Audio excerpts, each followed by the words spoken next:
Hey, I think, yep, it is working now.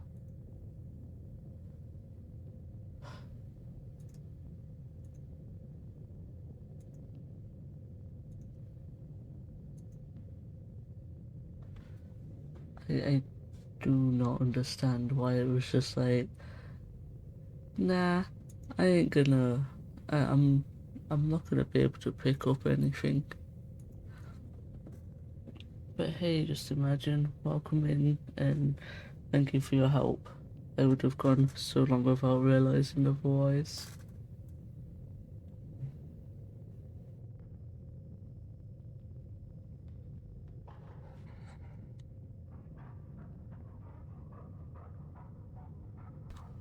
Glowing eyes. You'll shake your head to clear your vision. Is that some kind of dog? Like, from Earth?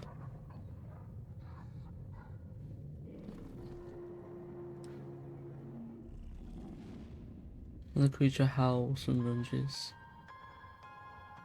I do not believe that was a dog.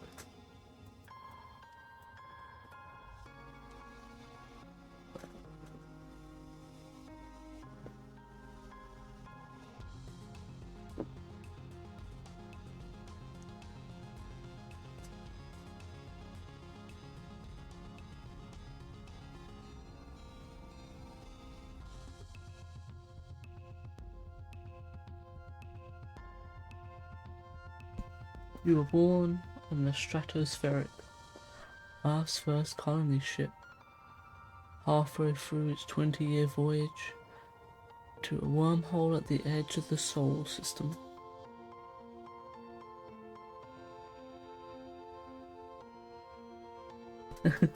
Human dog, yeah, very true. I, I, I, I, I love that these are my parents.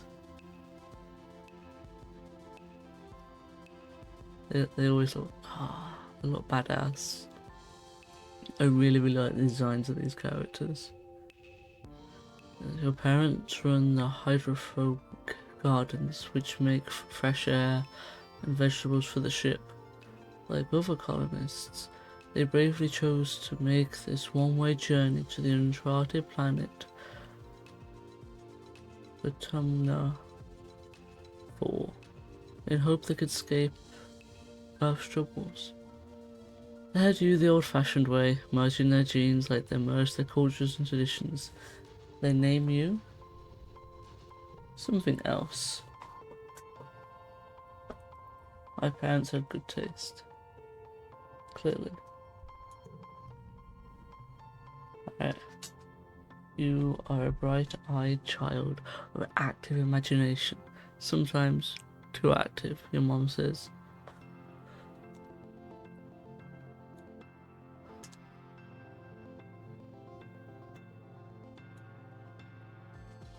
So, this has the greatest level of detail for pronouns. What I will say is I've seen quite a bit, I want to say, of this game on an Eti's stream.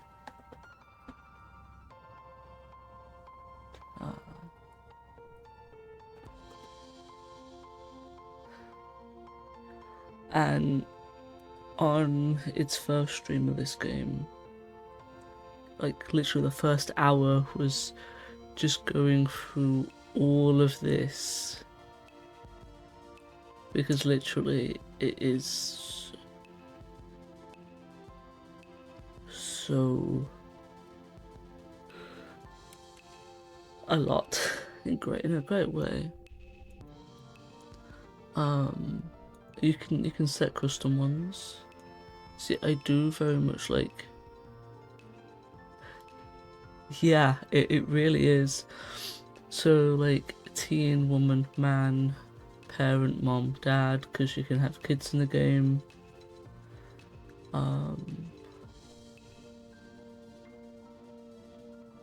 See, I'm gonna go through this because I do mostly like oh, you shouldn't really do caps, should I? It look a little bit weird. Oop, that's a little bit too fast. Do like this. I will go with boy here.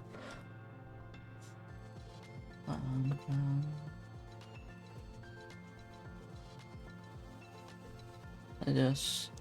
I'm not gonna be a parent in this game, so that bit that doesn't bother me. I will go with boy and just boy here as well.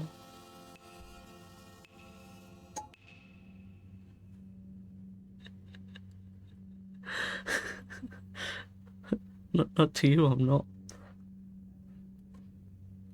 Anyway, I love partner. I'm gonna go with boy.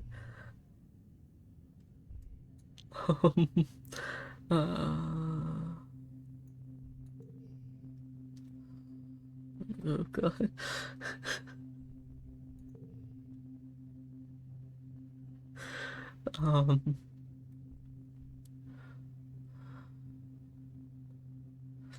Adult person.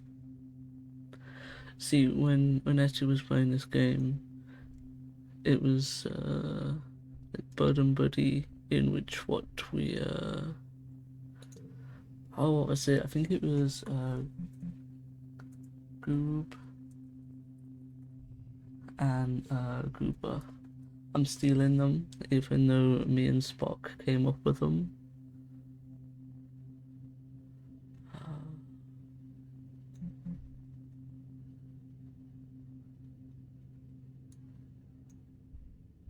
I do much prefer handsome, to be honest. I also like boyfriend. If I could spell, that was. But yeah, this is very. This is a lot, which is very, very good.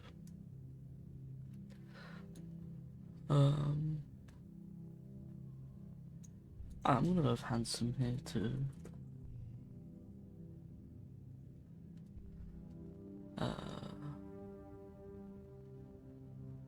I don't really understand this. This is kind of cute.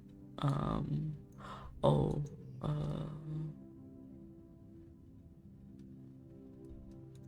what did we pick up here?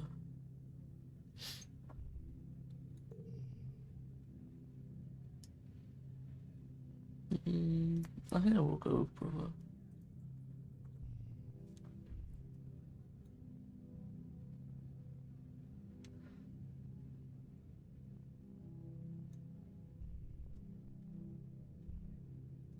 I think there's a few bits in which it doesn't change.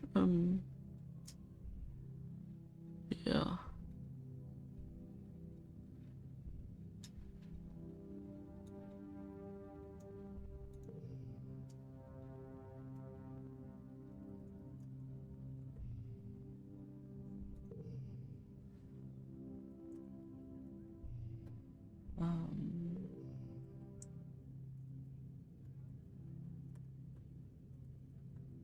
See, because I like both. Just kind of like, you know. I like kiddo. I'm just gonna change that to boy. I don't like adding little onto the front of those things. I'll go with pouts. He gives. He knows.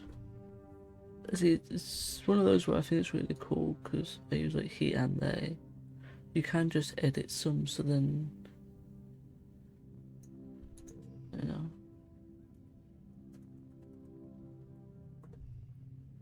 You can have both. It's great for people with neopronouns as well.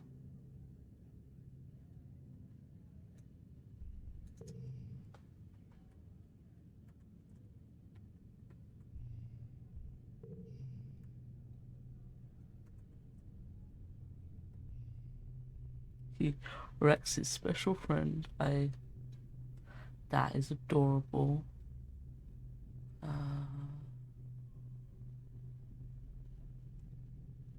Oh, thank you.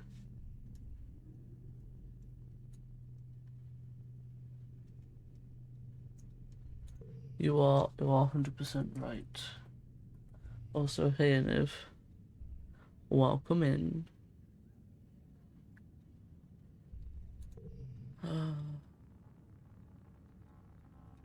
What else, mister?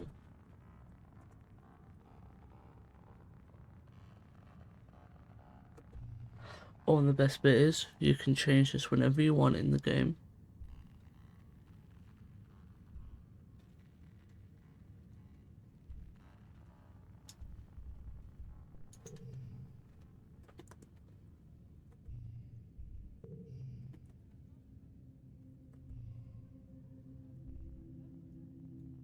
Which I think the fact that you can just change it in the game is great.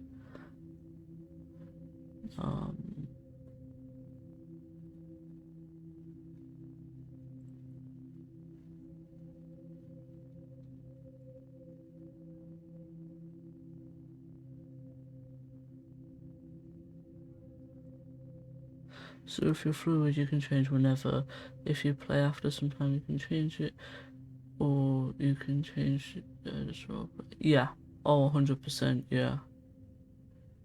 I have joked about the fact that this game will make you transition. Like him. Yep. Like you play it and you're like, yeah, now I'm trans. But yes, that should be customized.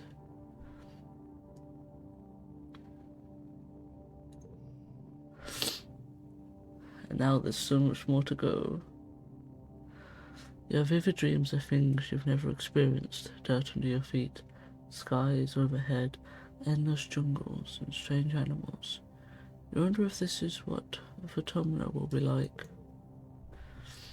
Every child on the stratospheric is given one genetic enhancement. By age 6 you can start. You see the first signs of yours. Eagle eyes, extra fingers, absorbent brain, super strength, calm temperament, oh nothing at all.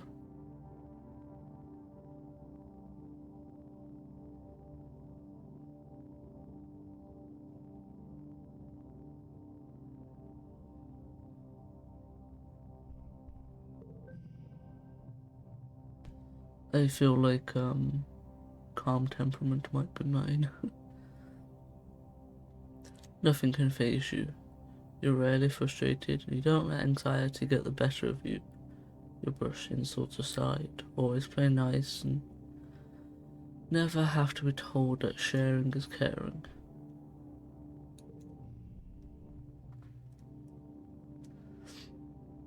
Especially nice to your friend.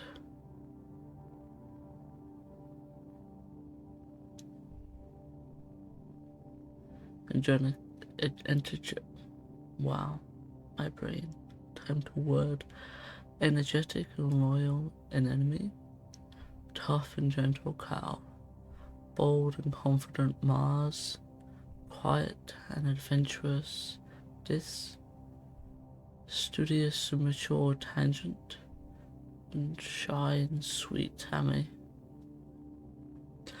An enemy, Carl, Mars, Dis, Tangent and Tammy are not here, which is a shame. But I'm gonna go with Studious and Mature Tangent.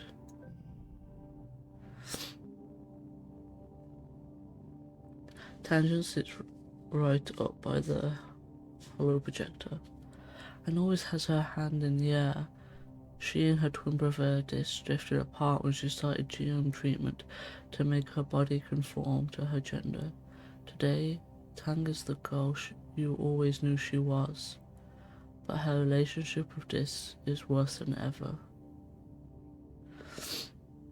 I love that. So, I automatically get plus 10 friendship with her, 10 reasoning, 10 engineering.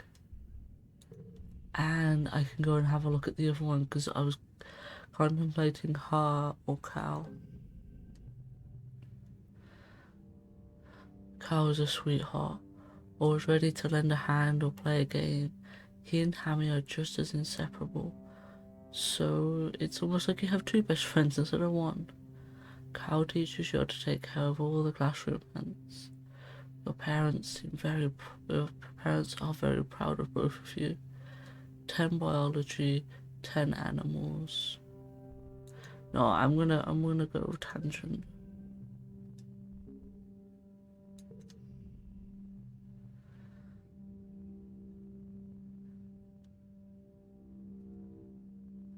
You're 10 years old when the ship finally reaches the wormhole. Professor Howe says it's like a doorway to the other star systems, with the planet Phenomena 4 on the other side. You're in emergency drills for months to prepare. So she transitioned and her twin brother is not happy about that? Or is that the subtext that was there for tangent? I'm not 100% sure, to be honest. I know he is kind of a loner in general, and she is a tech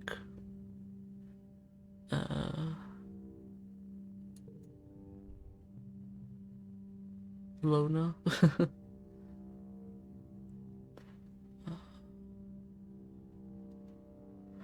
When a dark day finally comes, it starts with a rumble, then things start to slide off the tables. You hurry to gather near the escape pods, just in case. This is the emergency area.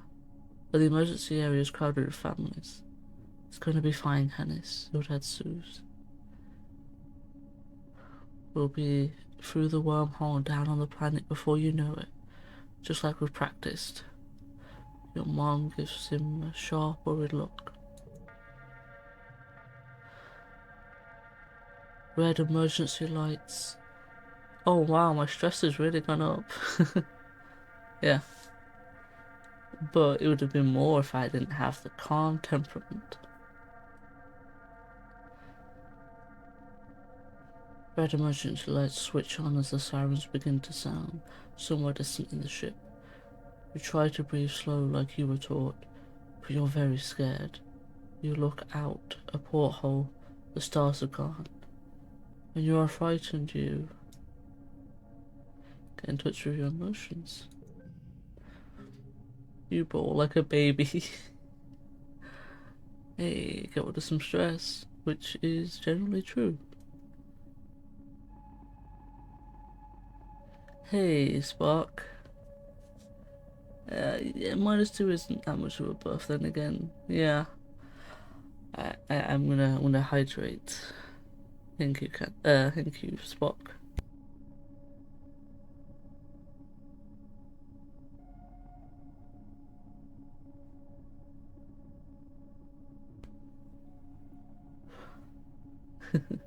Oh yeah, I have 2 hydrate redeems. One forcing everyone else to hydrate as well.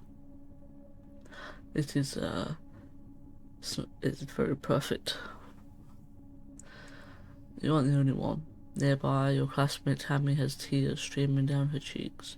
Mars is trying quietly to console her. She sighs as your crying makes Tammy wail even more loudly. Your dad puts his arm around you as you let it out. I love Tammy.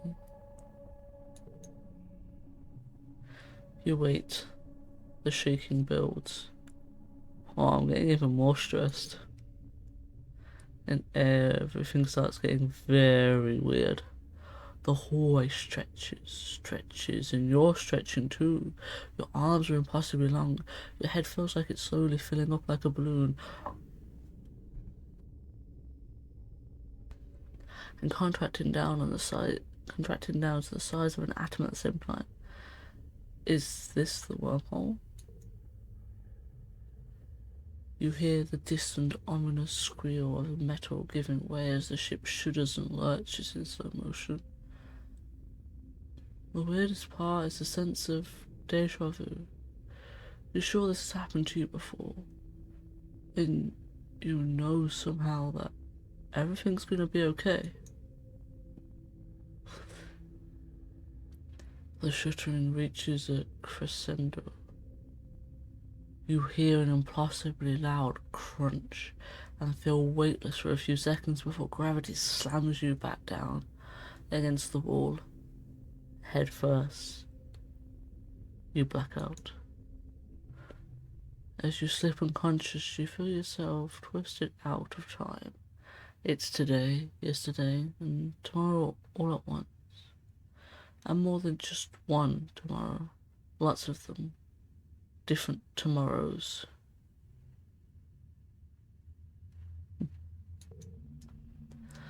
You find yourself in a place that you know from your dreams. Tilled fields, dramatic ridges, and a stranger, but also not a stranger, grinning as she grabs your hand. Hurry up, she says.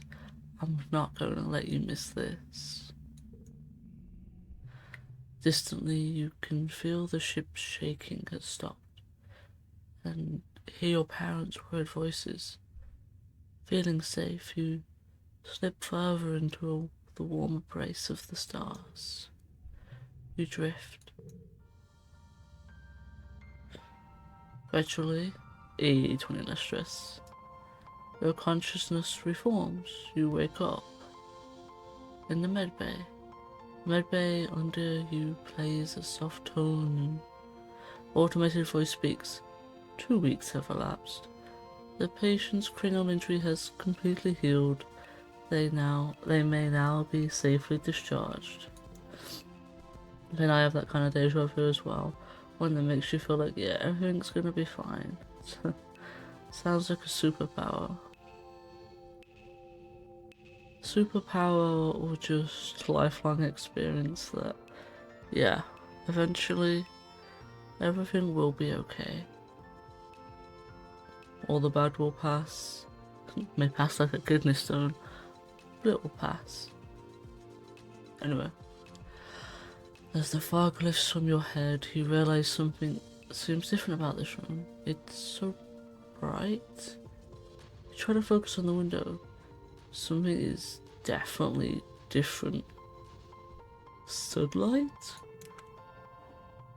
Instead of the familiar blackness of space, bright light from twin blue and yellow suns is streaming through the walls. You peer out and see fields, glass-walled domes, and walls ringed by giant mushroom-like trees. There are construction materials everywhere and people walking around, outside, on the ground. You better get out there and join them.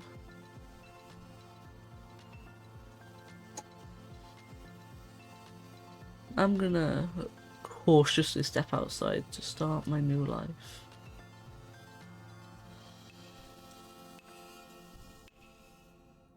And this is the colony. Oh, Tammy jumps as you step out of the ship's quarters behind her.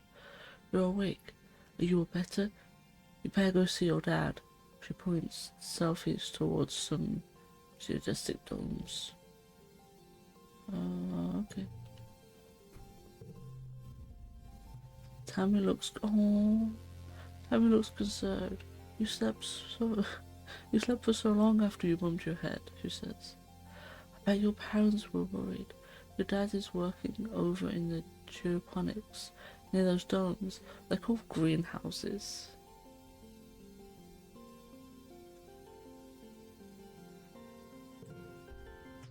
I'd go with you, but, well, this is as far as I've been from the ship since we landed. Tammy stammers, blushing. It's scary outside.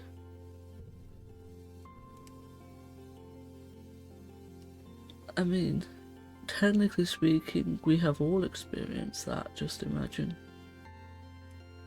Like, there was one time in our lives where we did put our foot on the ground for the very first time. I'm also going to go back inside. A low throbbing noise comes from the engine room, which provides power to the colony. Over corridors lead off of the teaching labs and medbay. You know the route to the classroom well, but the rest of this wing is off limits to children. Congruence? The ship's onboard AI beams down at you from a nearby holoscreen. Don't forget to study hard, Canis. True life lessons. I need to continue my studies. Kinda cute that Tammy was the first one that you see. Command is a warren of long hallways with doors off to tiny nondescript offices. Everyone you pass seems to be hurrying off to something important. The end of one hallway opens into the supply depot, which works as both office and general store. Beyond it are cavernous warehouses stacked high with supplies from Earth, now being gradually unpacked and distributed. I think you do after this is literally just go see your dad.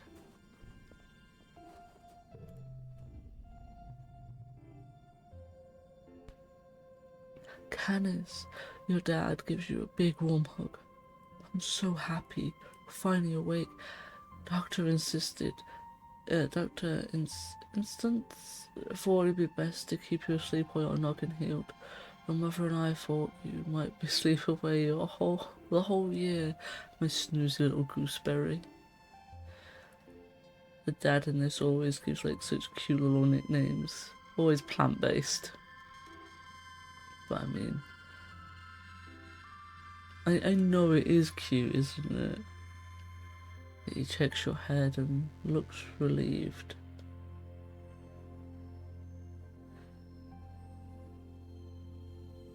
He was clearly very worried about you, but covers it with jokes. No, you love your dad.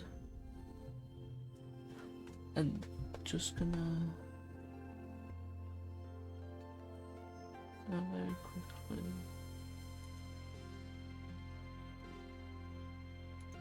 I completely forgot to sell something else.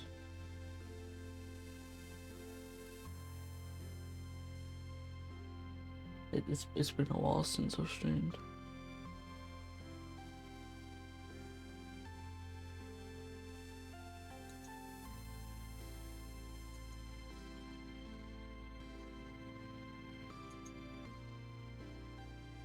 There we go. Perfect. Welcome to... Was it Ventumina? Yeah, he says, gesturing around you. You've never seen the stratospheric from the outside except in pictures. The ship has been separated into two and the parts taken off to form other buildings and a big wall around the colony. The alien jungle creeps right up to the wall. Only the geodesic greenhouses pass outside it, dotting their way up the hill. How did you do this so fast? You've been asleep for weeks, my dear aubergine. He says, and these greenhouses practically put themselves up, but some of this is only a quick temporary solution. We'll keep growing and improving things, and one day our colony will be as big as a whole city. Oh, before I forget, he pulls a package out from his satchel and hands it to you. You blink and stare at it. Don't you know what day it is? He asks. You honestly don't. You remind him that you've been asleep at medbay. Happy birthday, he shouts, wrapping you up in a warm hug. Your birthday already?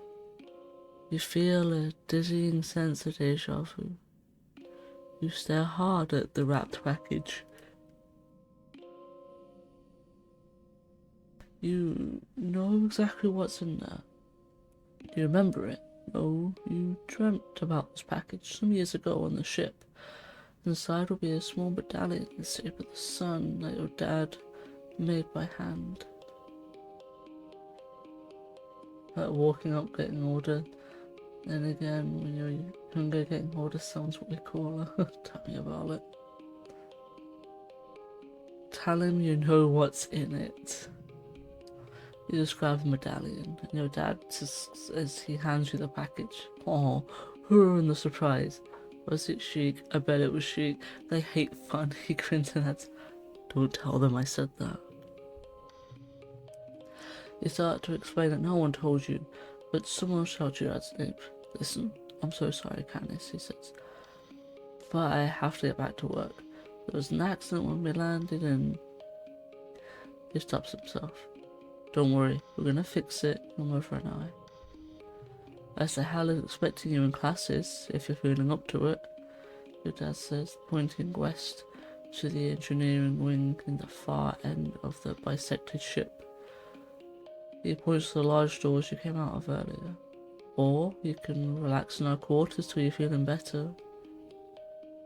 We'll talk later tonight, he says and kisses the top of your head and ruffles your hair. Have a wonderful birthday, Canis. I love you. Give him some thumbs up. Nah, I love you too, Dad. To enter buildings, click on the door or the flag beside it, or get close and press enter or an fraction button. When an activity for the month to gain skills and advance time. There are 13 months a year, 10 years to the end of the game. You only have time to focus on a few things. I've never actually seen an ending of the game.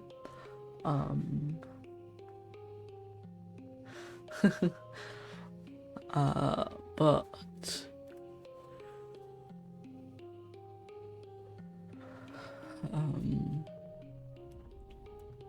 I know the game ends when you're 20, so that is the 10 years. That's 130 months of stuff you get to do. You have 3 sets of 4 skills, like empathy, persuasion, creativity and bravery, reasoning, organizing, engineering, biology, toughness, perception, combat, and animals. These are kudos, I think, which is money. This is stress level. This is rebellion. Or the relationship with adults in the colony government.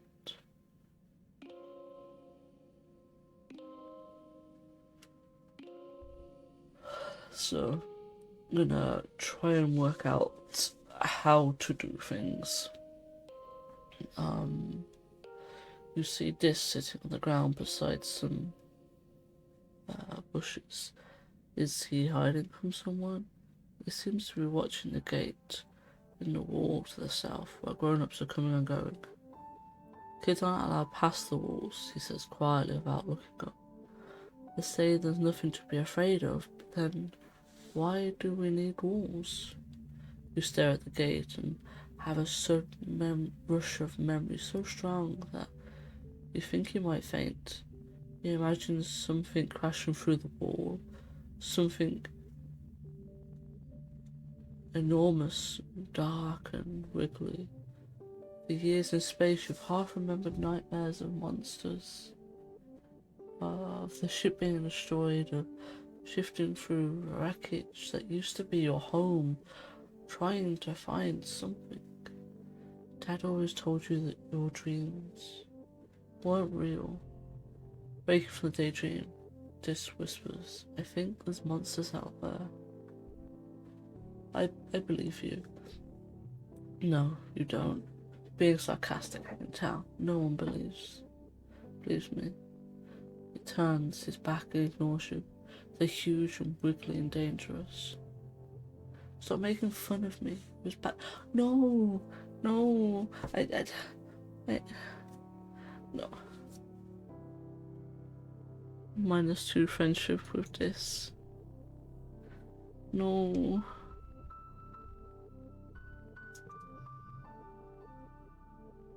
Two, 4, 14, 6. Oh,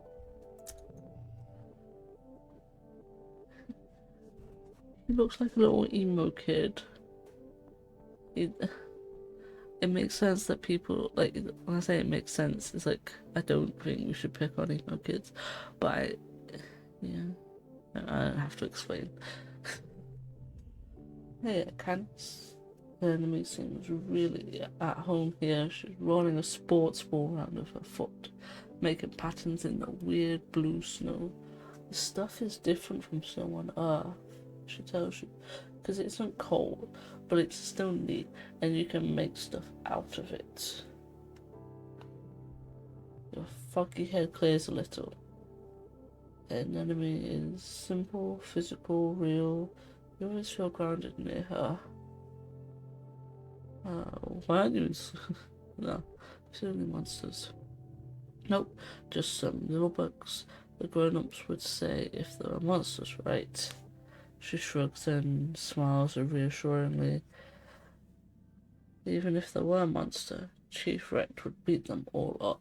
So don't worry, my mom says we're safer here than we were in space. If you look over at the wreckage of the stratospheric, the spaceship where you were born, and enemy's mom, Aunt Sedent, is probably right about that.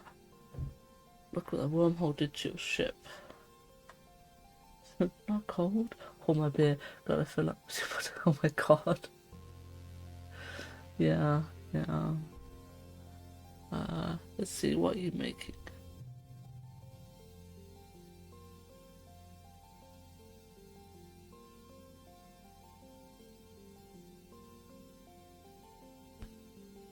Just snow spirals, she says, but earlier me and Carl made a big snow pile.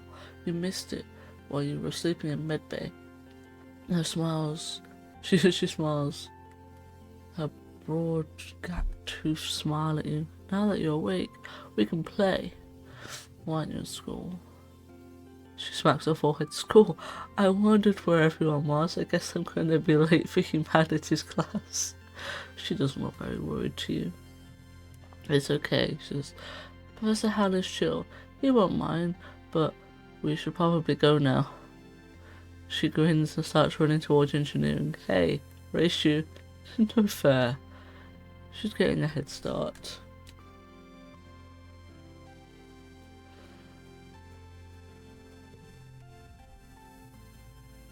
What?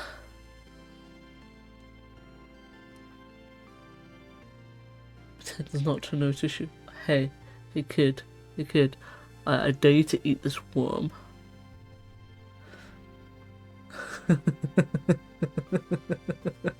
I don't know. I honestly do not know, but I kind of wish I had the bravery to do it. Living quarters. You get additional friendship Tammy, minus 100 stress, but I don't think our stress is at that level yet. Oh, this is command. So we have to run all the way back here to engineering. Alright, so I get to pick an activity to do this month. So 2 biology, 1 reasoning, 1 friendship with 10 and 15 stress, or 2 passion, 2 persuasion, 2 creativity, 2 persuasion. Again, I think, to be honest with you, Tangent is just a nerd. And yeah, I'm gonna do reasoning. Yeah, this one. Good afternoon, my biologists and up-and-coming chemists. Professor Howell welcomes you back to the old classroom. This afternoon we'll learn what I like to call wet sciences. He gestures to his hollow projected lesson hat. biology, chemistry, medicine, ecology, and geology. We'll learn a little bit of everything with the opportunities for further studies in your favourite field. If you're looking for something a little drier, try registering for engineering classes. For today's lesson, Professor Howell tells you, we'll start with a fun group project. You'll be studying the mush tree, a prominent natural resource native to the Tumna. In the ideal conditions, it can grow at the speed of over a meter a day and have a diameter of up to 30 centimeters. He stands on his tippy toes and gestures to illustrate. Your team will experiment to find those ideal conditions. You team up with Tang and Cal and are given a mush tree spore and a bucket to grow it in. The rest is up to you. Tang looks up. Surveyors notices on the HoloNet. Mush trees, most abundant south of the colony in the stormy, moist regions of the swamp. What if we use water instead of soil, like they do with hydroponics? But like wet weather, that might work. Canis, do you have any suggestions?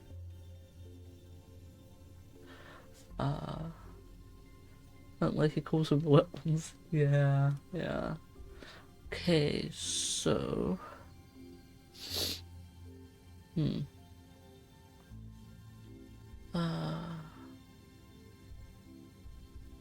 Lower the water's pH. Put it under a bright... If it's the stormy area, it probably doesn't get much light. But how does that have any basis in reality? She looks for Cal's support. He just shrugs, but he doesn't look convinced either. Neither understand why you want to electrocute a plant. He explains that the storms in the swamp are electrical storms, and somehow that, well... Maybe Canis is right. It could make sense, and if it is true, we were the first ones to discover it. This is enough to entice Tang into most things. You attach a small battery to run a weak current through the bucket of water and drop the spore in. By the next morning, your spore is the only one already growing. By the end of the day, it's already half a meter tall. The day after that, it's so huge it hits the ceiling and you have to move it outside. I don't know about the electrical current, but those others are all known positive benefactors for plants, right? They are sunlight for like food and stuff.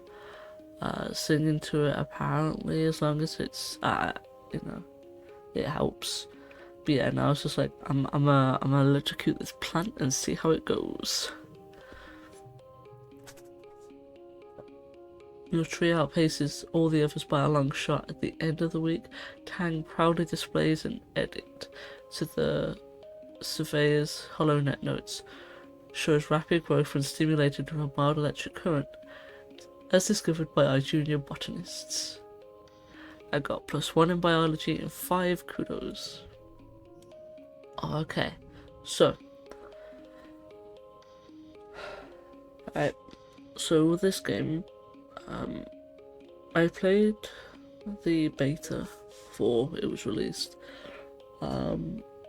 because, fun fact, it has a bunch of cards, like card levels, and you do a bunch of card related stuff.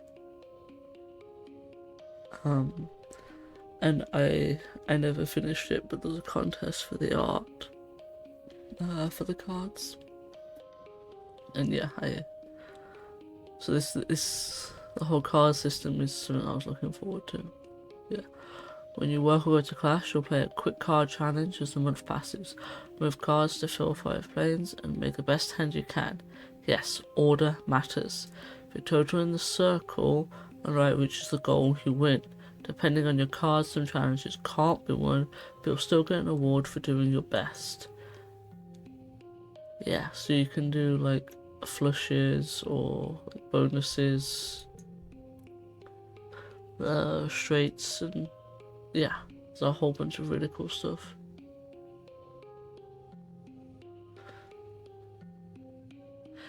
Yeah, as I said, I never finished it, so I never like submitted anything for it.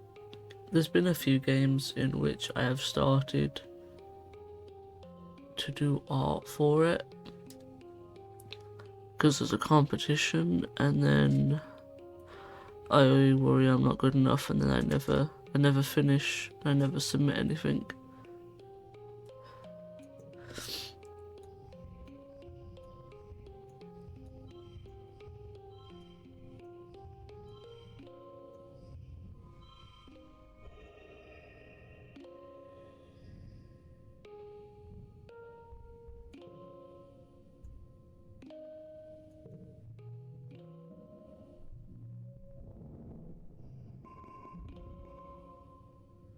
Your skills increase when you work or go to school. With extra skills, you win the challenges and kudos bonus if you can do the highest scoring hand. Working also increases stress, which prevents you from working. If it reaches 100, to relieve stress, you take a month off to relax. But yeah, so my calm temperament perk, like this was supposed to be 15 stresses instead of 12.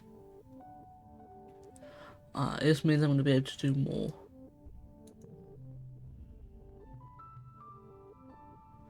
And just imagine,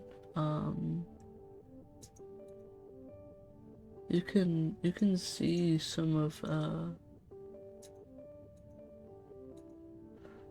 my art here.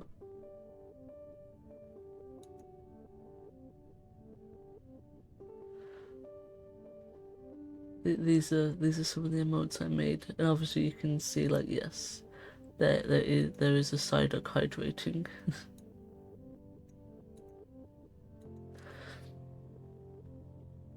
Yeah, honestly, one day I will. I mean, as you can see, I've made some emotes for myself. Where is the other streamer? There you go.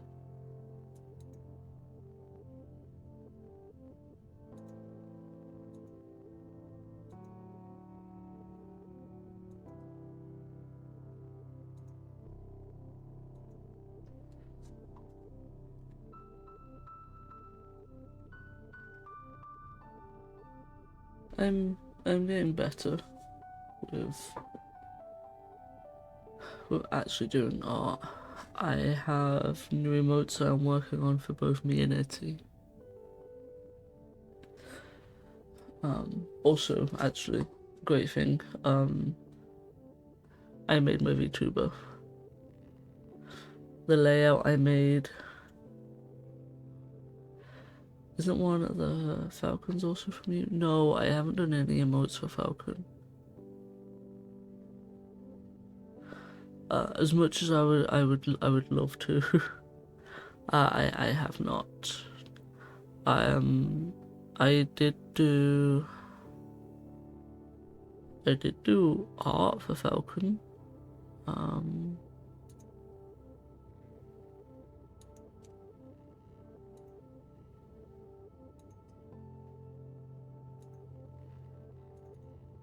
I also did art for Etty as well.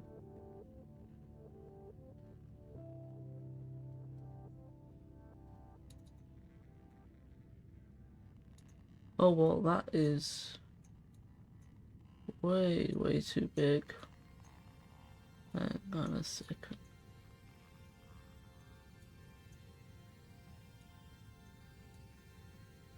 I did this. That's one piece I did. That's Falcon's cat, Luna. It was an absolute cutie. There's a few things I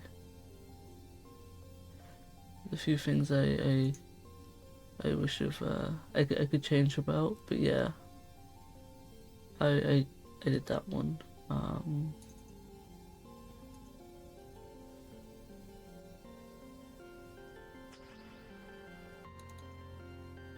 Yeah, you can see it now, and I did this one for Etty. Little Hollow Knight, but like an Etty Hollow Knight.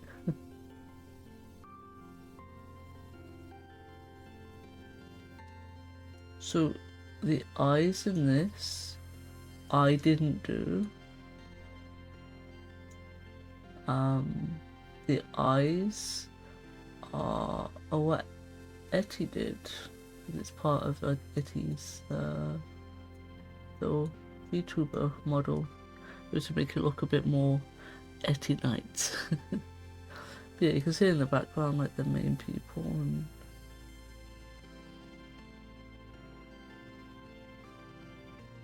so yeah, I'm starting to get a bit more confident in my art.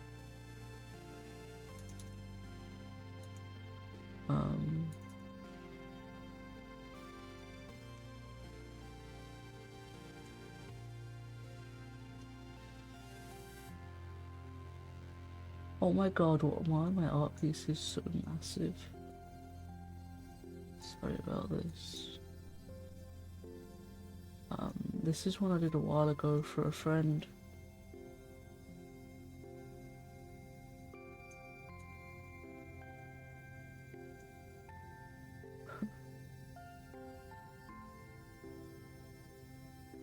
Yeah.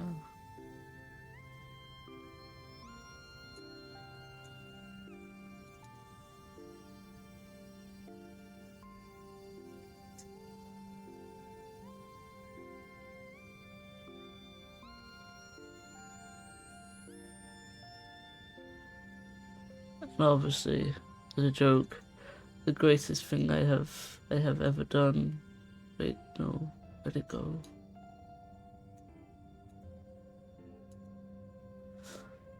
Oh, is it really that big?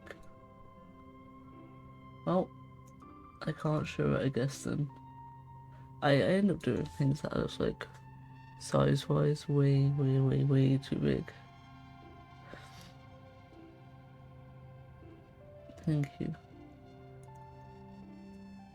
Oh yeah, I did this as well.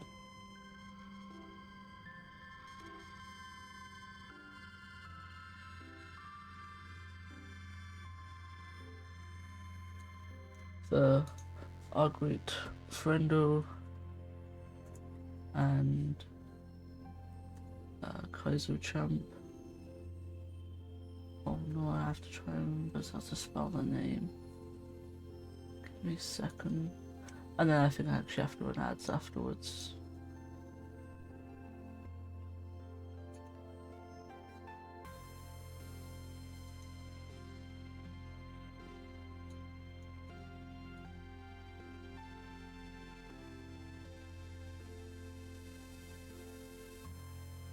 Hey, I spelled it correctly.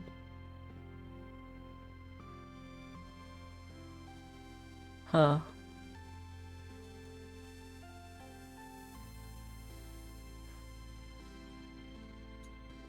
Mia's great. Yes, this was a thing for her birthday.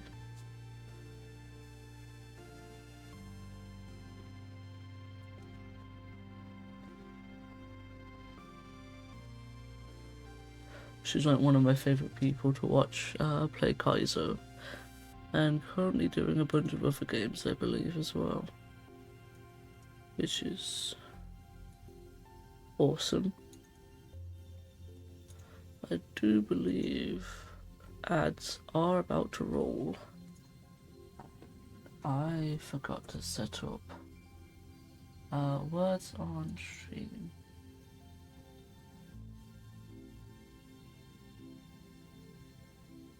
Right.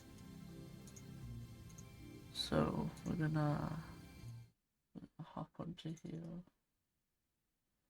It's the wrong one. Aha.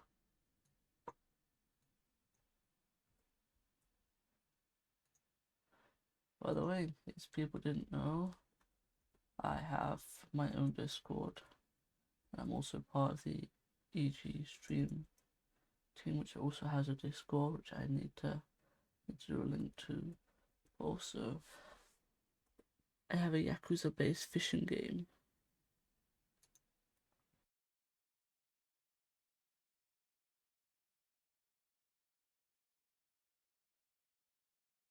Oh, Mira's incredible.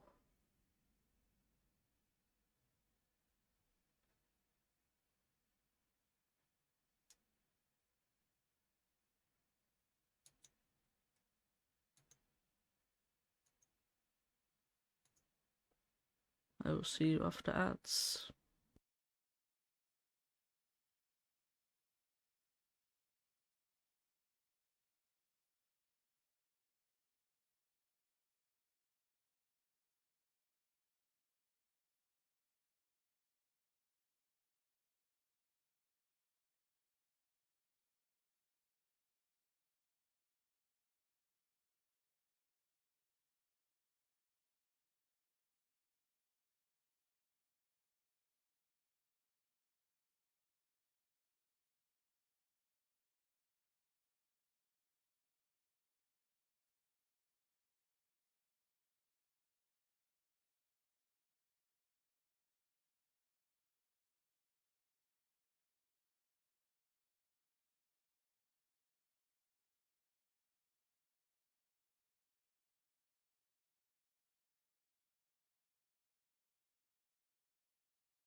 Welcome back from ads. Oh, what did Niv say? I heard cake because they left, so... who was with it? Oh my god. I love that Niv is in here.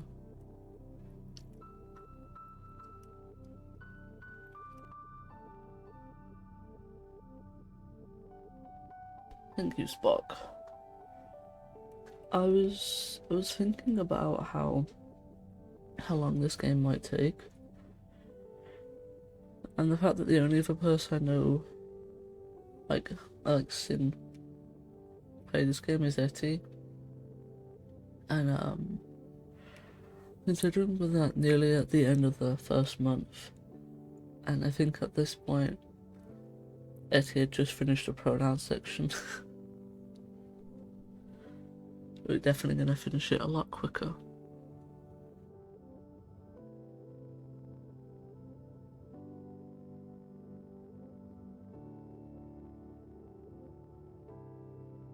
Alright. Your parents have been working from first dawn to well after dinner every day. You know growing food is an important job and it's vital to get crops in the ground right away. But there seems to be something more than that. It's such a change from growing up on the stratospheric. You saw them all the time. You stay up and wait for them at night before you go to bed. Though you can tell they're exhausted, they make every effort to spend time with you. Honestly, that's such a mood, like if you spend so much time with someone and then things change and you're just like, oh, what do I do now?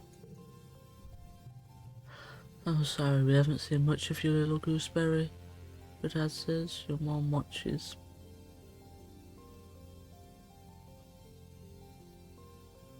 Mom watches you as she works a pebble out of her gardening tiller, which also serves as a crutch. Have you been holding up? I learned some stuff in school. Like to hear that. I want you to study hard, work hard, and stay out of trouble. I can't guarantee that last bit. Leanne smiles. Professor Howe will give you kudos if you get the grades. You can spend those in the depot once it's open. You know? Says your dad, raising an eyebrow at your mom. I think there's lots of different ways to learn, and school is just one of them. You can learn working on a hobby or helping a friend. Your mom shakes her head and sighs, though you can tell she's trying to put on a gentle expression. We both agree that this colony is an experiment. That means we're doing things differently than on Earth. You're old enough now to start making your own decisions about your education and future, and that means you find your own way. We'll accept that. Your dad puts a hand on your shoulder. We'll be proud of you no matter what you do. Try talking to your friends. They may have ideas on how you can spend your time. Come by geoponics, your mom adds. We could use your help. Early quiet. Now in mid-quiet.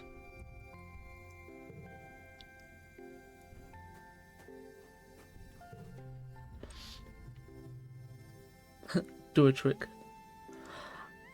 Enemy is burping a soft ball with her wrist, trying to keep it up in the air. Heads up, she shouts, and bumps the ball in your direction. Bounce it back or look out, a ball is flying towards you. We flinch and jump out the way of the sports ball. Out the sports ball way as it careens past your head. Whoa, that was close. Yeah, doubles over laughing. I saved, Katniss. She giggles, shrugging over to pick up the ball. Haha, not. Want me to show you how to do it? Okay, fine. You bounce the ball back and forth with her, trying to see how many times you can run and keep it going. I got +1 toughness. I have exactly 1 toughness. Let me tell you about a new sports ball court. Proper regulated size court. Way bigger than the little 0G1 on the stratospheric. Her brother Calm is coaching the junior sports ball team this year. Hey, I can now do sports ball if I want. He's so great, she says. He's good at everything, especially spiking. He's coaching me to play awesome like him. You should come join us. I might just do that. There's my dad, there's the mom. Here's Mars. A sharp whistle interrupts your thoughts. Hey Canis, Mars calls out to you. Come here, I have a job for you. You walk over to Mars, who's sheltering from the snow under the ship's overhang. So gross here, she complains. The spark snow would ruin my good clothes. This on the ship we had climate control. Ugh. Tammy made me some soy sweets. There's no way I'm going out there in all this weather, she continues. Since you like running around in it, could you go fetch them for me? Okay. Good. She's probably just down the hill near her quarters. She's scared to take more than a few steps from the door. All she wants to do is hide inside and make sweets. Hey. Tammy is obviously is staring obliviously at the sky, smiling to herself. She startles as you approach. Oh, hi, hello, Canis, she says, putting her hand to her chest. Do you need something? I'm here for Mars's soy sweets. Oh, that's so nice of you to help out Mars. She's a very important person, you know. She hands you a box wrapped in pink and yellow scarf. One order of mango soy sweets made fresh this morning. Please tell Mars that she can have the scarf back, okay? She used some of her kudos to nano print it for me because it's so dusty here, but I think I'm getting used to it now.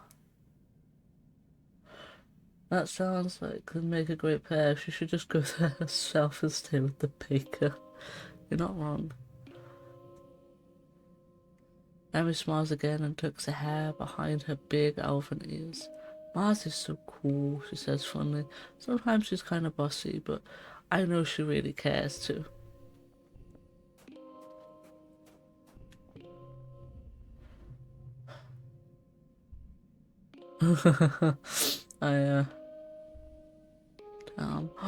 Sharing is carrying out such a cute card.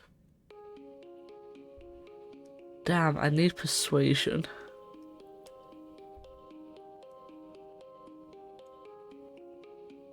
I kinda just wanna be like, I ate them.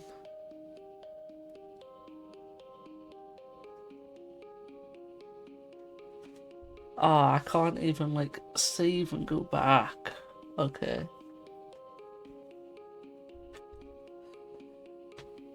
This is cute. That is a cute card. You can't go. No, I can't get out of this now. I can look up the collectibles and my gear and my memories, which are the cards you can use for the challenges. Oh, look at my first steps.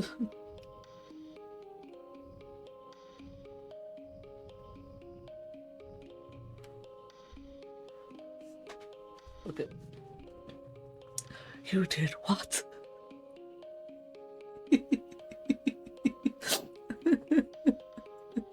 My face, those were mine. Tammy made them for me.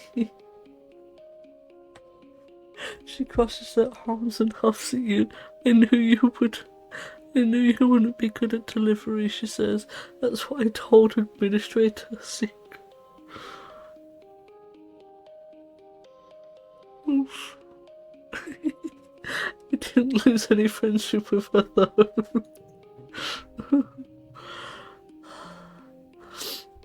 My sister's the door behind her. I think they're still looking for delivery people if you want to make it up to me. Toshik, I refer to you. Just try not to eat your next delivery, nullhead.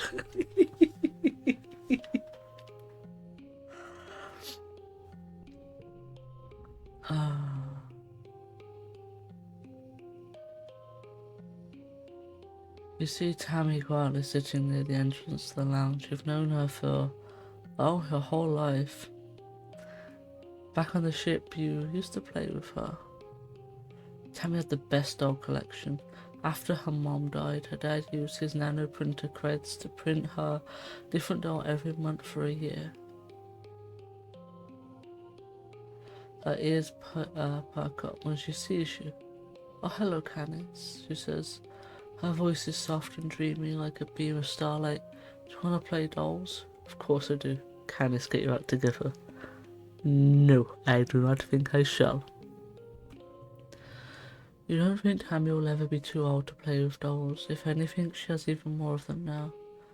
She takes you to her quarters and brings out an entire Spacey Stacy doll collection. Disturbingly realistic baby with real bowel movements.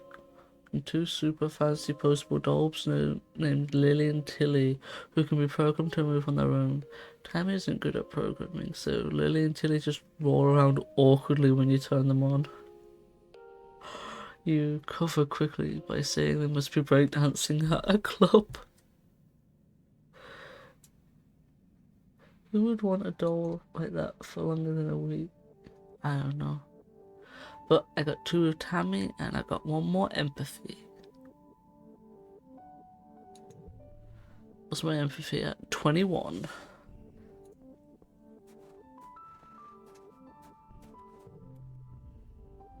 Hello, my little potato, your dad exclaims, smiling warmly. What have you been up to today? Just hanging with friends, hanging out with my friends. Cal's a good boy. And have you seen Anemone? She's been out playing by the garrison. She's been out by the garrison playing sports ball. I think she spends every day outside since we landed. He chuckles to himself. Guess what's happened when you've got guess that's what happens when you've got enough brothers to make your own sports ball team. He breathes deeply and looks slowly around. The Autumn is magnificent, isn't it? Nod. The seasons, he shouts, throwing his hands wide. I missed seasons. Back on Earth it got much, much colder and the snow wasn't half as pretty as our spark snow. His eyes stretching. You just wait till dust season. Both suns will be high in the sky and it'll be real hot then, you'll see. Ooh, here he is. Oh, I can't do anything. I need bravery. Damn it. Eat this worm. You find your mom hard at work setting up the greenhouses with a small construction crew. You've seen those plans pinned to the wall of your family's quarters for years now. These domes will house more delicate plants from Earth, spinach, tomatoes, and maybe even fruit. She takes a swig from her canteen as you approach. Looking for something to do? Remember, Canis, you're responsible for your own schedule now that we've landed. You can decide how to spend your time as long as it's productive. She points towards the engineering wing. In the back half of the stratosphere's severed frame. Professor House is expecting you in class, but a well-rounded education includes practical applications. You're old enough to help out with work around here. She claps her hand on your shoulder. I've got another minute. Anything you need to know? What are you doing in geoponics? She looks down and nudges at a sprout growing between her feet. It's green, the colour of earth plants. We're doing our best, but it hasn't been easy. I just hope the potatoes and corn can handle the weather here. I hear it rains like hell in the wet season. She takes a long look at you, up and down. Growing fast, Canis. You're still too young for real farming. Instead, there's a lot of soil that needs to be hauled. Seeing her disappointment, she nudges you on the shoulder. Don't pout. Help build those muscles. You'll need them out there. You'll need them now we're out in the real world, doing real work. Out here, you have to rely on our physical strength. She flexes her biceps. Your mom is really strong. You still at your delivery, very empathetic. Listen. They needed to be eaten.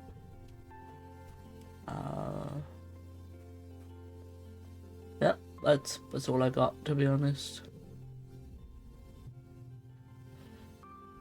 I do not have...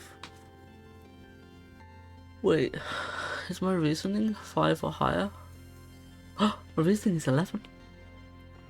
I can register for engineering classes. Using Con's HoloNet scheduling system is almost a test on its own. You feel like a hacker navigating the confusing interface, but manage to add your name to the list of drop-in students. You're now eligible to join Tangent as some of the older students in engineering. My reasoning is a little bit higher. I should have double checked what that gave me. Okay, life sciences, 2 biology, 1 reasoning. 1 engineering, 2 reasoning. Humanities, 2 passion, 2 persuasion. I'm going to study humanities. Welcome, Canis. Professor Howard greets you. Hope you're all warmed up and ready to study the glorious humanities. History, literature, language, media and philosophy, and yes, well, if you're lucky, have a little intro of poetry too. He seems excited about the last bit. You know, that's just me not being able to read. Oh, okay. Studying humanities. So we're gonna go... See, this would be cool. I don't even have to play this.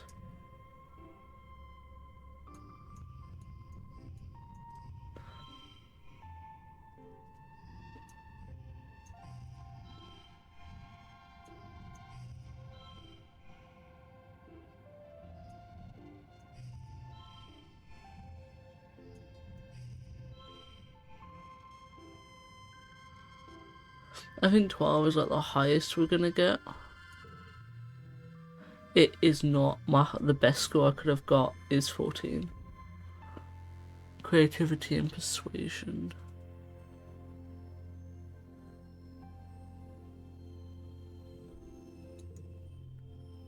What is my stress? 75, alright.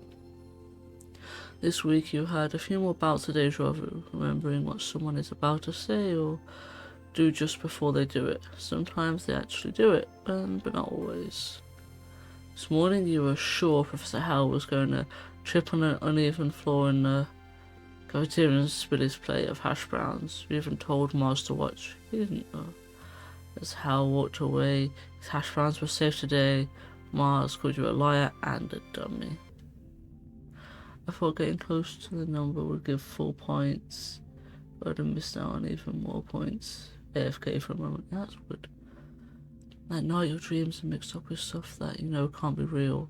Chased by monsters the size of buildings, only to be saved by strange people you've never met. You're holding your hands of someone you love. You're crying as you help lift a shrouded body into the colony recycler. Everything seems so familiar when you try to recall their faces when you wake up. They're smeared in your memory like wet paint. But what if those things haven't happened yet, but they will someday? Every time you try and tell someone they think you're playing a trick or that you're sick and need to go to medbay, eventually you decide to stay quiet about your strange dreams. Why? Secret powers are fun. You start keeping a private journal in your hologram, recording the events where you remember something before it happens. You write down your dreams, and when they have that feeling of being real. You like the idea of being magic and seeing the future, but some of those dreams are very scary. You hope that, like Professor Howe's hash browns, they don't come true at all.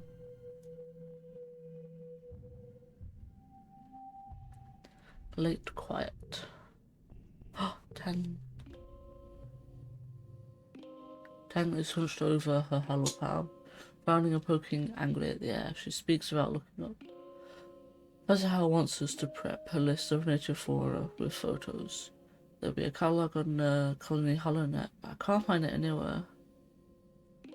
Plans tried looking outside. I'll help find the catalogue to make our own list.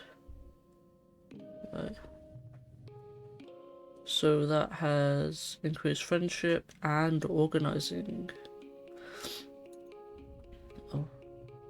An enemy passes by, pulls a face at you two. Hello, hollow nerds. She shouts, school's over. Come play sports ball in the sunshine. Tang just rolls her eyes.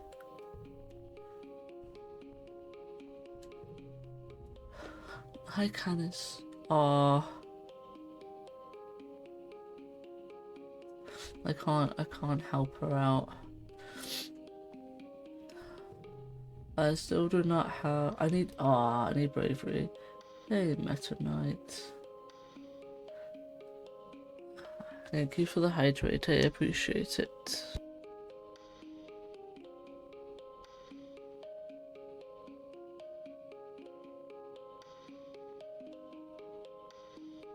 I definitely need to make sure to stay well hydrated throughout this game.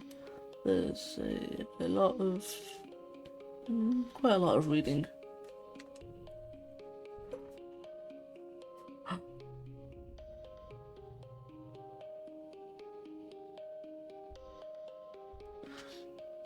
You cautiously step through the colony gates.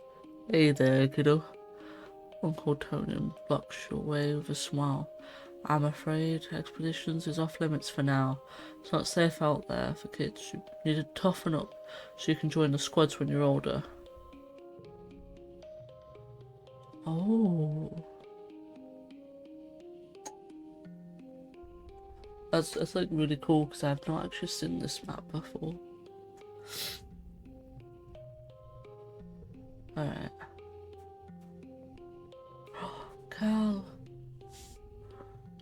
Cal is riding around the gym on its garden on his hoverboard. The board comes to a sudden shuddering stop on the rocky ground in front of you. Cal falls off but catches his balance before he eats dirt. Like Canis, road ground is way harder to hover on than shop floors. There's bumps everywhere. We all have to adapt. Yeah, things are actually way better at planet side. Hovering outside is rad, look at this. He runs over a small depression and nearby hill and presents it something amazing. Look at this, it's a skateball. Cool, can I try? Sure, but please be careful. Mom says if I break my hoverboard we can't make another one. Oh, one toughness.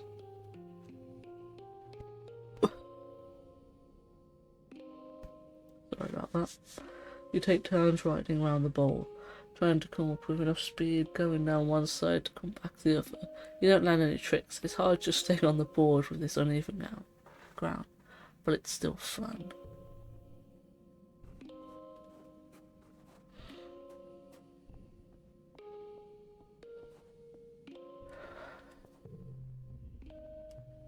Oh, hi, Canis.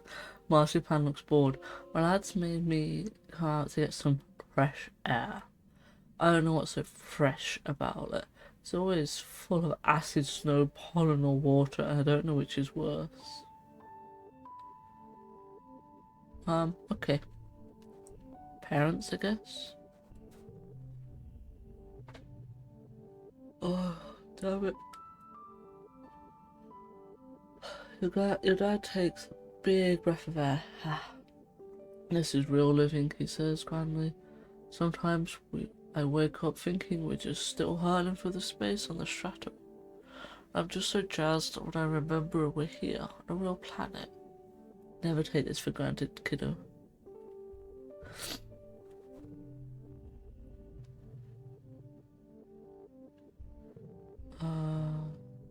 want to very quickly just skip through this dialogue.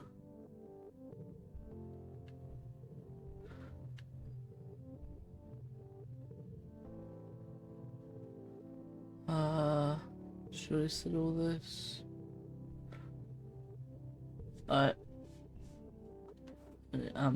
Sorry, I did not want to read through all of that dialogue, but I wanna.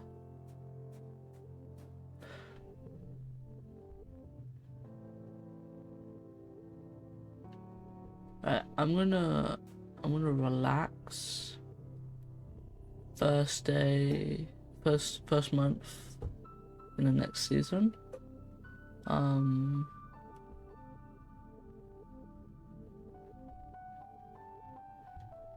I want to try and level up toughness, perhaps. Damn, I want to train.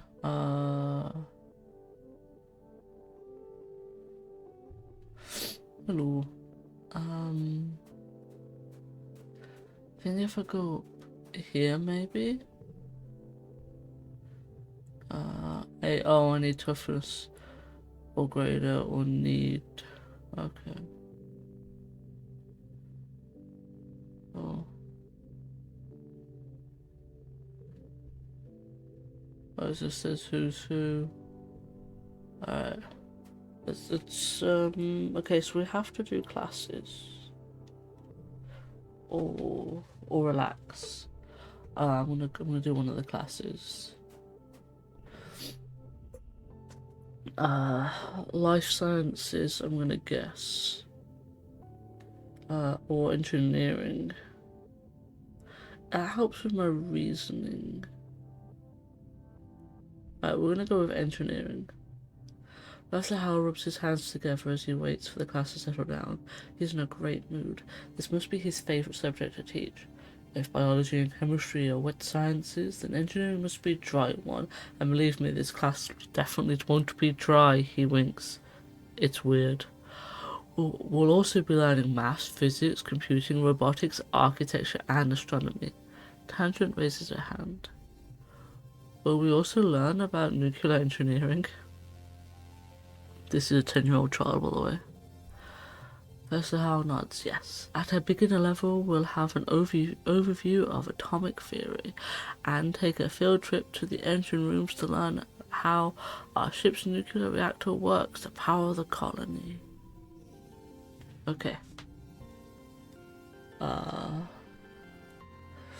No, thank you. I don't want harder challenges.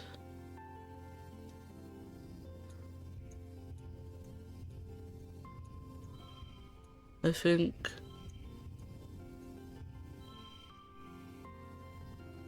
let me think.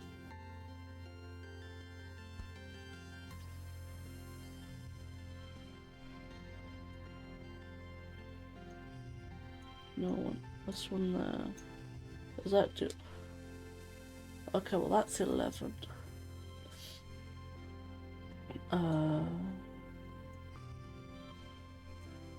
0, 1, 2, 0, 1.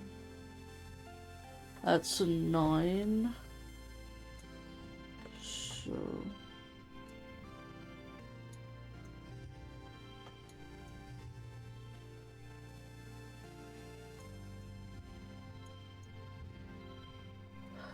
that's spot on 7.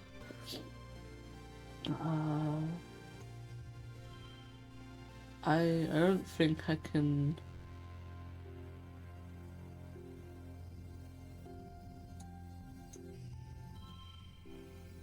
Yeah, no. Yeah, 11 is the max I can get. 2 engineering, 1 from the challenge, 2 reasoning. Where's reasoning? Here. Alright. Late quiet now turns into early pollen. Age 10 pollen seasoning. So I can't actually do any more learning this month because that increases my stress level. Well, I guess I could. Ah, I need reasoning for her.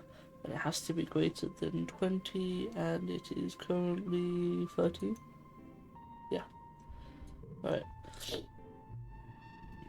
You need a break soon. I do. Okay, so she just says the same thing. Oh, you found me. This is adjusting better than you expected to life on the surface. He's already found new places to hide and do whatever he does out here by himself.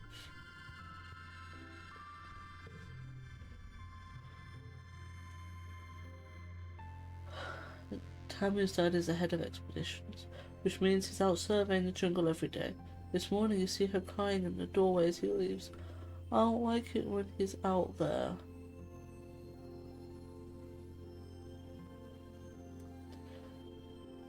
She snuffs.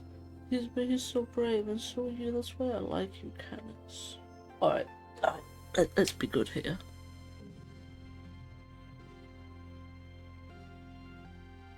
You start simple.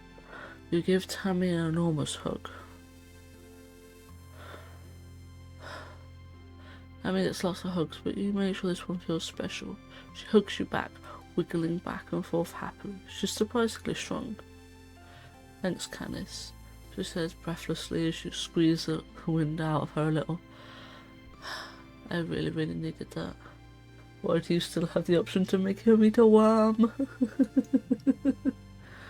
Well, before you go, she adds, and she produces cake. Do you want this cake? They're fun to make. I'll make you another on your birthday if you like, and we can trade hugs for cakes. I love her. Damn it, I need biology to be up. That runs up. Zigging from foot to neck, purple dirt. There's so much space. Me and the enemy just ran for 20 minutes and we never ran out. Same path twice. He leans over, braces his hands on his knees, breathing heavy. Oh, she is so fast. True.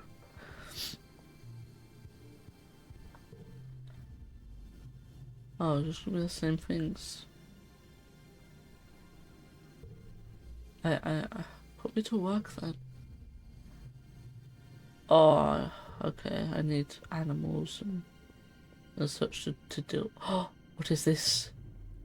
I found an egg. I don't like cake, but cake per hug. I'd never eat anything else ever again. But like listen, right? Think about it, right? Don't eat cake, but give cake to a friend. Hoard the cake, give to friends.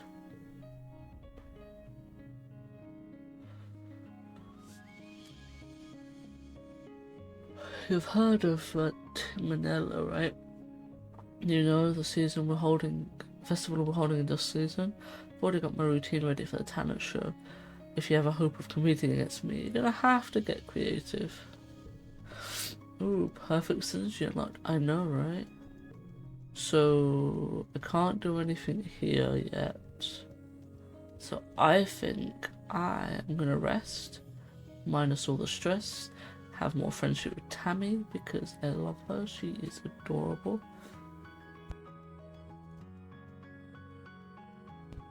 The lounge is long, well-lit hall.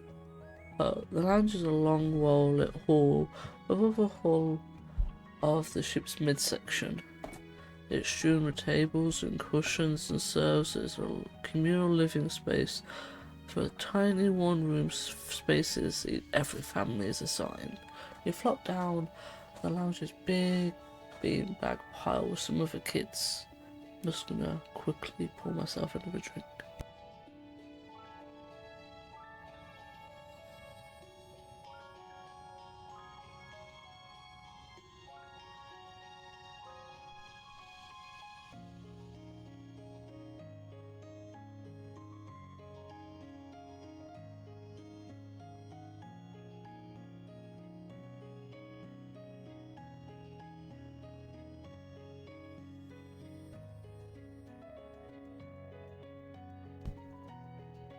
Right. Kyle is dazed. Has a dazed, peaceful look on his face. The air smells so good on the tumbler. And so there's the dirt even. You notice your clothes are filthy, but obviously Cal couldn't care less. The enemy bounces in. Holy crap, there's so much space to run around and play in, and calm and chief threat set up this outdoor sports ball court, and it's way huger than the one we set on the old ship. Tangent carefully selects one cushion from the pile and perches on it. The school is expanding some of the empty engineering bays, she tells you. We're getting a big new lab to do experiments using local resources. There's so much to learn about this planet. Enemy rolls her eyes, Tang continues. We shouldn't forget our studies just because we've landed. Tang's right, school is important. Tammy nods in agreement. It's scary out there. I'm gonna stay close to our quarters for now. My friends. Oh, I already have 2 hearts with Tangent.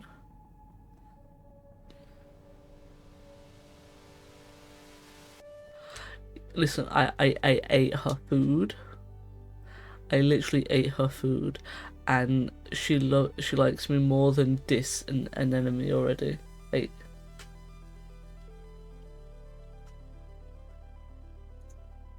Cal is great. He is 11 years old. Cal is short for however you want to pronounce that name.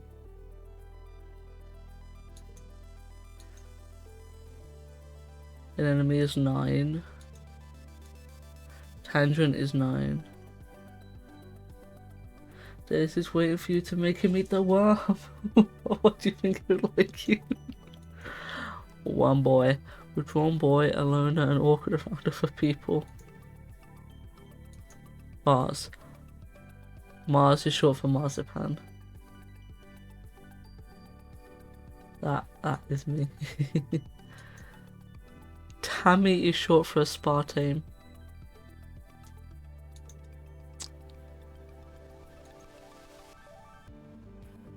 I love him.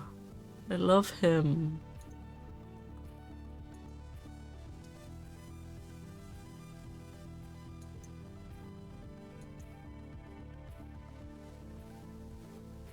Does she have... She has a cyborg leg. That's why she uses this as a crutch. Oh, that's awesome.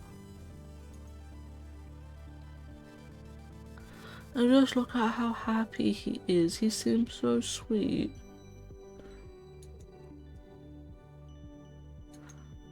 Wrong person. Nothing better happened to him.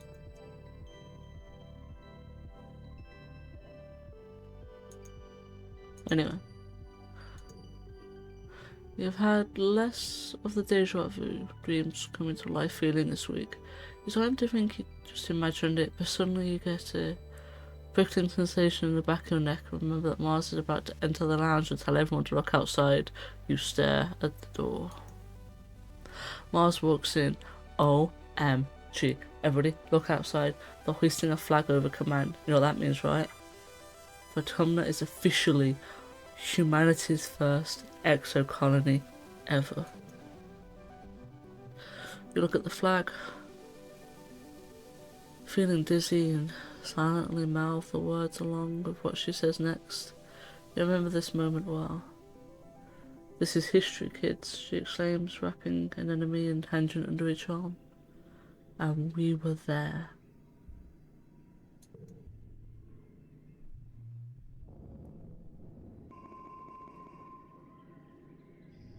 Oh yeah, so like this is a really cool thing. When you relax, you can forget, so you can get rid of cards from your deck. I would like to keep them, to be honest, because this means I get less stress. So I'm keeping them. I'm keeping my memories. You wake from an afternoon nap. You squint at the pink tinged lights slanting through the windows. You must have fallen asleep in the lounge. Tammy's shadow falls across your nest of pillows. Oh, I'm sorry, Canis. She says, giggling. I didn't mean to wake you up. It's just so nice outside with pollen sparkling in the sunlight. I wanted to open the windows. You rub your eyes sparingly. Ugh, you're having the weirdest dream. Since you're awake, you should visit the cafeteria. Auntie Cedric is making a new kind of candy. So it's made out of cotton. Isn't that weird? I have to go tidy the creche first. I'll meet you there. Save some for me, okay? Tammy skips off to the creche, humming to herself, go get that free candy. In the cafeteria, Auntie Susan is cheerfully handing out masses of pink, fluffy stuff like clouds. Oh, candy, she says, handing you a wand with some candy spun around the end of it. Here, try some of this. We used to have it on Earth. You pull off a piece and give it a taste. It's so sweet at first. Your mouth puckers. You never tasted anything so sweet and so real.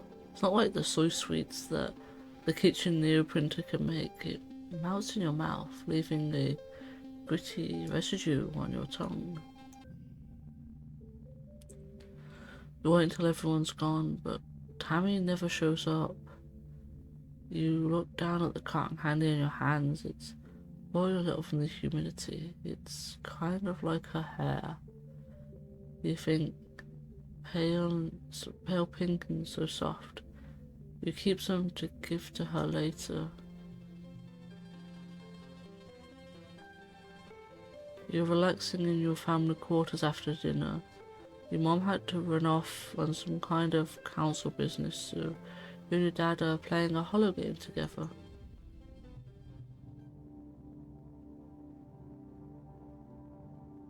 When you're just about ready to head off to bed, your mom returns. You can tell from a defeated slant to her shoulders something has gone terribly wrong. Your dad starts to ask her what's happened. She waves him away and approaches you. No. No, no, no, no, no, no, no, no, no, no, no, no. She sits down and takes your hand, holding it between her two strong, dark-creased ones. Canis, I'm so sorry to have to tell you this, she starts. Her mouth quivers as she swallows, working on her next words. There was an accident this afternoon in the creche. Your friend Hammy has died.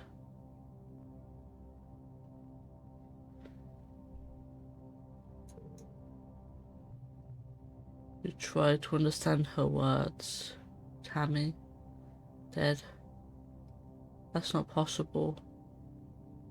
You suddenly remember the cotton candy you were saving to give Tammy. Pink and fluffy, just like her hair. You put your hand in your pocket to get it, and what comes out is a sticky, dark red lump of hard goo. You stare at it, your mind blank. Ask what happened. Your mom tells you as simply as possible that Tammy was killed by an electric shock from a broken hollow projector. It was just an accident. You press her for an explanation. Her little girl is dead. Someone you've grown up with. Someone so much like you. She wasn't sick or anything. You just saw her this morning. She was right there. Why?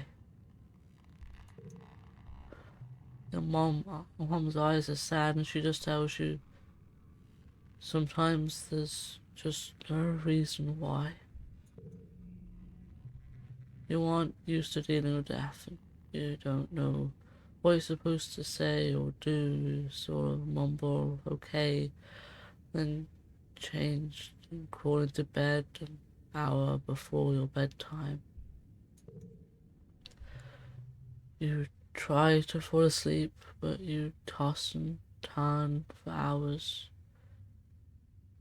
You eventually drift off to fistful dreams of that small, sticky red lump of cotton candy.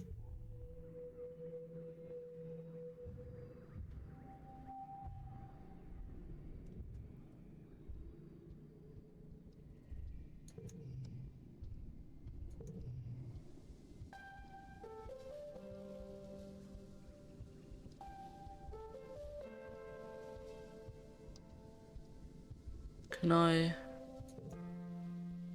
Hang on. We come out of this.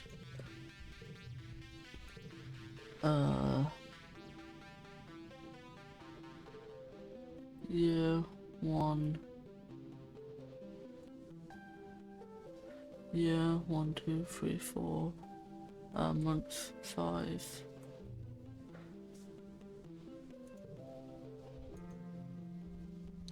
Load.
How long has this been muted for?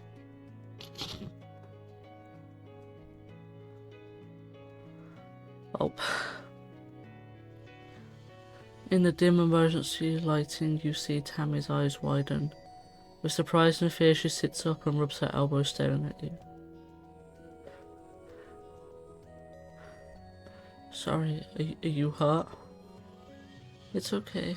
She sniffles, looking like she might cry. Oh, why did you do that, Howie? It just saved your life.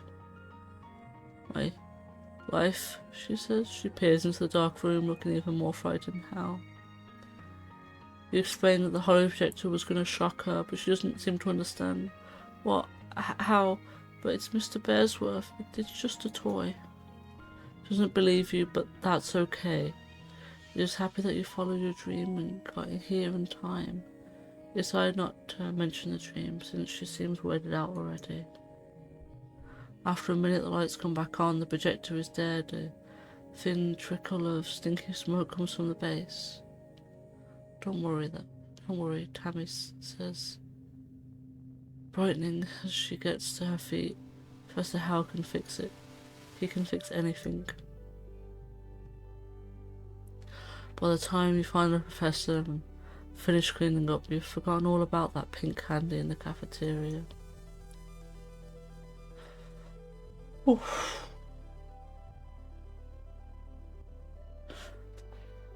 Okay, Tammy's not dead now.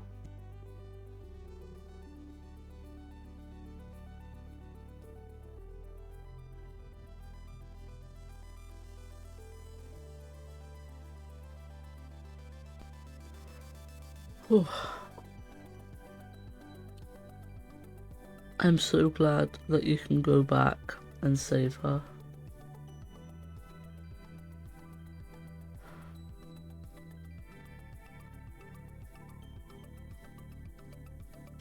Okay. You okay there? Just imagine you seemed a little, Surprised. Canis, Tension says, approaching you with purpose. We need to discuss my brother. Who this? Yes, this. I need you to figure out where he's been disappearing. Ever since we landed, I barely see him anymore. He doesn't come home at night sometimes, and well, I'm not very good on very good terms with my brother of late, and, well, people are becoming worried. You get a feeling that Tang is the one who's worried. She doesn't want to admit it. I'll find out. Thank you, Canis, she says, looking relieved for a second before expression hardens again. I mean, the ridiculous waste of resources if something happened to him and no one knew where he was or how to find him. Right, of course. Tang doesn't get worried.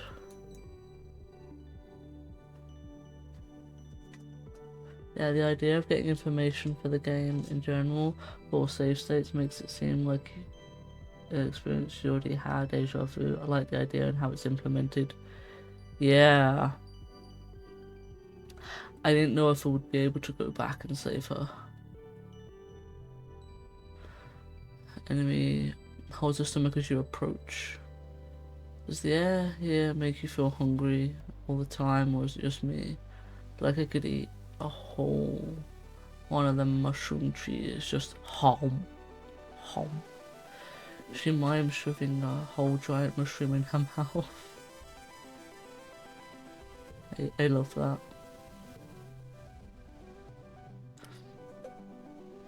You tell this that his sister Tangent wants to know where he's been disappearing after. His eyes flit briefly with yours and stares vaguely off towards the engineering wing where his sister is reading on a holopan. He doesn't say anything. She's worried about you. She doesn't care about me, he says sullenly. Tangent's just worried she'll get in trouble if I don't come home one day. She doesn't care about anything but her schoolwork.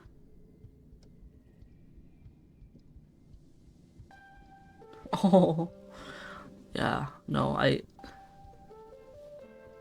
yeah. You better tell me where else. I don't have to tell you, just leave me alone. You know what? That is fair. Tammy is sitting down in the grass with a baby on her lap. They're playing nicely with some flowers and a strand of beads in Tammy's hair or something. Tammy keeps gently removing her hair from the baby's mouth. Candace, she giggles as you join her. Aren't babies the best? There's so many new babies in the creche, you'd think we're starting a colony or something. Tammy laughs. The parents are too busy doing other work and someone needs to take care of the little ones. She looks down lovingly at the baby who is now sucking on part of her skirt, getting it good and damp with baby drool. You can help too, that would be fun. Haha, no it wouldn't. The baby chooses the moment to spit up a big pile of ick. Okay, yeah. Oopsie, Tammy coos, who picks up the baby and holds him out towards you. Could you take them for a minute? Baby hiccups and rolls her eyes and okay, I guess. You hold the child at arm's length. This is how I act like a baby with babies.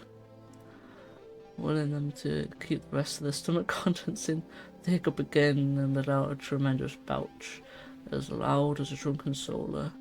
You have to admit that was kinda cute. Carl runs up to you, streaked from foot to neck with purple dirt. There's somewhere space. We've read this dialogue before.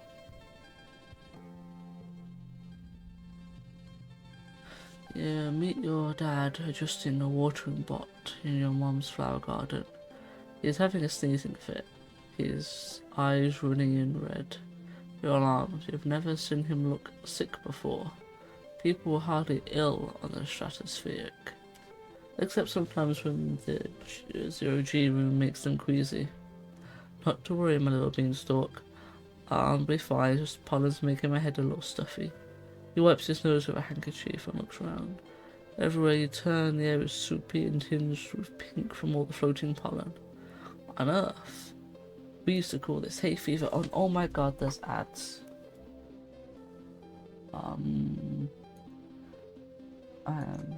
sorry about this. I will not play. Back in a minute. Yeah, back after ads.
Whoops, I didn't realise we didn't have music on or sound on for the ads.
Hello all and welcome back from the break. Thank you for staying. I appreciate it. Let's get back to this is the wrong one. There we go.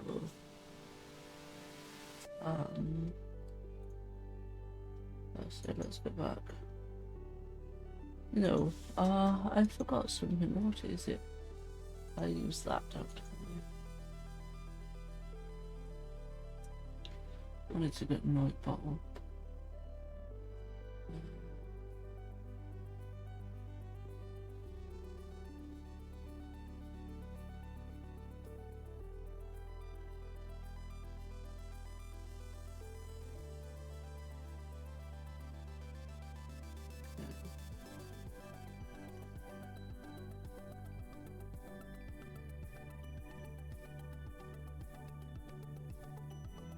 Ah, it is on there. Perfect. So I know I shared my Discord, but there's another good one for you. Let's get back on to Best Dad. Don't worry, my little beanstalk. I'll be fine. Ah yes, he just explained what hay fever was. Even though it had nothing to do with hay, my mom puts in, carrying a large bouquet of flowers. The native flowers seem to be in full bloom this year, and they smell fantastic. Your dad smiles kindly and agrees, making sure that they're beautiful, then blows his nose loudly. Sniff the flowers tentatively. They smell good and walk harmless. But Dad's eyes look so sad, but maybe that's just the allergies. Hey Candice, I know the last few weeks have been very hard for you. It might be a good time to relax and stick around the quarters wing. Maybe.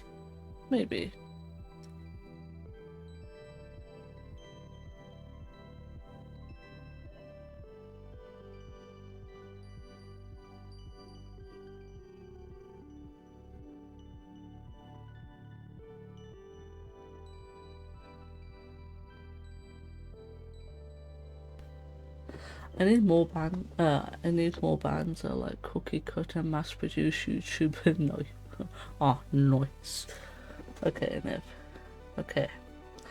I just did that, Yeah. I think I've spoken to everyone. Let's do a little bit of study. Actually, what do I need here? I need toughness. I don't know how to get toughness. Unless I can sneak out. I'm tough enough. I'm brave enough. No. Alright. What is the... oh. 10% chance to get a bonus +1 when skills are increasing. Ooh. Lovely. And guess what? I love Tammy. She's so adorable. Mr. Fluffy. Of course, and if that's hype, sure if you find something.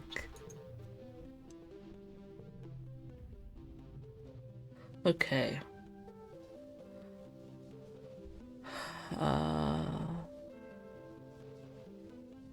Persuasion and creativity.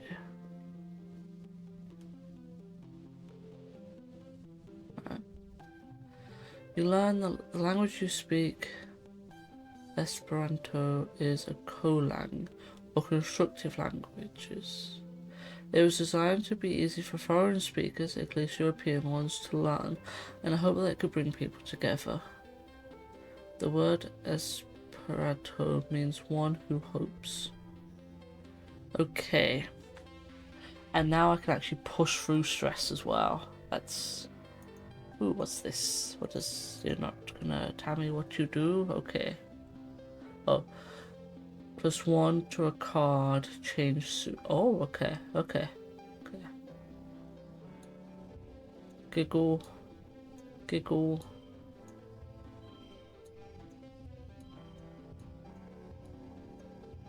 Giggle. Okay. And 14. I win. That's 10. What if we put them there? That's 11. Right, what if, hear me out game, right? What if I did,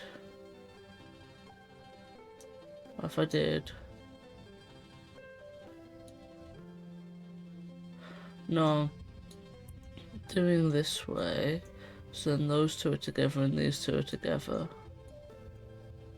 I think that works out the best. Yeah, 14 out of 14, that is the best I can do. Creativity. My persuasion's gone up to... I can't need my reasoning up to go through... Alright. I need to try and get my reasoning up more for tangent. I really want to study together though.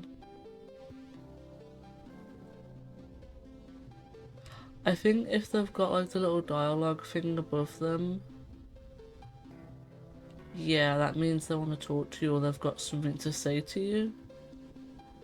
So I'm just gonna go study again.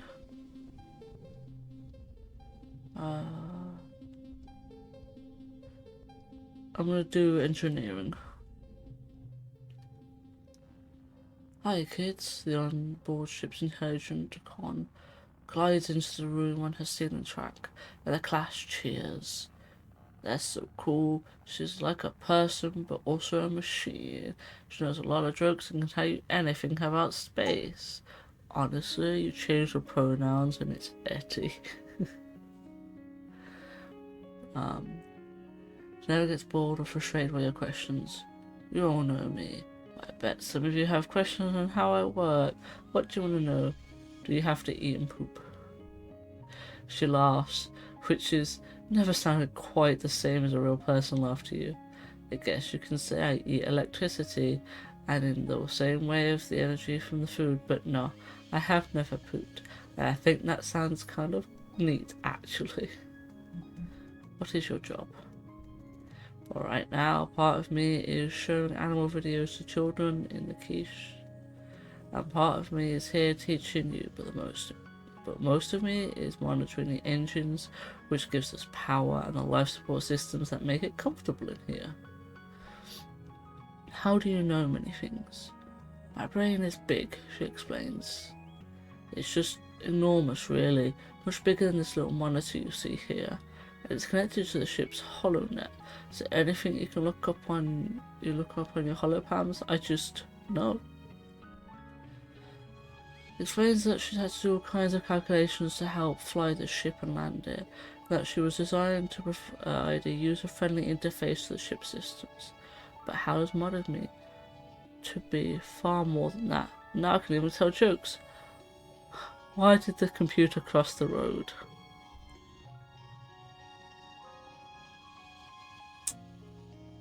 Alright.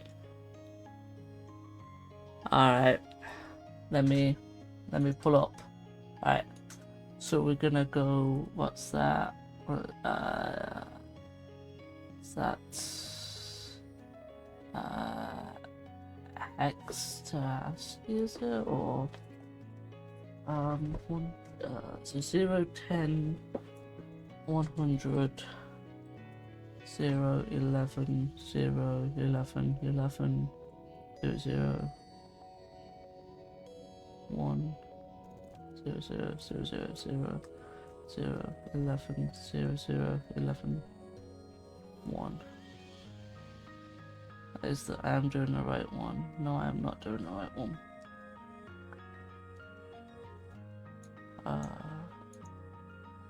Binary, isn't it? Oh, I don't know. It's. We're just gonna assume it was a very funny joke. Sharing is caring, +1 to this card, so that's now a 1. Then we do 3 1s. That's good. That's 12. And that is 13.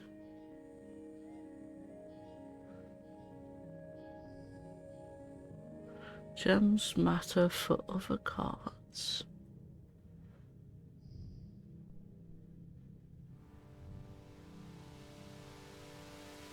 Yeah, I think 13 is the highest we can get, right? It is the highest we can get.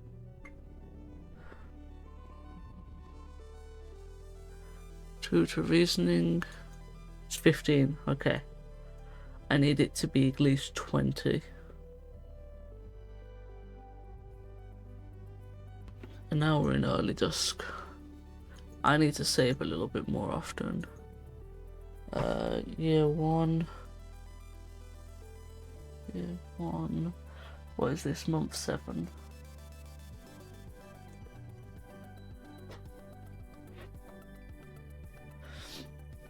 No one has anything to say, right?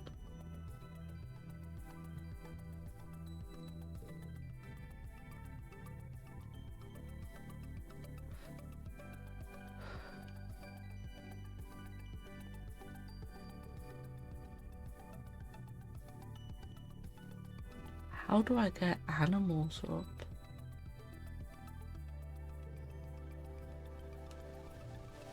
No, I think I know who likes eggs. We listened to all that before. Need to find how to get stuff. I got something for you. I think she likes egg. I guess it is my birthday this week. Yo, I accidentally gave her a present on her birthday. Hey. Cool, thanks. Isn't it? I guess it is my birthday. I lost the collectible, that's fine. But I got +4. And I know, yes. Yo. That's awesome. Early dust. There's a lot of characters. Oh, this is how I can get my toughness up. Dang.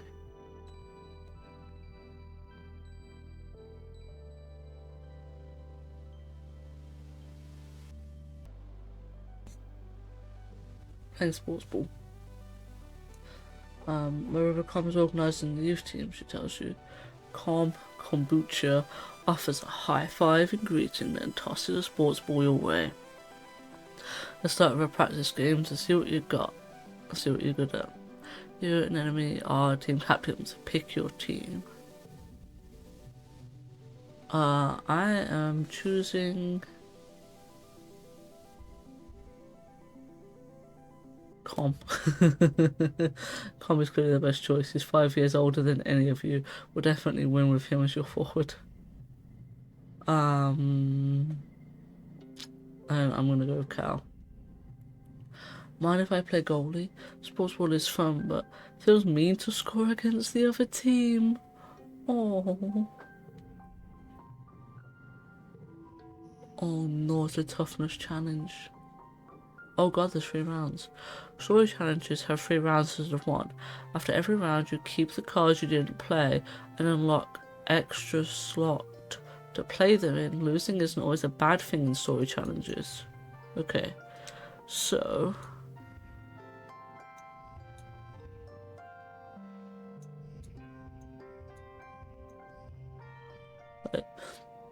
so first round is 11, so that means my next goal is 7. 1, 2, 1, 2. So this is already 7. Oh. With this. Okay, cool. Alright. So we do crawling, 1 less stress, temperament. Oh, I got the super goal. And then I'll do 1 and 1, which is 9, and I do pass the super goal. Ew. That is the yes.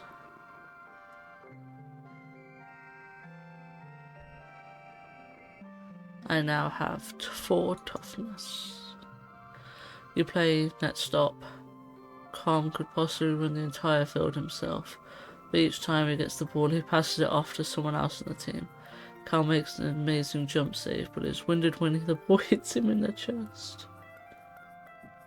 What did trigger that? So the little card game bits, there is a goal and a super goal. Super goal is hidden, so we don't know what it is. And when you reach that, it gives you extra things, I believe. The score is tied, and enemy and Mars aggressively keeping the ball in your zone.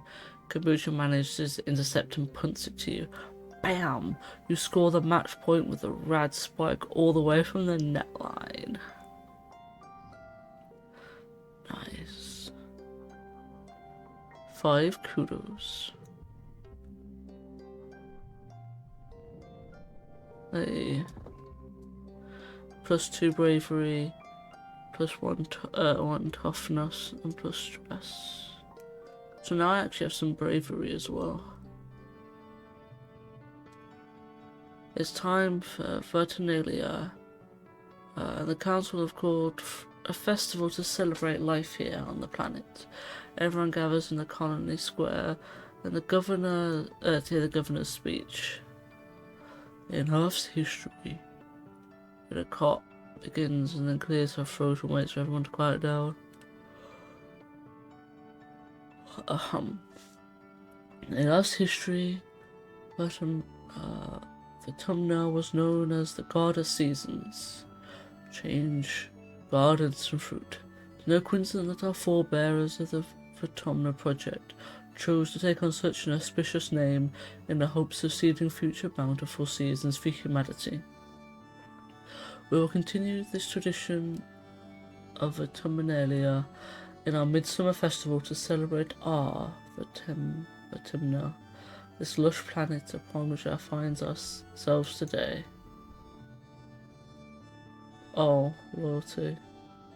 I don't know if I like the idea of loyalty. The members of the council will get up on stage one at a time to give their own short speeches. Governor Edcott announces each one. Governor Edcott Command, Chief Administrator Seed Command, Security Chief Ret Command, Chief Engineer Instance Engineering, yeah. That was on. Rachel Mother Flulu. So she announces that tonight you'll be eating some of the very first crops grown from the soil. Your eyes go to the feast table. Aboard the Stratosphere, it was mostly soy-based food, nanoprinters, spiced up with more precious fruits and vegetables that could be grown in small bays. This year, herb plants look even less robust than usual, but they're supplemented by vitamin plants you've come to appreciate. Juicy or watato pods and slabs of edible fungi. Ooh. What is the festival about? Festivities? She asks. Professor Han and Security Chief Ret have organised a 3-part competition for the kids. Good luck, children.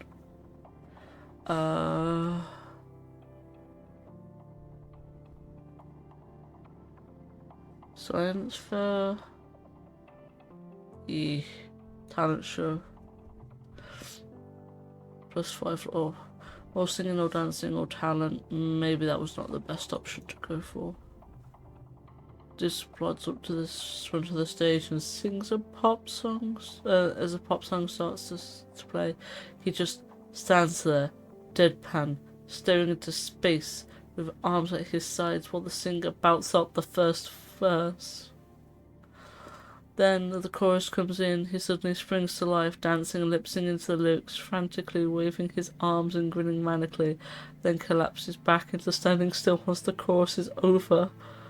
It's hilarious, but you're not sure you're supposed to be laughing.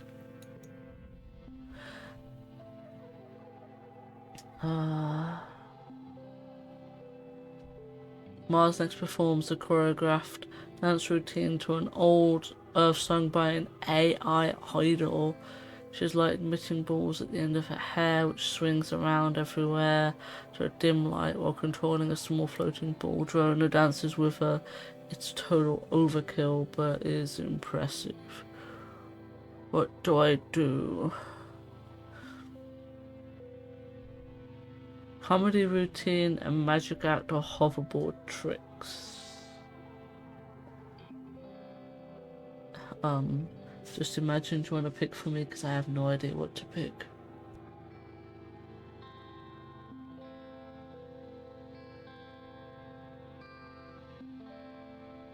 Alright, let's go for comedy. Oh no. Haha. I am not gonna be. Oh wow. Sucks. I got 4. Hahaha. Okay. That's a 1, that's a 1, that's a 1. Come on, is that something good? Okay.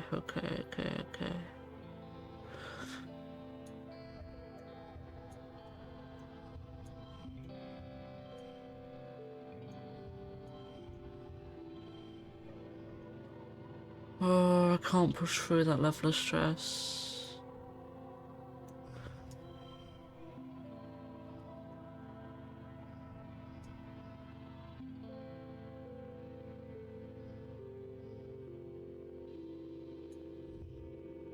Oh, hang on a second.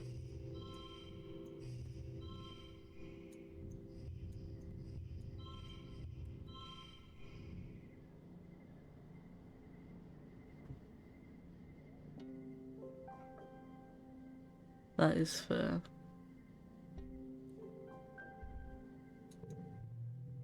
I could have got 14, but I pushed through stress.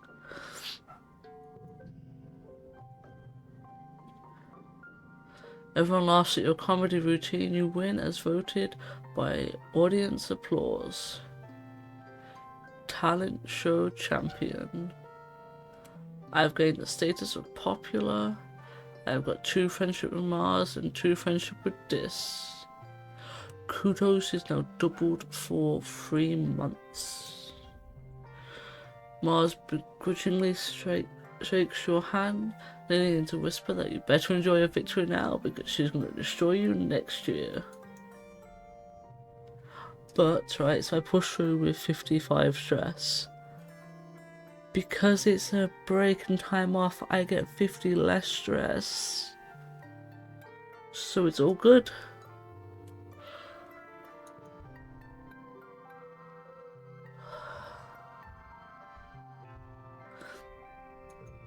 I'm gonna save.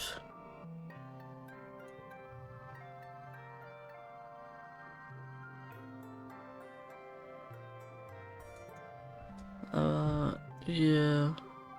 1 month. 6, 7, 8.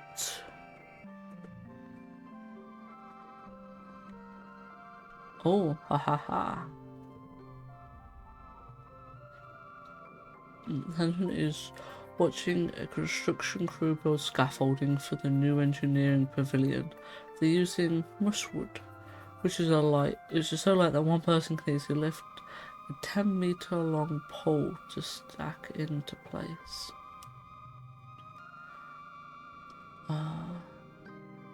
She points to them. Human beings are so great, don't you think?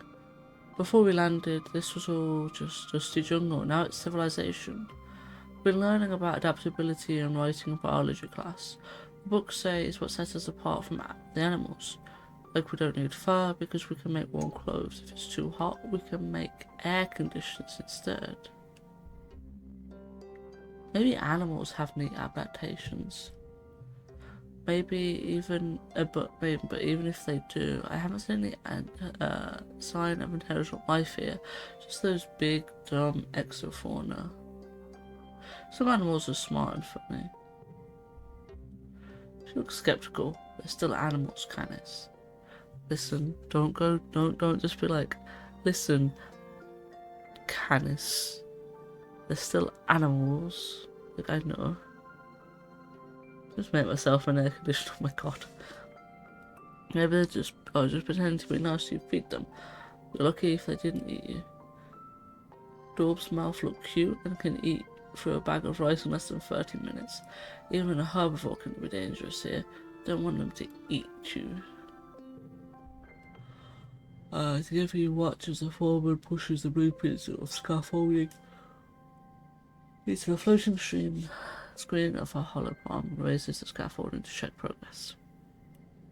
Let's see aliens do that. Humans look defenseless and weak. We're the strongest species in the galaxy. who can literally bend the reality to their will, not stupid alien, that's for sure. She puts a finger on her chin. I'm living proof that humanity is greater than our biology. All of us are, really, with our genetic enhancements. We're the next step in humanity's evolution from the great ape to galactic superspecies. Alright. Tammy almost doesn't notice you approach. She's bent over her holopam, intently taking notes until you get close enough that her ears wiggle and she looks up, surprised. Oh, hello Canis, she greets you cheerfully. I'm so sorry I didn't see you there. You ask her what she's studying, and she flushes pink and talks. Oh, I'm not studying. I'm making a list of my friend's favourite things, and you're my friend Canis, so what's your favourite colour? I hate all colours equally. The colour of the monster behind you. I'm gonna go with rainbow because... Okay. You're funny, Canis. She notes your answer then. What's your favourite dessert? Dessert? I prefer the Sahara myself. Space cake. Yay, space cake is my favourite too. Good last question. What is your favourite toy? Stuffed animals. Okay, now I know what to get you for your birthday. What are her favourite things? Favourite colour is yellow, and my dolls, and my favourite sweet is cake. Sweet, now can I just like click on her and just be like, no, okay, why, she just told me what her likes were.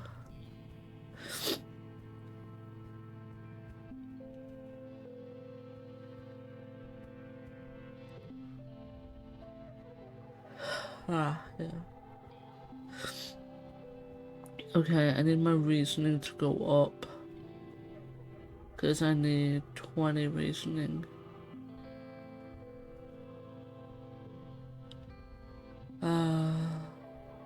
Study engineering. So much math, it's everywhere. Physics is maths, computers run on maths, electricity, mechanical engineering, chemistry, everything to do with space, math. Behind everything is some equation or another to calculate how to turn one thing into something else, or to tell how efficient something is. They should call this whole branch of science mathneering. That is such an etty thing to say. Okay.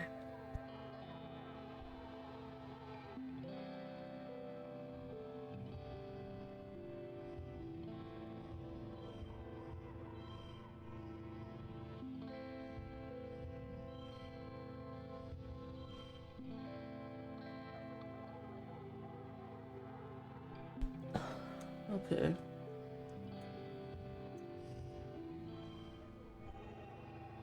Huh.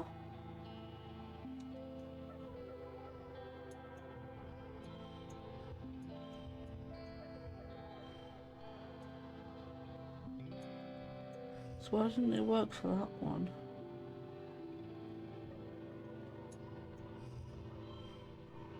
Oh, oh, okay, okay, I see that.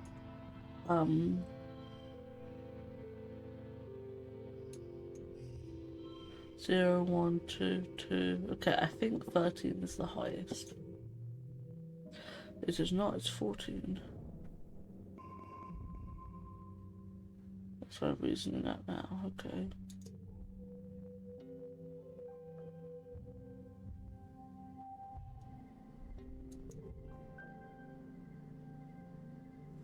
Okay, so we're in late dust now. And my kutos are still doubled for a bit.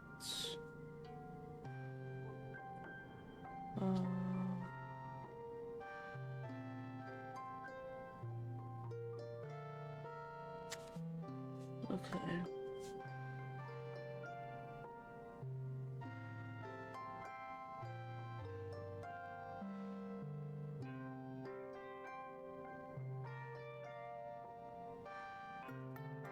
Let's go have a look. Anyone I want to talk to or has anything for me?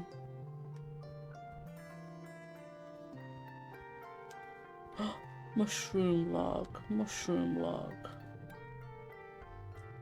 Oh, this is what I wanted to do before, wasn't it?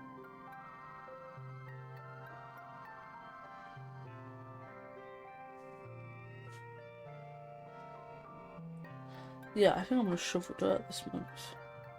It's the first day of the glorious world of agricultural soil conveyance. Oh boy. Morning, Cass. Looks like you're working for your old lady. I hope you don't expect me to go easy on you just because you're my kid. She walks you around Geoponic's wing, points out where everything is. Job is to move sod, compost, plants, garden waste, equipment from one place to another.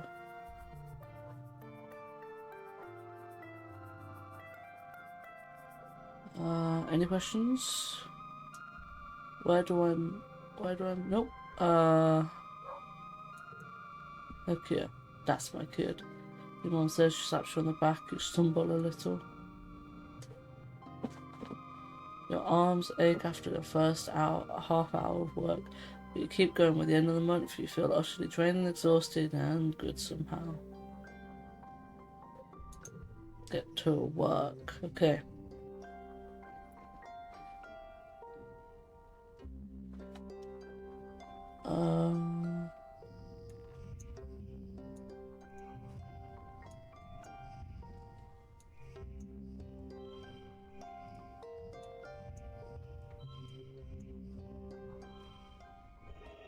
Alright, so if I move this here.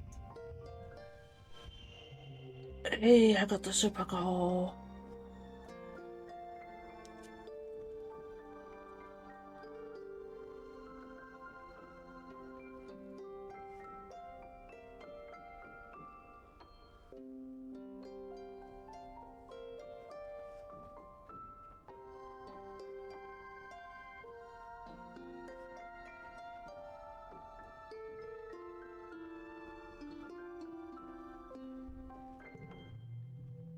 Well, I could have got higher, 22, dang it. But I got a bunch of toughness for that. And I got more friendship with Cal.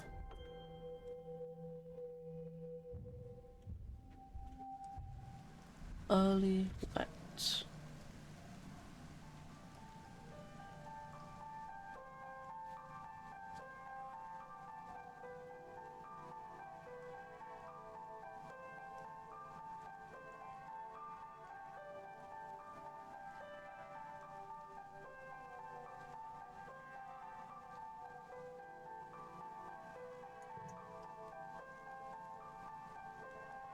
Okay. It is wet.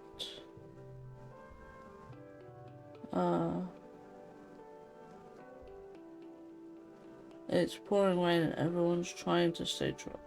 Oh, I don't have perception greater, dang. I don't think I've got any perception, do I? No. They tell security chief that they saw is up to no good round behind the garrison. He's distracted trying to put the buckets under various leaks. I think he can also check it out later. If there's any danger to the colony, one of our lookouts would watch, okay? Damn it. I don't wanna. You're not sure. I'm not so sure you noticed. He's very good at hiding if he doesn't want to be found. Maybe that wasn't the best option.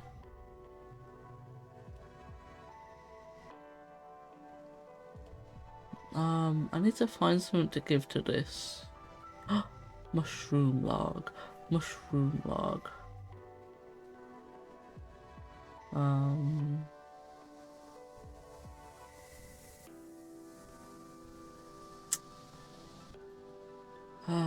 What would this like? I mean, I literally just have logs.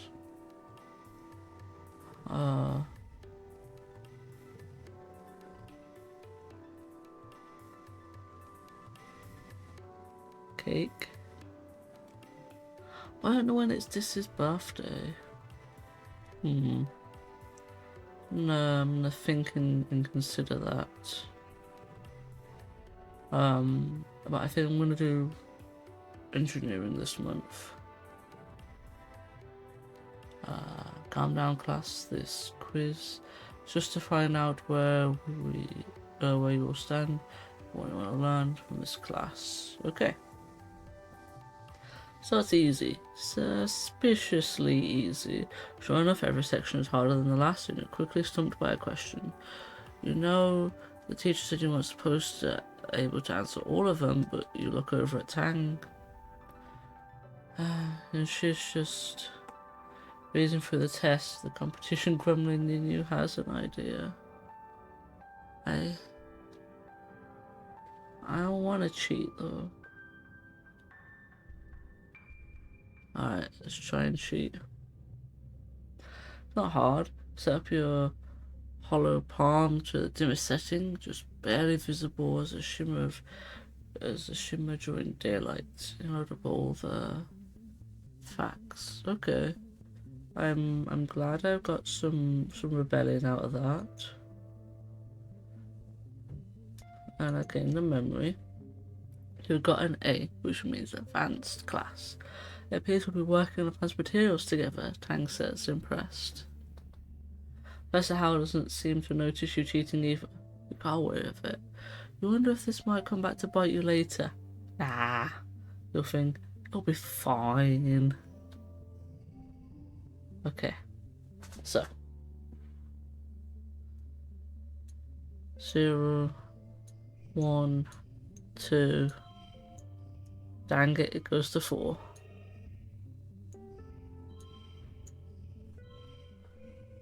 Okay, think about this.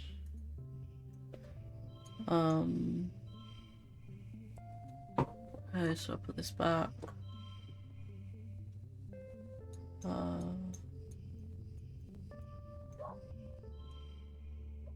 That's 14. That's 14. I think it's just gonna have to be 14. Yeah, 14 is the best I can get. What is my reasoning? 19. Dang it. I needed one more reasoning. You're having a terrifying familiar dream. A large monster crashing through the walls, a family large as every part of it wiggling and moving and searching for something, tramples through the colony as you watch helplessly.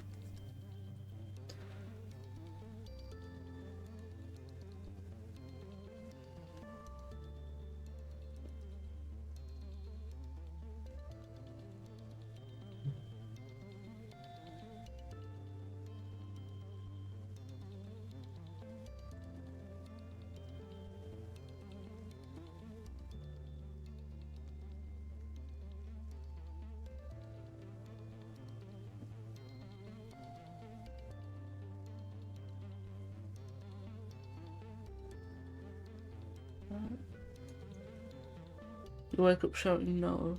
Oh, I'm stressed. Your voice is drowned out by a deafening rumble from the skies outside. The bedroom window is covered in water. It's pouring down from the clouds. You guess this must be rain, but never experienced it before. The bright flash from outside, and another crack and rumble and thunder. It must be a thunderstorm. Still early hours of the morning. You've already almost forgotten your bad dream, but you're too unsettled to sit back here. The rain beats down. I'm gonna go for the parents of comfort. Less stress, more loyalty. Dad is awake too, watching the rain from the large porthole in the kitchenette. It gives you a hug and gaze out together. This is good, he says quietly. It means we'll have plenty of water for the crops.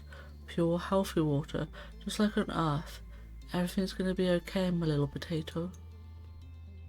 You hug your dad tight and you hope he's right.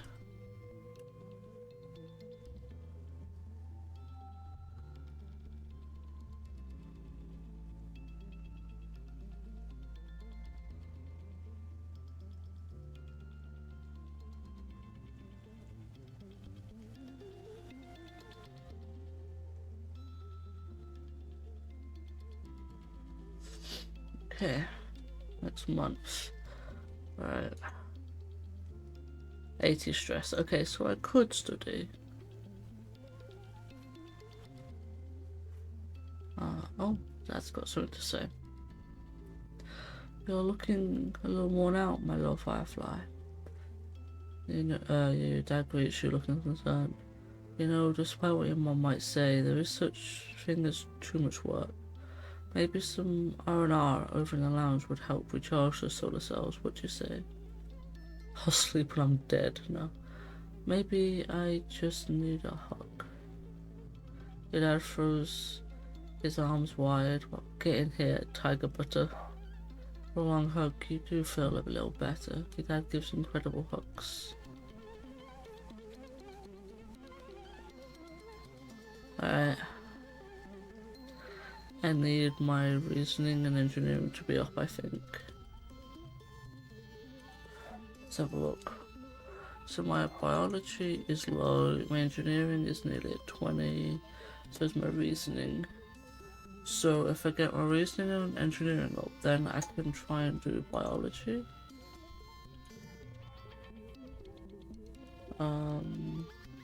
That has persuasion. I don't know what will help me.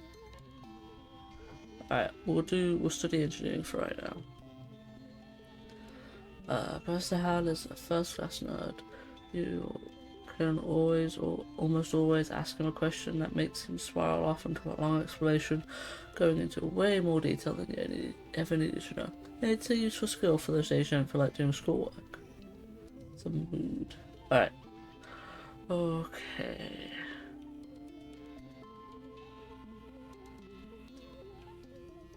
So...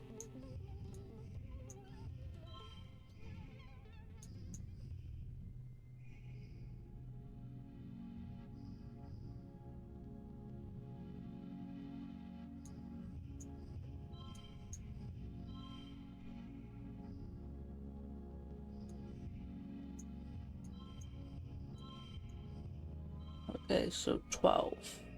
That is a thing. Oh,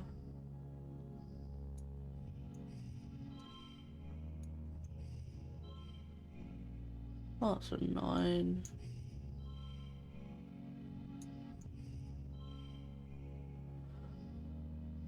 I think I actually was doing it right the first time around. So...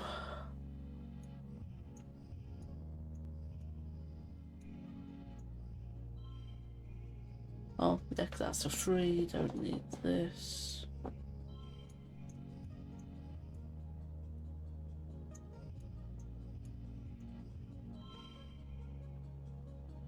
Yeah, I think 12.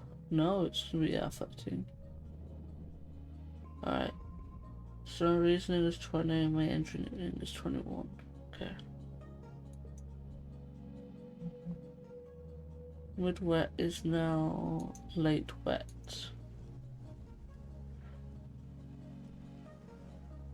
Is this at the stinks out here. Not just one stink either. Every day is a new stink. Today it smells like she wrinkles her nose. At that time the waste reclamation unit broke down. Yuck.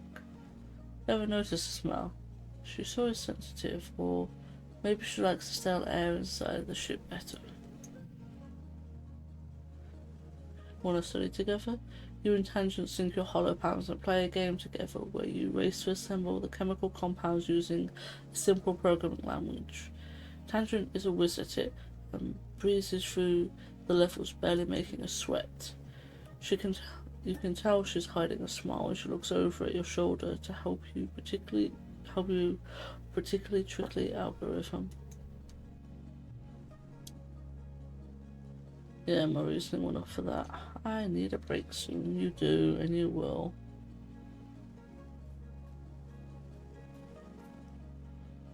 Anything else anyone wants to say? No? Okay. So yeah, it looks like it's now time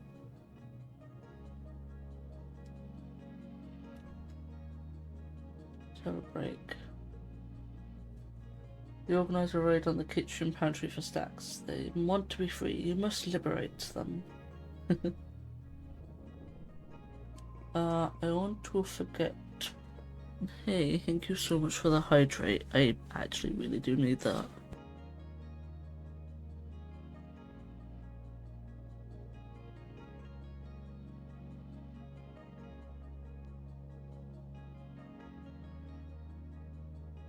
To be honest, the last 2 days I've been really bad with hydrating. So, I do really appreciate it. Thank you.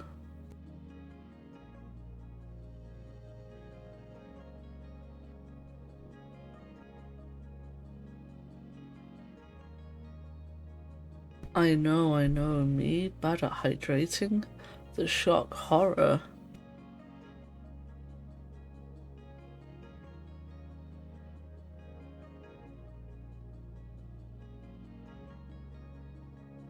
Bad chemist. That is adorable. Yeah, that's why I have my water filter here full. And I'm trying to make sure I drink enough. You know, try to lead by example. I'm forgetting the giggling because that's a 0. I need to get rid of some of those zeros.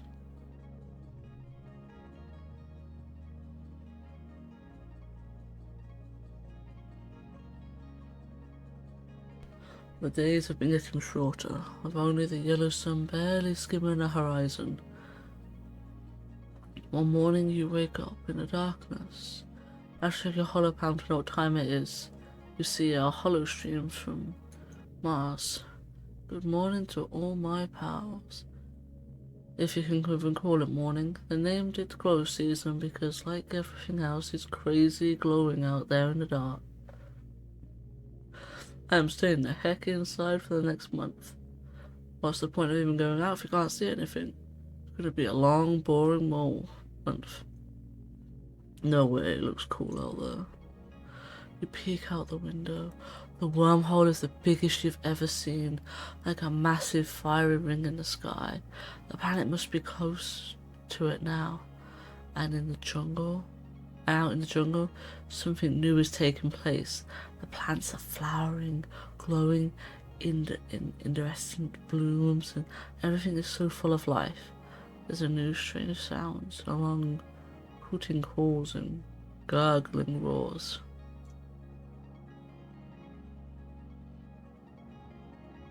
Oh my god. I'm gonna. What size Red Bull is that? I have something called Emerge Impact. Both original and sugar free. I haven't finished. Hang on, a second. Better idea.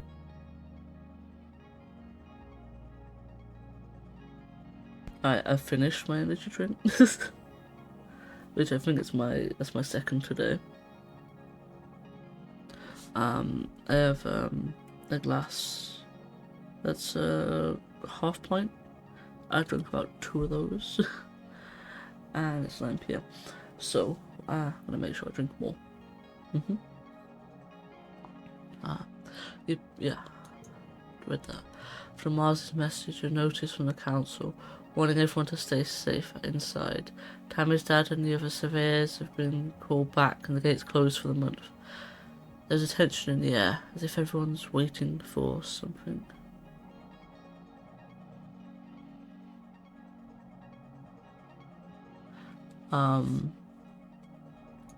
So I don't generally go for coffee, but I probably have about, mine's the same size as yours. I have about 3 of those a day. And my doctors say it's fine.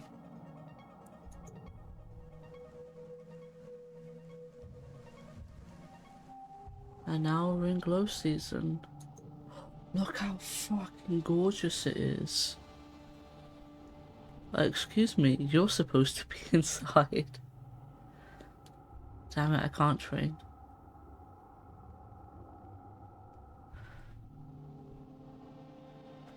This is absolutely gorgeous.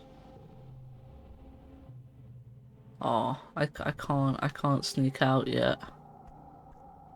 I need toughness to be 20 or bravery to be 20. I'm leaving that. Alright. So my toughness. No, no, no, no. I need to double check this.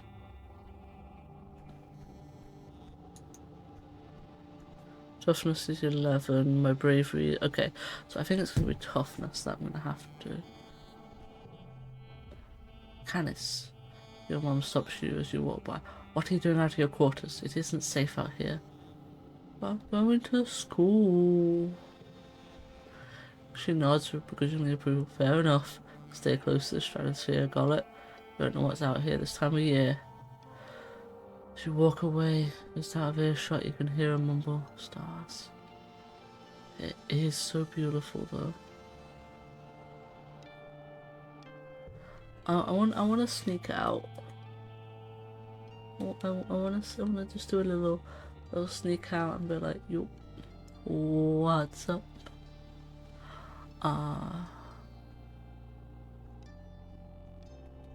Beautiful, isn't it? Feels different. Don't know how, just different.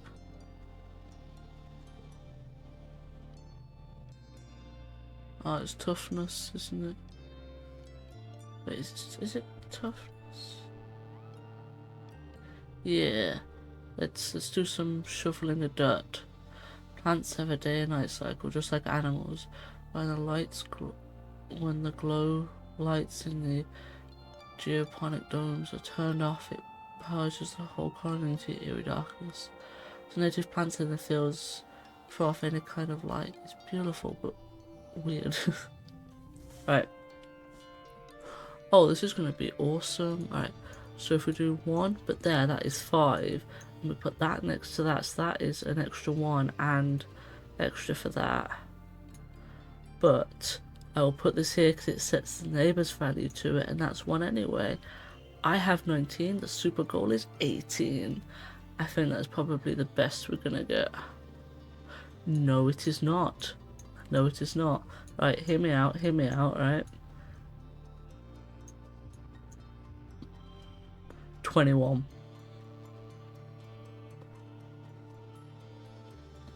I think that's it. 21 is the best. Heck yeah.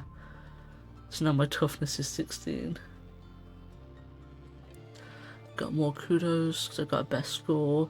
My stress is left because of my calm temperament. And oh no.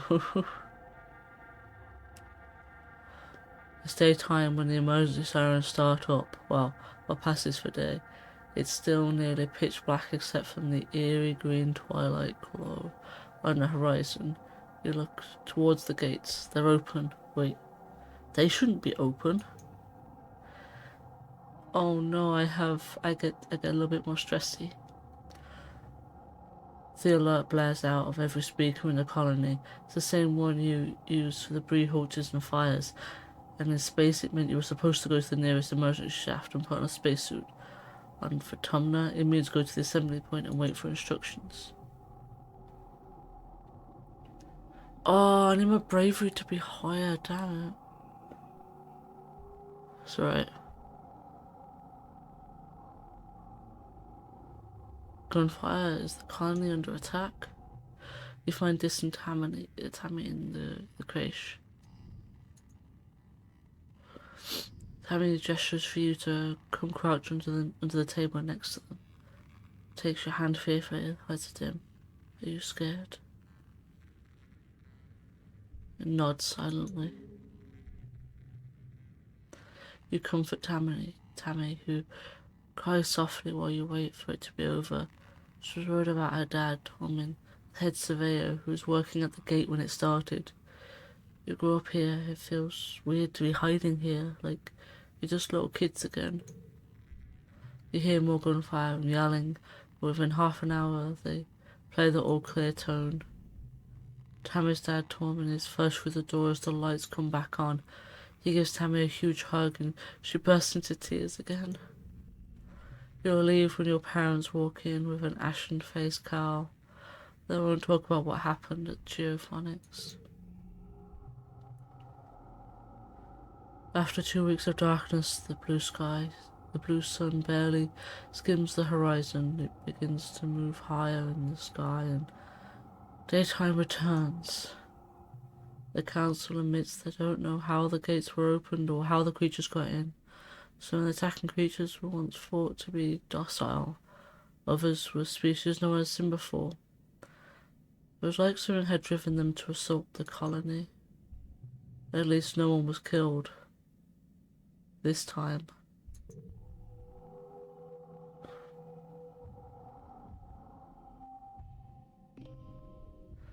Childhood is fleeting. The game will end when you reach the age of 20. You should focus on a few skills to improve and friends to spend time with. Use the skills and friends buttons on the top left of the screen to keep track of them. Good luck. So I did half a heart with Mars and Emily Cow, full heart with Tammy, and a heart and a half with Tangent. I got a bunch of cards actually this time.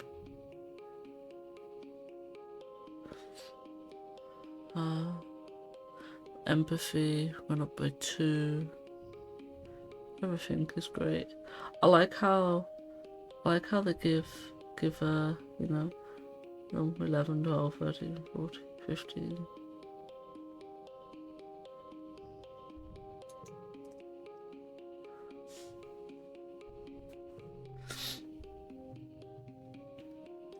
You're looking for Carl in the garden when you nearly trip over something else. One of the younger kids, they're blindfolded?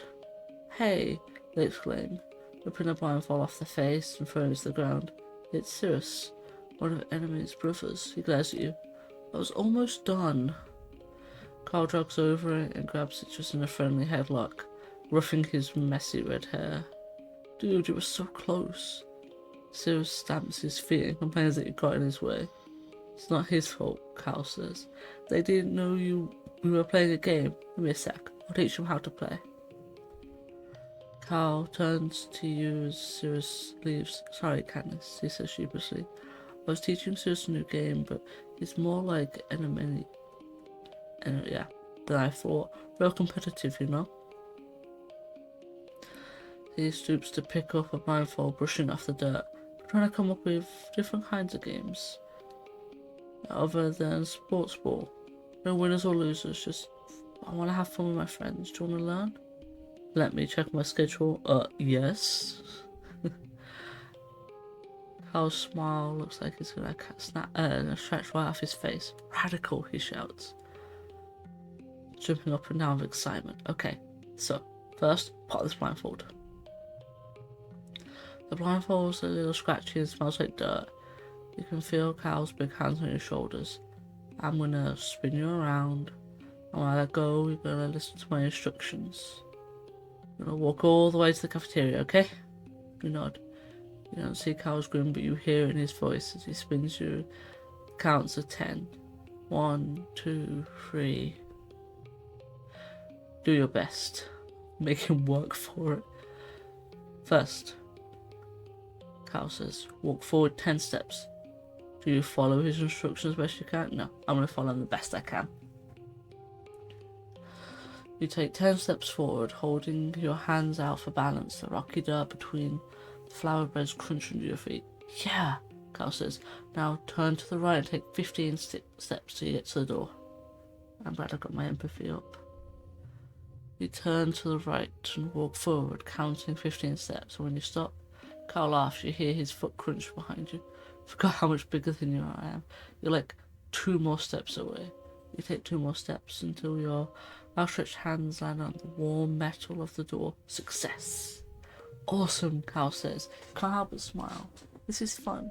Now hit the door button on the right, and then keep walking forward till I say stop. Go real slow, okay? And this is where we have to pause for another ad break.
Welcome back from ads.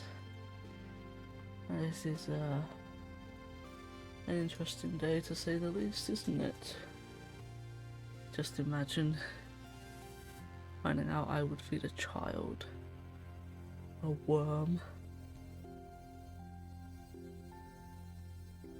What I didn't tell you is that it'd be a gummy worm.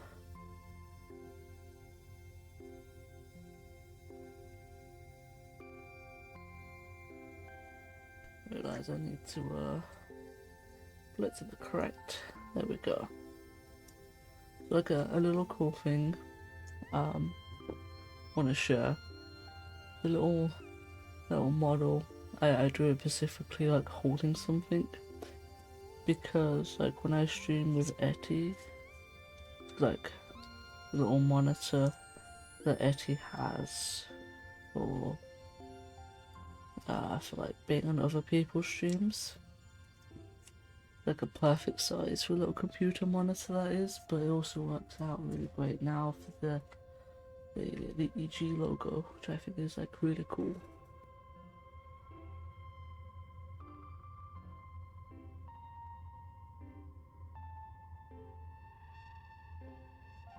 I just hydrated a little bit too.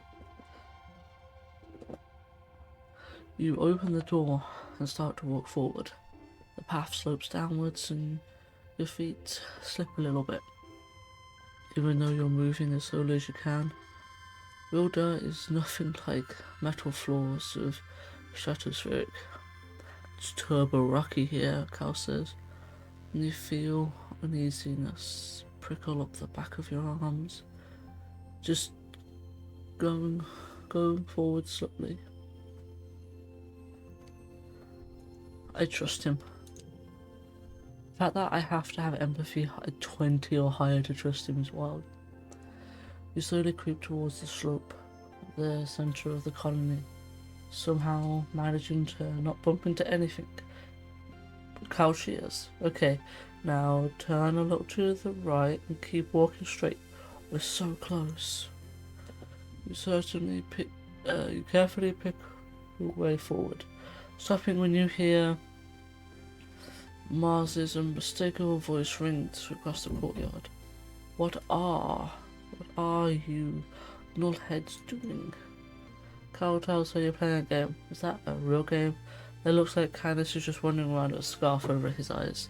Aren't you a little old for this? Maybe she's right. Damn it! Embarrassment burns in your belly as you tear off the blindfold, blinking away the tears in the sullen brightness. You can see Mars looking down her nose at you.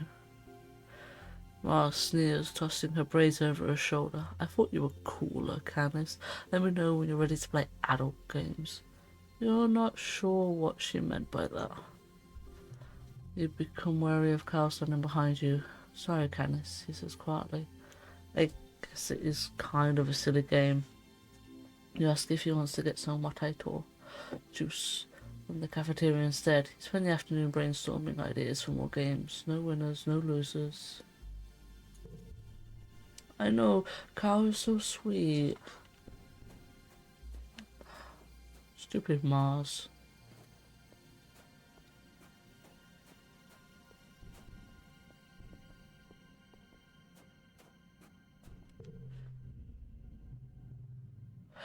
Andrin is standing still with her face held up to the sky. Thin blue snowflakes land on her cheeks. They melt almost immediately. She doesn't move as you approach. After a minute she winches and rubs her eyes. It stings, she says. Because it's made of acid. Acid snow? Tang nods. Al says it isn't harmful, but it's an important part of the natural cycle here.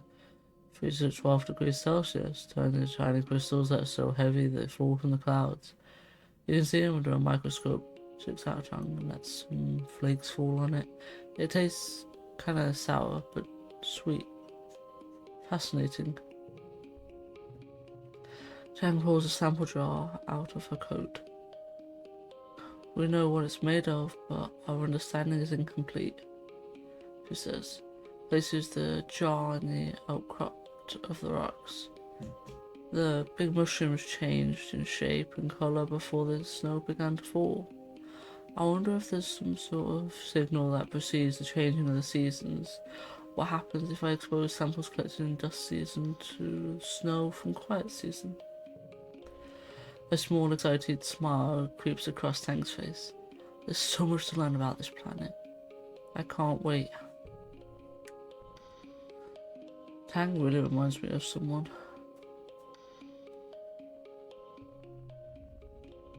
Hey there, kiddo. I need my toughness to be higher. We're gonna go do that now. Playing sports ball. We run into Cal, an enemy, on the hill behind the garrison at a small construction site. They seem to be throwing logs. A bunch of them lying at the bottom of the hill. It's a kyber toss, an enemy shouts to you, then grunts for the effort of lifting a 6-meter long mush tree pole. She throws it like a javelin down the hill and sprints after it. My best record, she shouts, and ties a piece of caution tape to the end of the pole. Your turn next, Cal says, pointing at a neatly stacked pile of construction poles beside you. From the looks of the nearby constructions, they're probably destined to be new lookout towers someday. Choose a thicker, heavier one. Oh no. Challenge mode. Oh no. Kai's gonna throw a big one, so you better get out the landing zone. The pole isn't actually that heavy, but the length makes it hard to balance. You struggle to get underneath it. Oh no. No. Dang.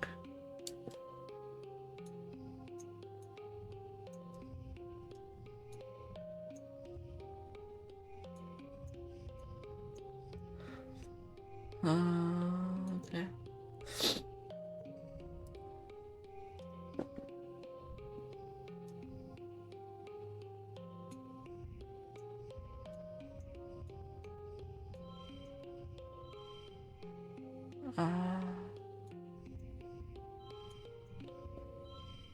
Alright.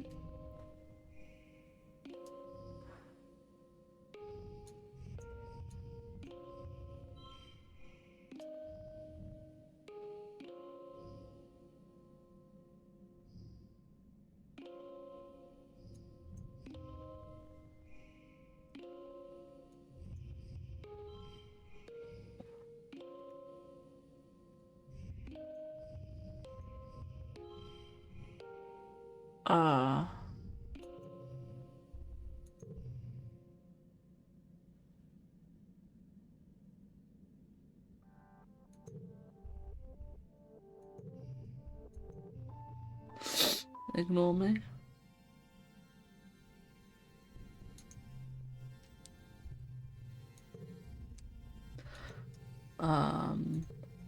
Okay, I'm gonna choose the average one. There we go. Kaz has made a fine pole selection and has lifted it onto his shoulder. Next they will approach the sprinting line and begin his run, tossing the cyber before he reaches the throwing line. Card becomes physical red.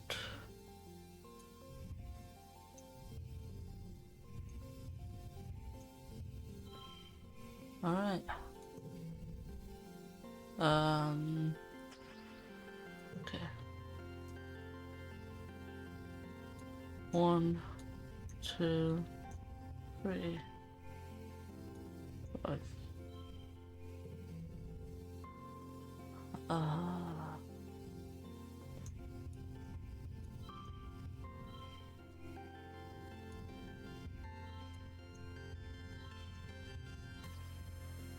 Oh, come on. Really?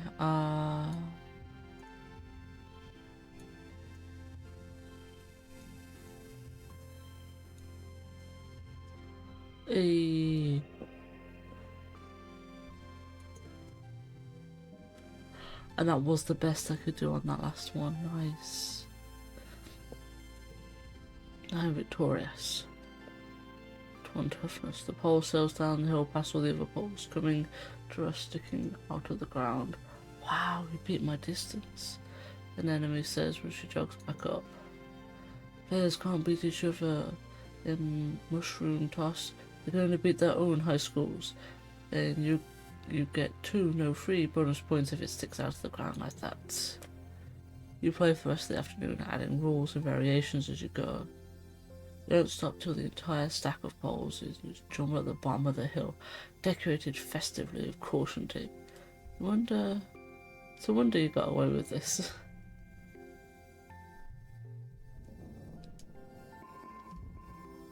So my toughness is 18. I need 20. That's what you're... Yeah. Very true, just imagine. So much has happened in the last month since the monster attack during Glow. The idea this planet has a peaceful utopia has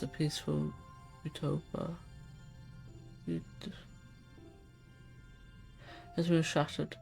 The security squads are training new members and keeping close watch on the gates now, reinforcing the walls and even installing few robotic turrets.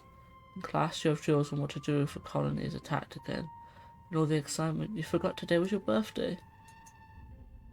Your parents haven't forgotten. They wake you up early with enthusiastic shouts of surprise. The year is only a little longer than a year on Earth, so you've taken up its calendar for birthdays. Yours is the second month for quiet. Spark snow drifts slowly past your porthole window as you snuggle with your dad.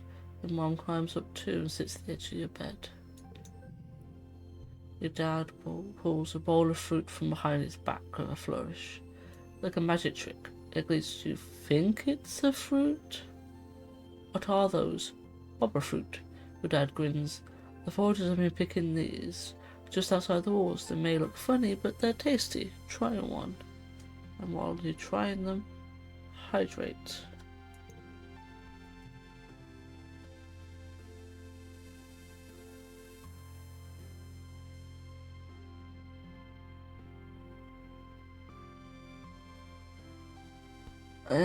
I'll take a bite of it, why not? You take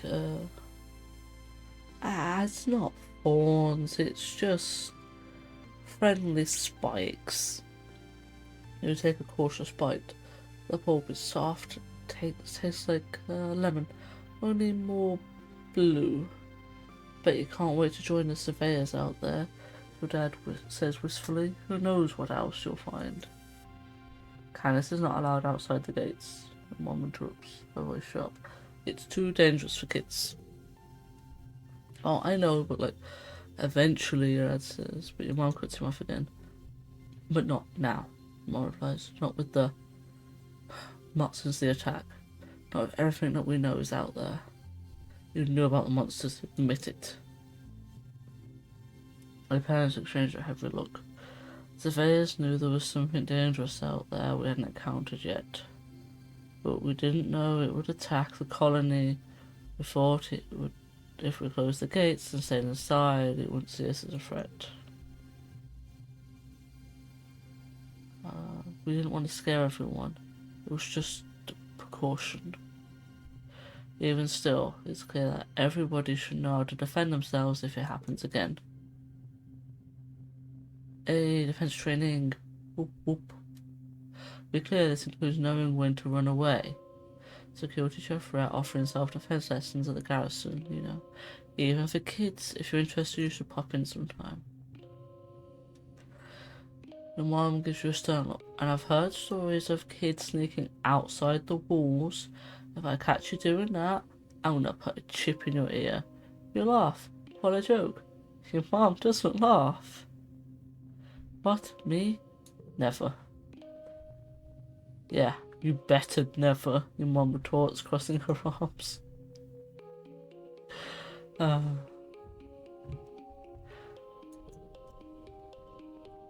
Oh, hello.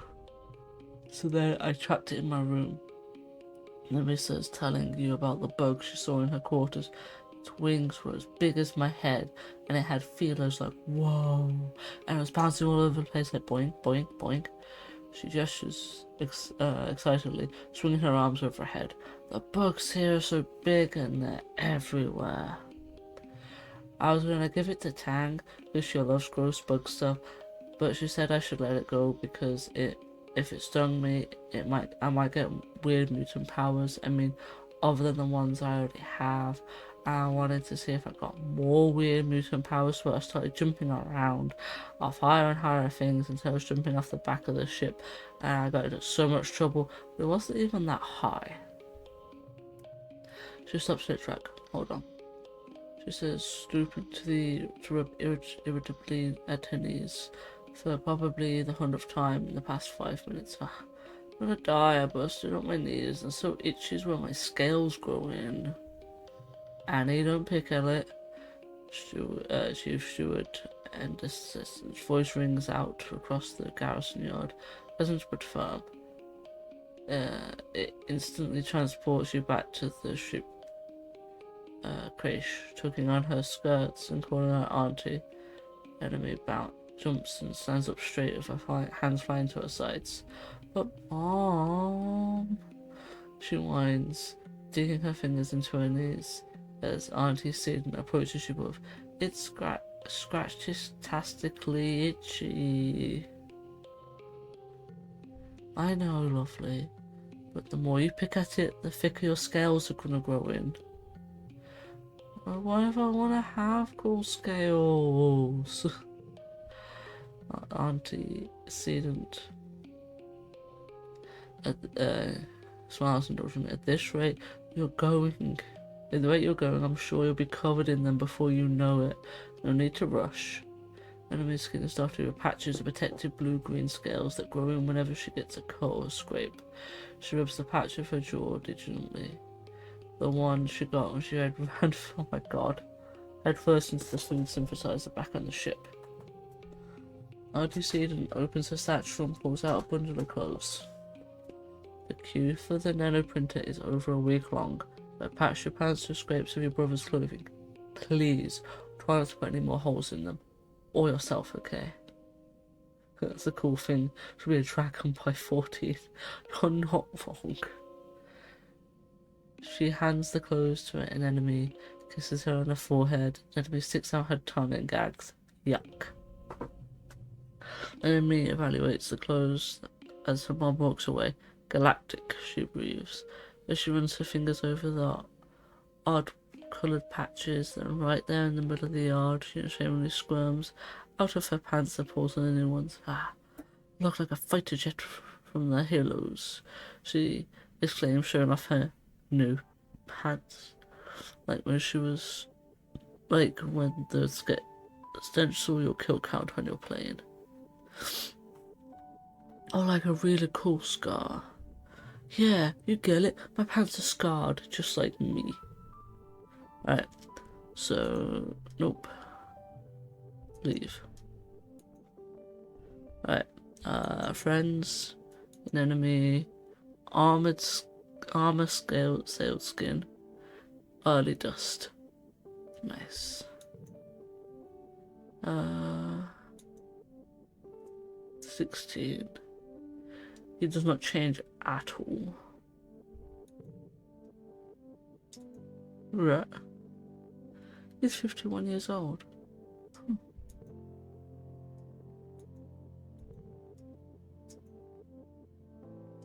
Yeah, okay.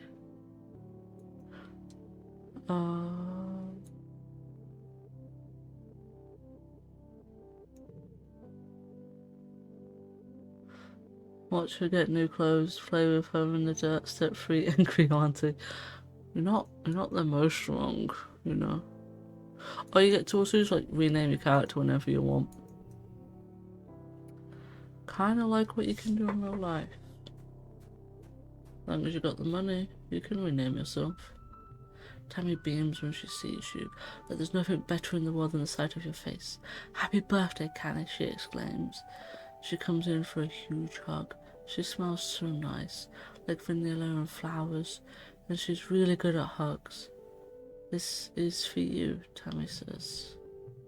Cake. steps back and reaches into one of her many deep pockets of her dress, producing a little paper box. I made this. She laughs, opening it to reveal a little snack-sized cake. It's only soy cake, but it's soy cake made just for you. You take a bite. Okay, it tastes just like regular soy cake too. Tammy did what she could with what the colony has. Tammy watches you eat the cake with a look of delightful. You can share it if you want, she hints, smiling sweetly. If that would make you happy, keep it to myself. No, I'm gonna share it, Tammy. I was just kidding. I made my own, silly Billy. She pulls out a second box. Let's eat them together. That's cool. It suits the possibility to change your pronouns anytime. I like that a lot. I would have overlooked that if I had been the one to program that.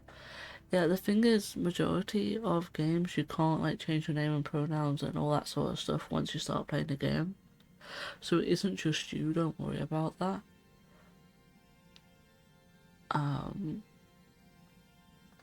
But yeah, no, this is really cool. I really like it.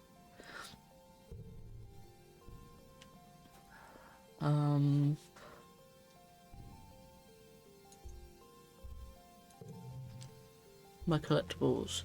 I have 2 cake, a boba fruit, and 2 mushroom logs.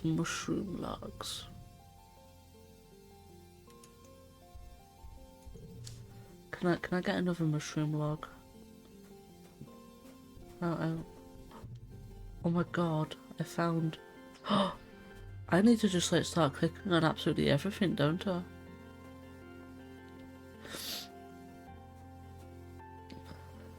Alright. So today, I think... Yes. I'm gonna... Defense training? Oh, this is how I can get it for animals. You attend your first session of Security Chief Rhett's self-defense classes. It's a small class, mostly security officers and other adults. You and an enemy are the only kids. She gives you a wink and a cheesy thumbs up as you listen to Rhett rant about how everyone in the colony needs to learn self-defense. You could be walking along, thinking you're safe within the walls. A flying animal could swoop out of the sky. Then what would you do? Rhett chops the air of his hand. I'll tell you what you're going to do. You're going to chop that beast right in the throat. Hi-ya! He points at the assembled class. But only if you learn what I'm about to teach you. And the only way to learn is by doing. So who volunteers for demonstration? A step forward. What's this? Bravery, nice. The security chief doesn't scare you, or so you pretend. Rhett is the biggest adult you know, and he is intense. You step forward and Rhett nods as he crouches down. Okay. He says, I'm a manticore, stalking you from the forest. What do? I run away. There's a smattering of laughter along the other students, but you have to live your truth. If you see a manticore, you're out. Rhett doesn't laugh. That's correct, he says proudly. Only engage with the enemy when there's no other alternative. No one walks away from a fight without getting hurt, so the first rule of self-defense is not to put yourself in situations where you need to fight. Once you've learned situational awareness, we'll move on to hand-to-hand self-defense, drawing on the variety of martial arts. Only when I am confident you are ready, we will advance to weapons. There aren't many weapons in the colony, mostly stun gloves and batons, and a few phase rifles. You hope you don't have to use them, but it's good to know how. I am proud of myself for that. That was very, very good. So if I put this here, it becomes a 5. Because, right, hear me out here, right? That's just a 3 because I have another 3. I put that here, it's in a 4, but gains another 1 because it's the highest one. And I do this because they're all blue. And I put this here too, because that's also blue. Now,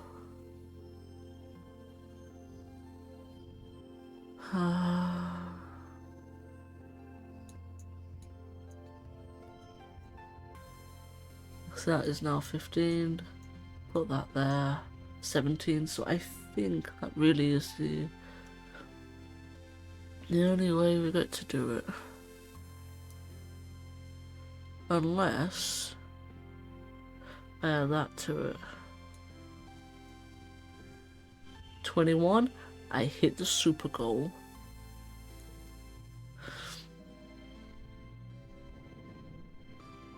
So I have some combat. Oh, that teaches you combat, not toughness. Dang it.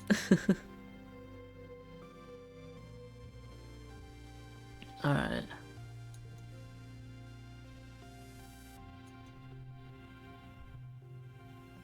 It does say combat. I did not read that properly. That's 1 toughness anyway. Yeah, 1 toughness. What else is tough? I guess toughness is basically strength. Ah, yeah, no. This is what I need to do. What is my stress level at? Alright, I can shovel some dirt. You join Carl at a particularly fragrant pile of compost. He's trying to use his hoverboard as a wheelbarrow, carefully pushing compost off it to a pile. Don't you just love this? Carl asks excitedly. you know, just imagine, you're not wrong. I think she'll be great at that. Don't you just love this? You're higher. Hoverboard, yeah, it's cool. No, I mean just this. He waves his arm, dusting, crusting up to the elbows, to take in the entire greenhouse. We get to help plant stuff, watch it grow. Even if we're just moving dirt around, we're helping. Why do you like it so much? Well, I like digging holes in the dirt because it's full of surprises down there. I found a worm. Wait, let me see if I can find her again. He sticks his hand in the compost, rummages round, his tongue sticking out his mouth. I guess she got away. She was really shiny, like a rainbow. Wait, I just thought of a thing I like better. Getting dirt under my fingernails. I don't know why. It's the best. I hate it.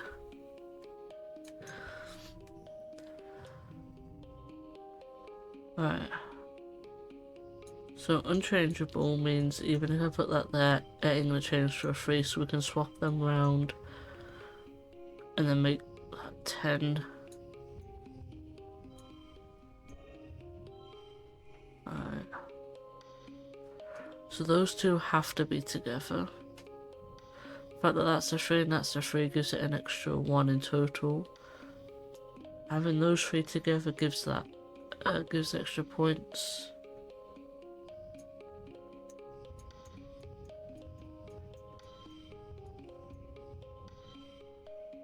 So that's a 15 to begin with.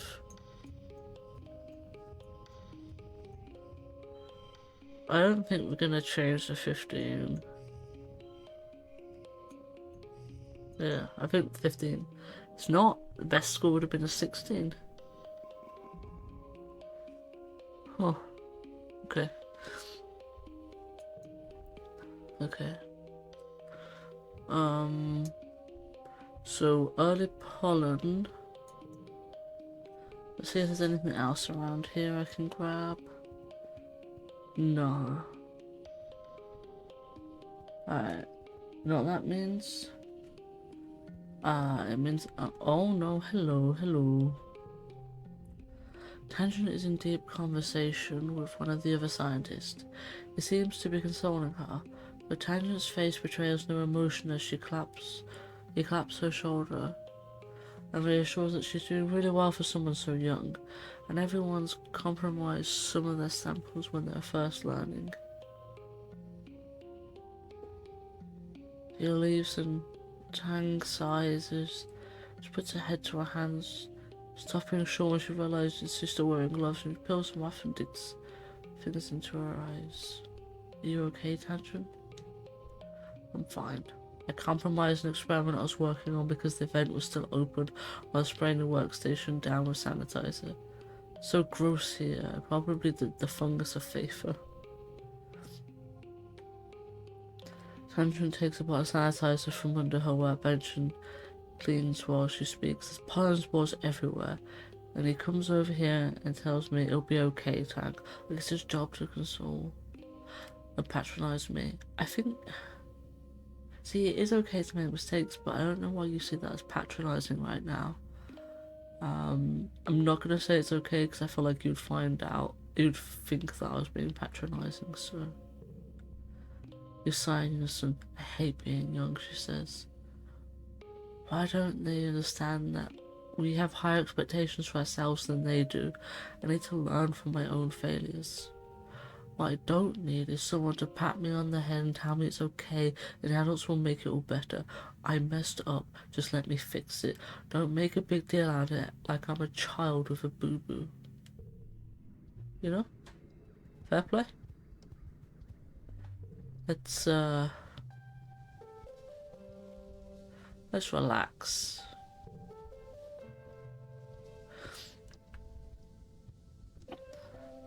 It's nice to take some time off to chill after all the stress of schoolwork, not to mention the mental toll of just living in this unpredictable planet. Looks like you're not the only one who needs some downtime. Some of the other kids are relaxing in the lounge.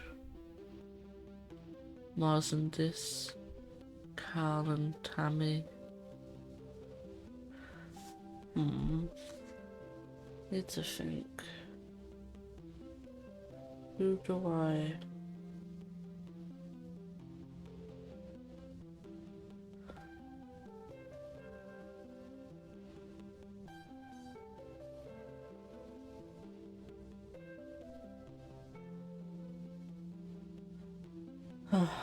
Okay.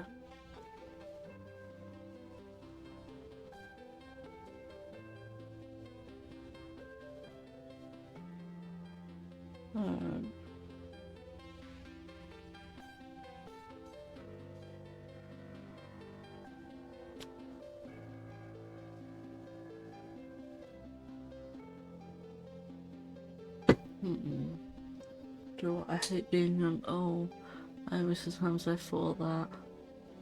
You know, that is such a mood. I can't believe in like under 3 months I'm gonna be 30. It's wild to me.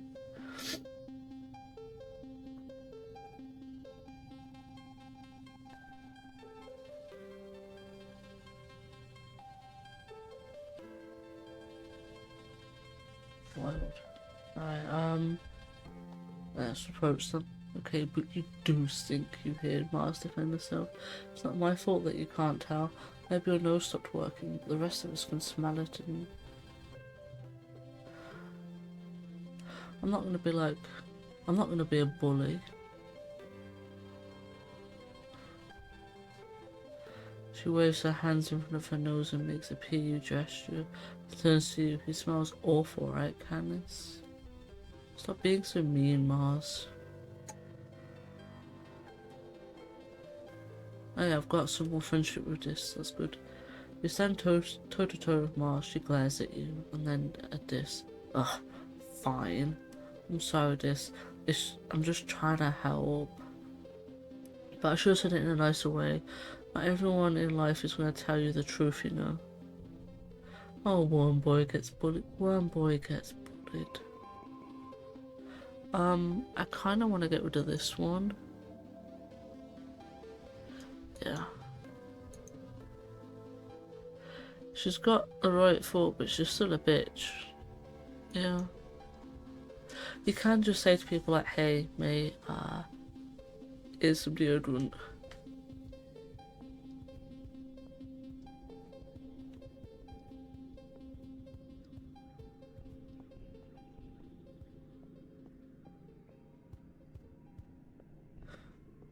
Right, no one else wants to talk with me like anything new. I'm tough enough. Oh, you are? No, I'd say you might be having a growth spurt, Katniss. But better watch out for you on the sports ball field. Listen, I can see you're a tough cookie. I'd love to have you on my surveyor team in the future. But you'll have to wait a few more years first. Come see me when you're older, okay, kiddo? Dejected, you drag your feet as you walk back through the gates to safety. Psst. What's that? You look around questioningly. Mr. Fluffy, I'm tough. I shovel dirt, yo. Psst. It's this. He's hiding behind some bushes. It's so typical. He puts his finger to his lips and motions for you to follow him. Sure, you figure. Why not? He leads you silently along the walls towards the garrison and crouches down in the bushes between the sports ball field and the security pavilion to fiddle with something. Suddenly, he's gone. What? You check to make sure no one else noticed and scuttled over to where you last saw him. Behind some popflower bushes, there's a drainage pipe in the wall, big enough to crawl through. A heavy gate keeps animals out, but it's loose. You could slide aside to get through. You could sneak out. If the adults won't let you visit the Valley of Vertigo or the Subaquaticus swamps, but the cool places surveyors get to go, well, you can sneak out through here to explore the outside world. If this does it, how dangerous can it be? View the map. The map. Okay. Map.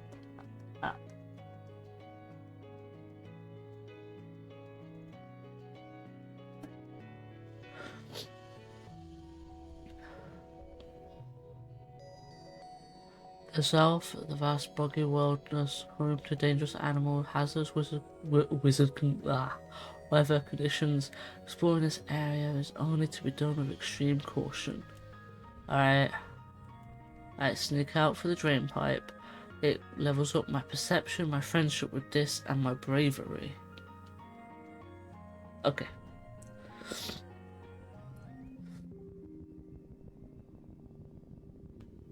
Ooh. Events in this area can be done in any order. They won't cause time to pass but will increase your stress. Return home via the exclamation depot flag or the home button at the top of the screen. Watch for collectible items you can bring back as gifts. Events respawn at the beginning of each year. New collectibles have a chance to appear every new season.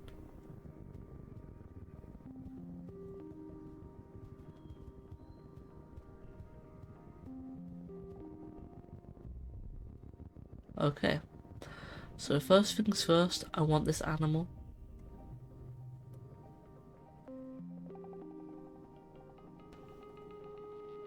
Your way is blocked by a strange small creature with 1 foot and 4 large eyes. Oh my god, it has 4...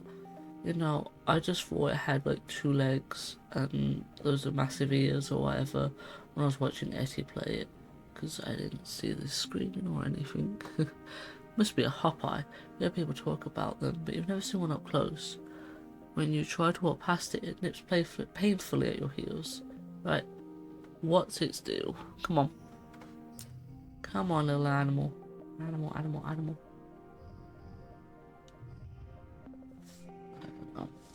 I have an idea. Okay, so that's 8.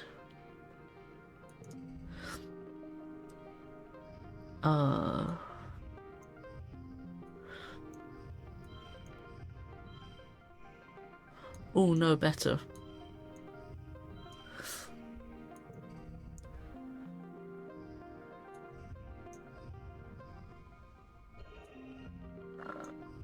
Listen, right? Ah, oh no, yeah.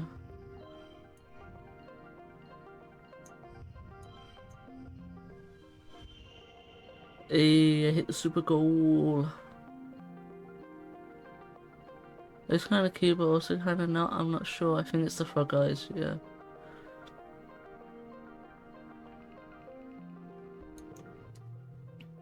I could have got 11, yeah.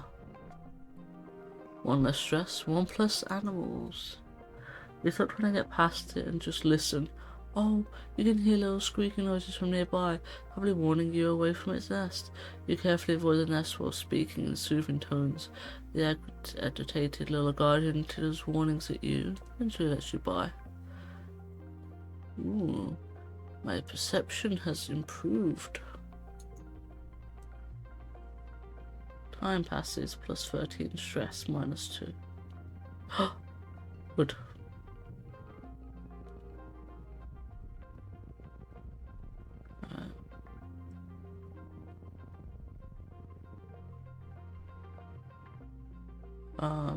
Some farmland has spread out outside the walls. The fields don't look like they're doing very well. No one's around. In fact, it looks abandoned. There's some meager looking crops ready to harvest, but animals are starting to get to them. Salvage? They got some colony food. You pull up a handful of wrinkly tubers. They're probably supposed to be potatoes eventually, or maybe yams. It's hard to tell. Good idea to come out here when there's not much stress. You spot Dish sitting in a clearing, but not before he sees you first. Instead of sneaking away as usual, he stays still to your approach. Like it's totally normal that he'd be sitting in the middle of the jungle far away from the colony walls. Now that you think about it, you're a little glad to see him. You're so far away that you can't see the walls anymore. It's a little weird out here, it's getting late. Dis starts blinking at you as you approach. Hi Canis, is what he says. Hi Dis. He seems to be in a good mood, something you see very rarely. Do you see Utopia out there? Chief Surveyor Tonin is easy to sneak past, but Utopia has like X-ray vision eyes or something. She'll catch you for sure if you get too close. She caught me once and I got in big trouble. I'll show you something cool, and sneaking out will be our secret, okay? Yeah. Oh. Just a few minutes away. The ground drops off. Okay, come on. Alright, let's just be brave. 27. Okay.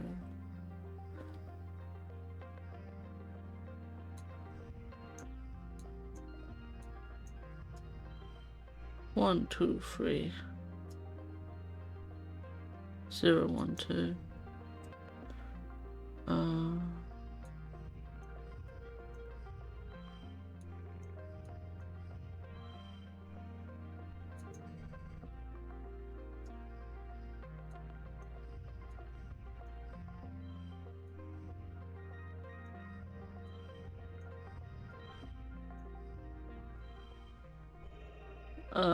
I win, I guess, but yeah, out of 15.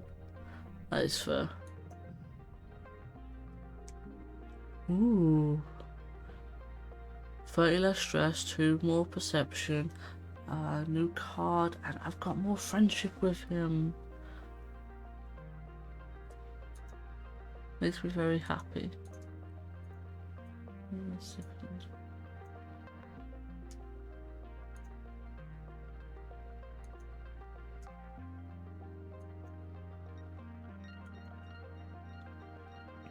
Yep. Barely step onto the rock and walk out to the edge with this. You both sit down, feet dangling over the edge. Look at the amazing view. That is a beautiful view. It's incredible. You snap a photo of your hologram, but you won't share it over the net.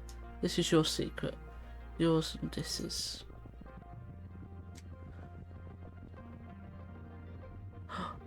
That does not look like the most amazing thing to go do, so I'm gonna... Mushroom log. I like mushroom logs. At the top of the rise of the east, you think you spot someone watching you. They're dressed in black. Is that Dis? They look way too tall to be Dis. Maybe another surveyor? You blink and the figure is gone. Hike over there and look for clues. 3 more stress, but 1 perception. You bushwhack down the valley and Open up the other path. You thought you saw them standing. My perception is popping off doing this. I love it. No signs of camp or anything. Obviously, like a dropped pack. No note saying, "I'm watching you," signed mysterious figure. Spooky.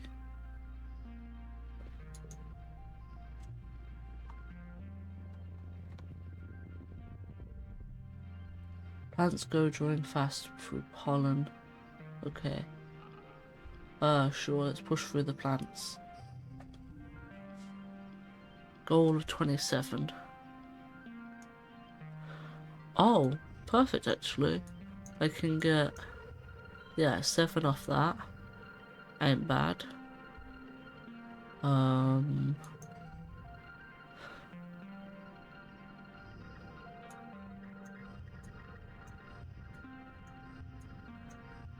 Then 1, 2, 3, 4 adds a 6. That's 13. So now we've only got 7 left to go.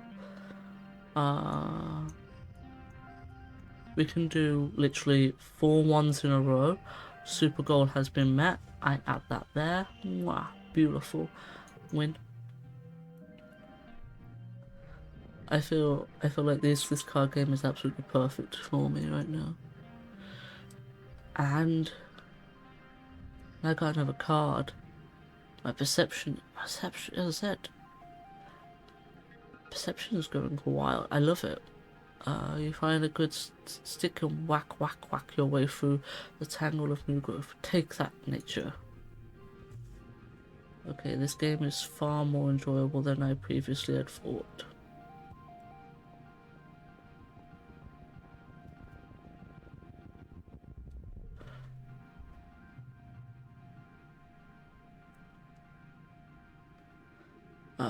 You leave the path and sneak around the stand of mush trees. See one of the little sawmills dotting this area. It's small but busy operation. 3 people feeding mush logs into some kind of machine, while the 4th one erects a 4-legged robot with a plasma saw mounted on the front. I'm gonna stay and watch. You stay out of sight and watch how they do it. And one tree crashes down and it almost seems like the others are wincing. It's probably just your imagination though. I'm not planting new ones or leaving any behind. You know that mush trees regrow every year. They can still regrow when you cut them down. But can they still regrow when you cut down everything like this? Yeah. I don't think you should be doing it that bad. Hey, my perception. Fucking hell, I love this. Mushroom.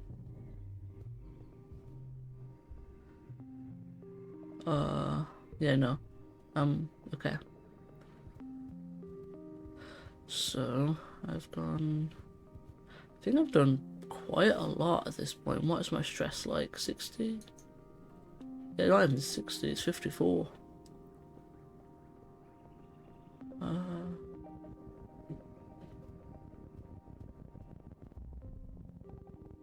I don't like the fact that he's there like that.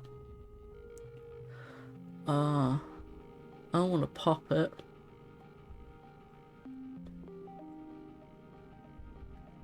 I'm gonna leave it.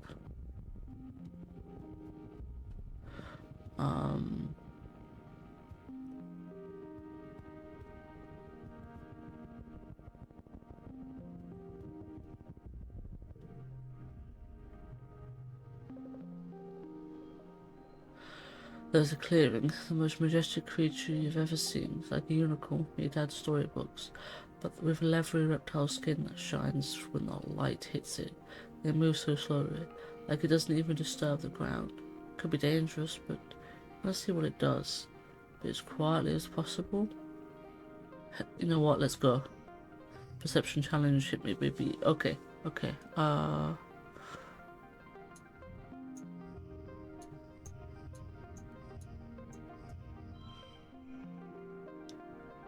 Okay, that's not the worst to hit off with.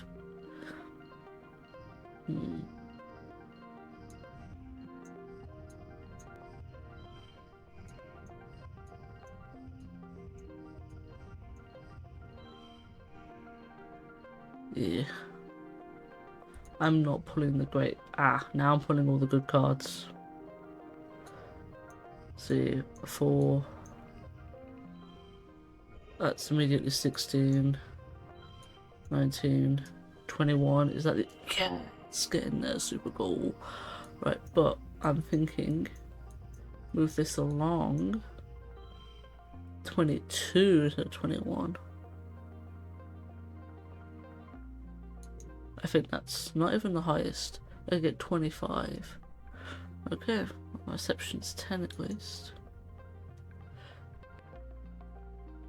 As you settle in to watch it from behind a strand of mush trees, the Unisaur looks up towards you, startled by your movement.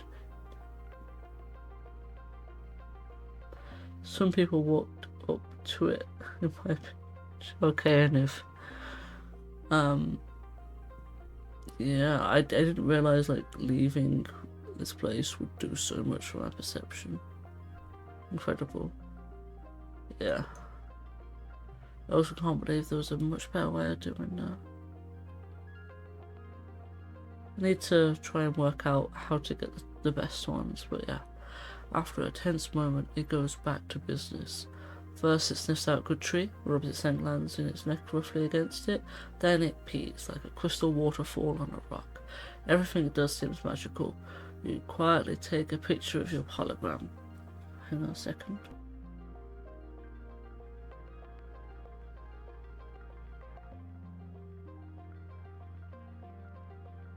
But you know you can't share it, or you get caught for sneaking out. Animals again. Nice. It sharpens its horn against a rock, which is scored with marks from having done this before. It must be its favourite sharpening rock. You notice a bulge in its stomach. It must have had a huge meal recently. 30 less stress. Eventually it curls up for a nap. You sneak quietly away. This is so wonderful. But Tumblr is a magical place.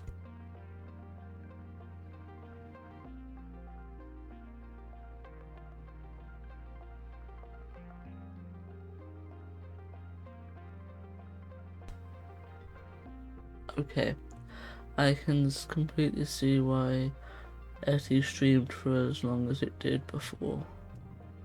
Just imagine, because you weren't there for it, while Etty was playing this game. This is who suggested I play it.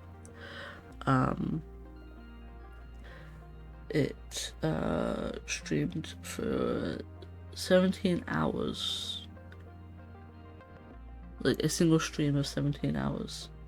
Twice. I cannot blame it. This is a really good game.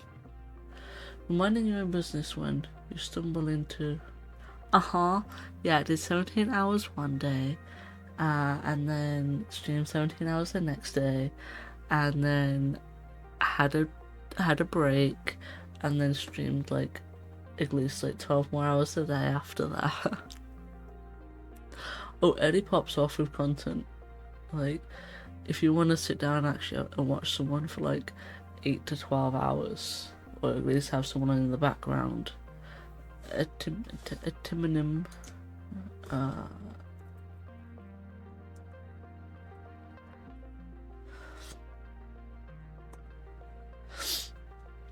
Etimonym is definitely the person to go to if you want a load of content. And just finished off doing the second playthrough of this game. Is currently having to have like a week or so off for some stuff, but has got like a bunch of plans when it gets back to streaming. But yeah, Spock's right. Eddie was injecting this game straight into his veins. I'm just playing it now and I'm just like, damn it, I can see why Eddie did that. I still have the first talk since coming back. I'm a little afraid, but as soon as it happens, I'll definitely join. Nice. Well, actually, I do have to pause for a moment because ads. I need to hop up and get some more water as well.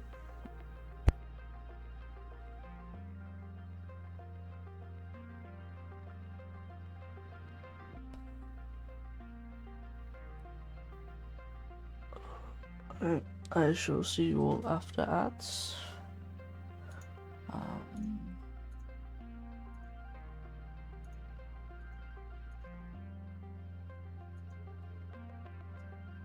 And don't worry, just imagine. Like, I'll say this to everyone, to all the time. Don't worry, you got this.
Hey, welcome back from ads.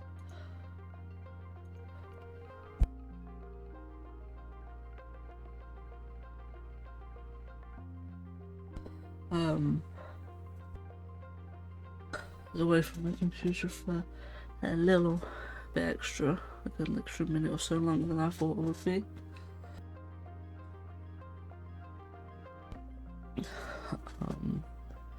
My parents wanted, like, if I find out anything like really cool about my phone, the context of my contract was up for renewal, so I managed to get a new phone, like with my new contract, and I'm paying like half the price I was before, which I think is absolutely incredible.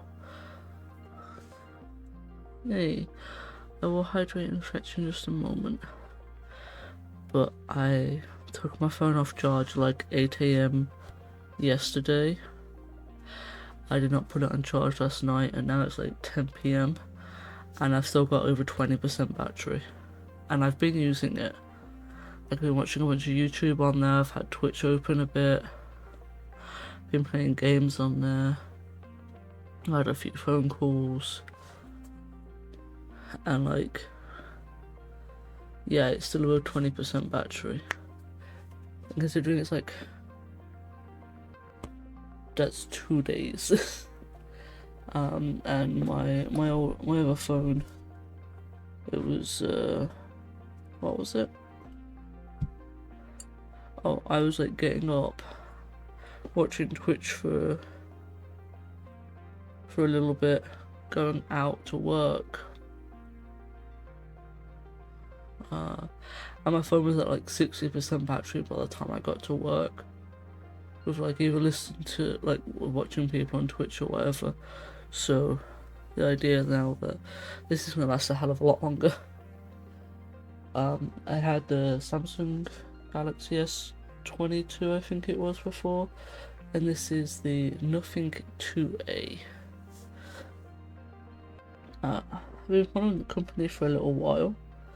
I personally don't like some of the things they do, but it's one of them where I just don't have to use those features, you know? If you have their headphones, you can use the one of the apps like integrated for ChatGPT and just talk to it instead of having to type and stuff, which is both cool but also not cool, because I'm not a big fan of that sort of AI. But anyway, let's go back to the game. This low valley has collected a lot of thick pollen. Your coffee will try to push your way through, but it's pollen all the way down. Surveyor's got nice helmets with built-in masks, but yours is just a cheap one. At least the pollen isn't too thick here. Hey, let's try this. 27. Oh, haha. I don't want to play that because that brings it down to 7.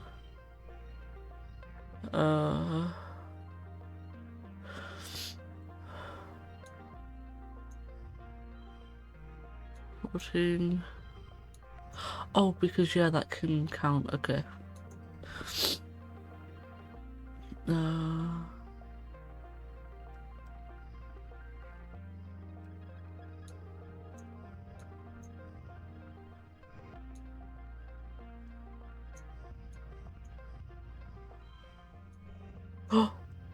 1, 2, 3, 4. Awesome. That's worked out really nice, actually. And I could just hit nothing and now win. What I'm gonna do is literally 1 hits the super goal. Okay. So 1, 1, 1. Shame that can't also be a 1. But 14. And that is the highest amount I can get. Perception is stresses, but yeah. Perception is 11. God damn. Blah. 3 stress. But one more perception. This pollen makes your face itch. It makes it all the better when you find a route to higher ground and come out the worst of it. It does. That's mushroom log. Mushroom log. I want that egg as well. You come across a cluster of mush trees. They're not fully grown yet, but they're still pretty big. Might be good to harvest them before they get all gross and mushy during the rainy season. If you were older, you could probably cut them down and get kudos for them. I'm gonna give them a friendly pat. You like mush trees. You give one a pat and a surprise when it moves under your hand. It's not the tree though, but a camouflaged creature lying against the trunk.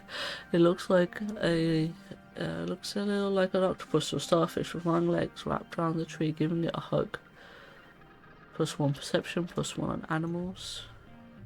Yeah, my animals is going up as well. I had nothing on that and nothing on perception before I came out here. You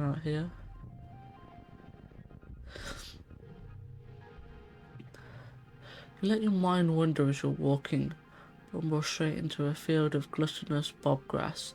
Totally transparent, the sticky fronds are hard to see and even harder to ignore, especially once they start glomming on your boots and slowing you down. It's like trudging through thick mud. You suddenly decide to keep going, paying close attention to the visible signs of this bobgrass field. There aren't many, just an absence of other vegetation. Pet all the mush trees. I want to.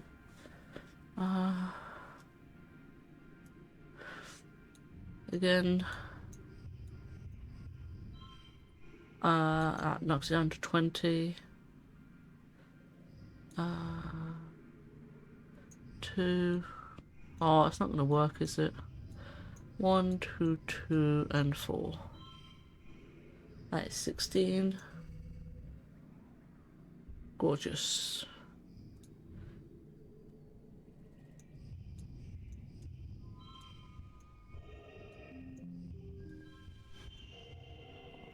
Super goal. They've got 21, okay. But perception +1. There it is. You can hop along from that rock to the fallen log to climb over those old pieces of civilian equipment. You can get through the villainous bobgrass. You spend a bunch of time on it and it takes some tricky balancing, but and it's tiring, yeah. Okay.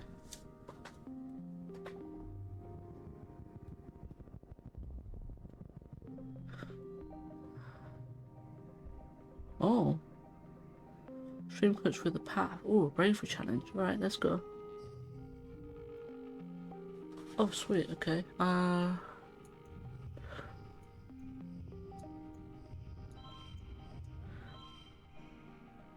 That's 10. 1, 1, 2, 3. That is 12. Right, it's 11, so yes, no, that was the right way to do that. Beautiful.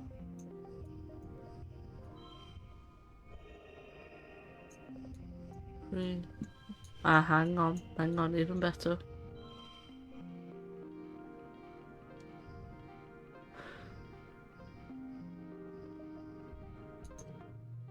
Oh, damn, I could have got 26. Okay. I think I'm very stressed. Oh, damn, I'm very stressed at this point. Oh, and now I finally get to him.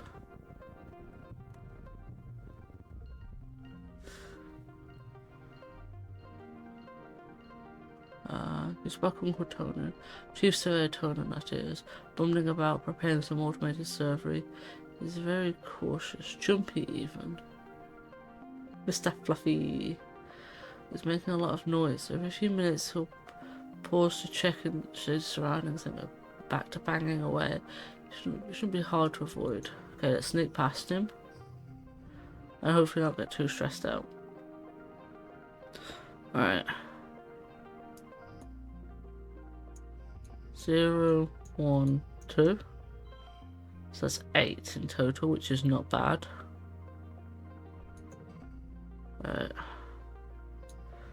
0, 2, 5, 5. Oh my god, I've already hit the super goal. I love this, okay. Alright.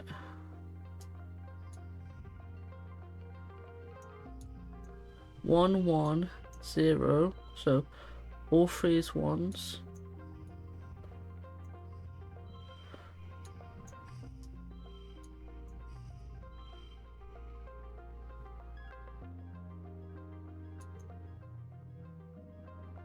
Oh. Well. Could have done a lot better then. You sneak past Chief Surveyor Tonin easily, walking while he makes noise, ducking down when he stops to check his surroundings. You're too worn out and try to continue. You have to go home now. That is fine by me. You're back. You spent the month exploring. I have 1 more friendship with him, 2 more bravery. So my bravery is now a 9. My perception, which was like none, is now an 18 from that. God damn, that was an incredible month. I loved that. You were finishing breakfast in the common area when Marzipan struts in. Look at you eating cereal, she says, turning up her nose at you. Bet you don't even know what day it is. Your birthday? No, you dummy. My birthday is the first month of the wet season. You better remember that. Okay, wet season's gonna come up soon. Today is St. Valentine's Day. Distant time you wander over to hear more. Back on Earth, Mars explains it was a day when everyone had to give their best friend a gift, especially sweets. And then put the sweets under your pillow, and it makes you dream about who you're going to marry. And there are decorations and of hearts and arrows and pigs. Tammy cocks ahead. Why pigs? Before Mars can answer, this is dumb. Marzipan just made it up to get free candy. He rolls his eyes and walks away. Why is she such a bitch when she's trying to get love? Ooh, it's about the sweets. As he leaves, Mars shouts back, well, no one was going to pick you anyway. You stink. Valentine's Day sounds like fun. I know who my best friend will be. I think it's too dumb. Mars bats her eyes jokingly. Oh really? Who could it be? She asks playfully. I'm gonna tell the other kids about it. So you go around and find your best friend and give them a gift. She points her finger at you. Make sure to do it by the end of the day or it doesn't count. And if too many people want to be my best friend, I'll hold tryouts for the position. Only fair. I'm not gonna pick her.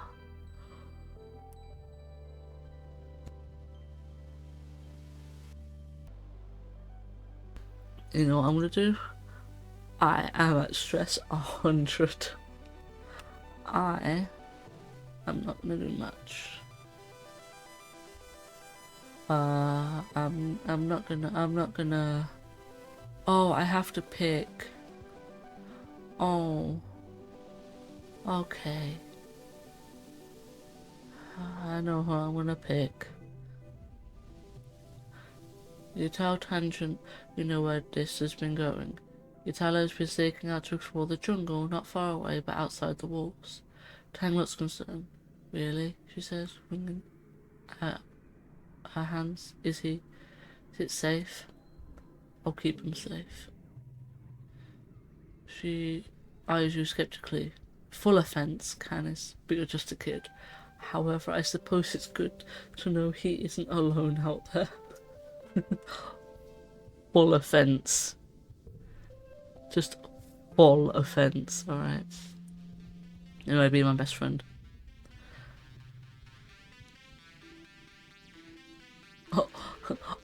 Logically, we should be best friends.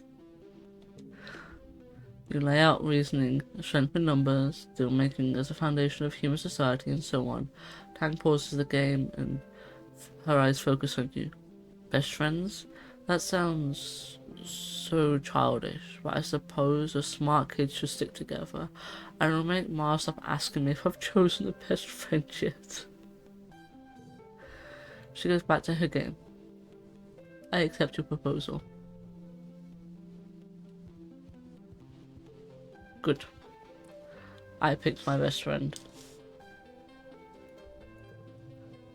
Because if you can't tell right now, I may have a favourite.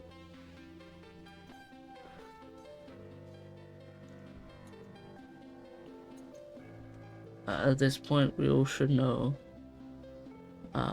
In games, characters, I end up always wanting to be friends with the smart ones. I'm gonna relax in the lounge. You nestle in the cushions, close your eyes and listen to music. You have an archive of over 100 years worth of music to choose from, but still, you wonder what songs they're writing these days, 10 million light years away on Earth. The only new music you've heard is when the adults have come up with a new space shanty. It's nice, good music for harmonizing with your friends as you work, but it's not something you want in your ears all the time.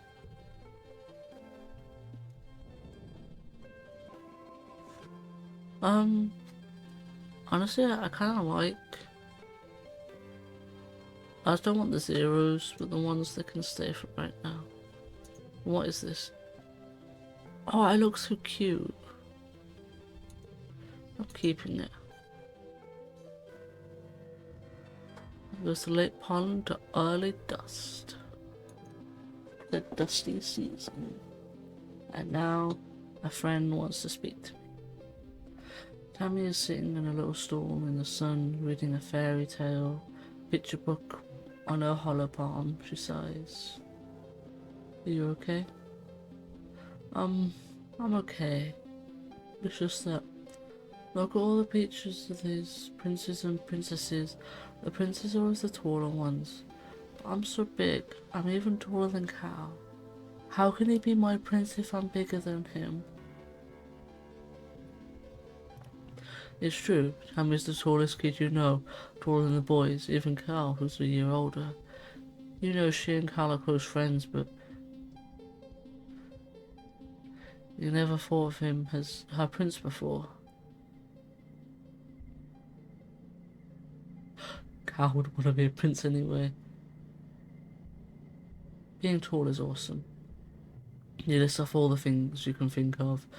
You can reach high things, you can hit rad spikes in sports ball, you can see over people's heads in the crowd, plus you can tell her tall people give the most amazing hugs. She goes for the bait and gives you a big hug. Thanks, Canis. You're a good friend. Hey, listen, I am short.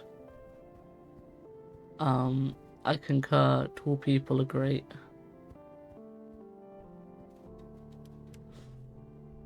Dust is such a dry, hot season. Sun's high in the sky. Baking usually lush. I keep forgetting how to pronounce this planet's name.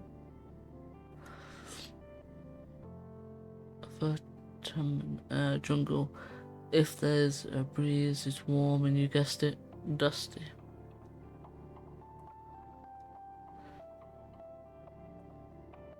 Hey, just saw your message, just imagine. Of like, I wish it was that easy. Hey, wanna be my friend? Yeah, cool. Honestly, you would not believe the amount of people I have befriended by just being like, hey, you should hydrate.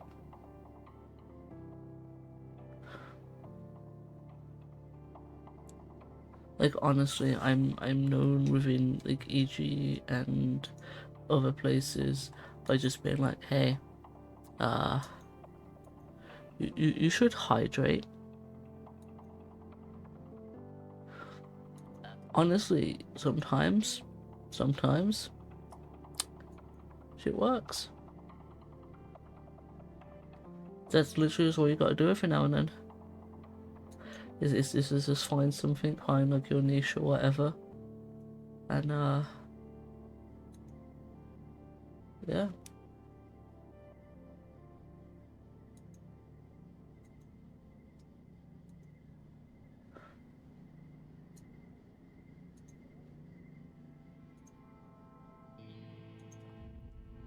Good morning, Gooseberry. Good I greet you cheery. Have you come to see the harvest? The mom and I are gathering crops of actual return and dirt this week. Sure, that sounds neat. He shows you around the rows of corns and beans from Earth. They all look a little yellow and scraggly, not what you'd expect, but your dad's enthusiasm points out the vegetables ready to harvest. Yeah, I get that. I mean, I once brought ice cream into some random's garden and met friends for 3 years. Stuff happened, but the start was pretty cool and easy. Yeah. Don't forget, the Italian festival is coming up. There'll be a talent show and a science fair. I'm sure you're eager to participate.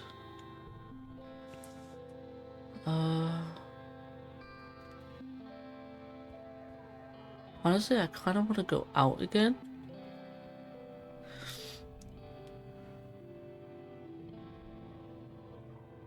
Because I went to the Valley of Vertigo, I believe.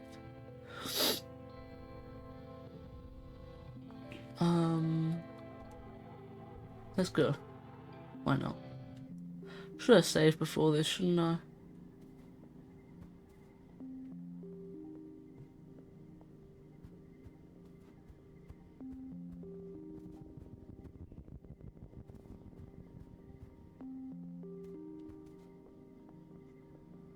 Okay, so there's an event there I didn't do. Oh, because he did animal handling, was it like 10 or something? I got 6. Okay. Mushroom log. Mushroom log. It is a mushroom log. Ahead of you. Ahead of you, the road curves right and there's a steep hill leading off to the left. But it's a really great view on top of it. Yeah, let's hike up it. Leave your pack in some bushes at the base so you'll be lighter on your feet. You start to trek. It's tiring and even steeper than it looked, but some broad mushroom-capped trees provide shade. Hey, I can do this. The view from the top is spectacular. You can see all the way to the colony walls in one direction, down to the little sawmill in the other. You spot a rock, the most perfect boulder you've ever seen, teetering right on the edge of the slope. You just climbed up. It's almost as tall as you and must weigh at least 2,000 kilos. It's practically teetering there. You think with enough muscle you could push it over? Alright. There comes a time in every childhood where one must take life by the horns and push the rock. You shove it with all your might, digging your toes into the hard ground and leaning in. The rock starts to slide. And suddenly it's off to a satisfying lurch, catapulting down the hill, rolling faster and faster, crashing through the bushes end. Damn your pack, it just rolled right over it. No. Stress, but kudos. Less kudos, okay. You make your way back and retrieve your bag, now completely destroyed of all its contents. Shit. You have a hard time explaining that one to your parents, and you're gonna need a new pack.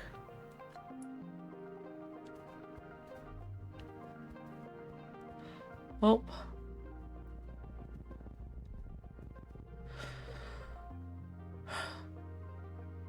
You're strolling through the path and suddenly everything goes quiet. The wilderness is never quiet. There's always insect noises, chirping reptiles, even the wind in the trees have gone entirely silent. There's something unnatural about this place. I don't have much bravery, but let's go.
Well, it's because I wasn't talking.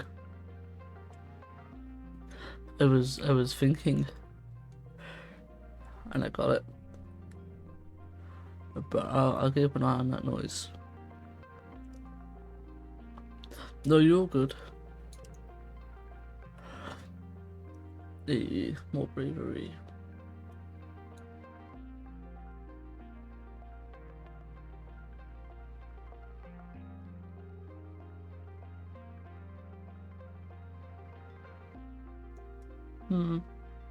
Okay.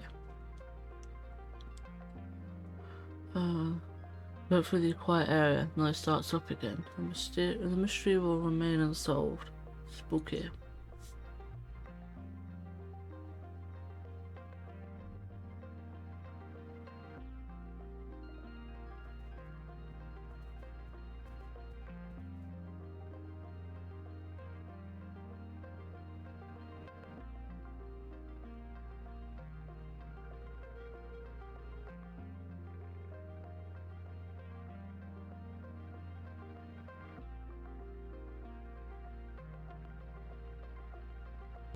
Alright.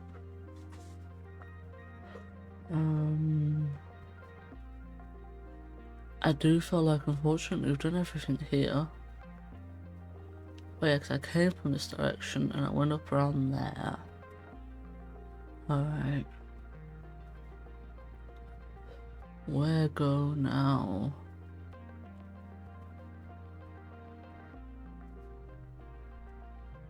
I'm gonna keep exploring because I'm pretty sure there's another event out here.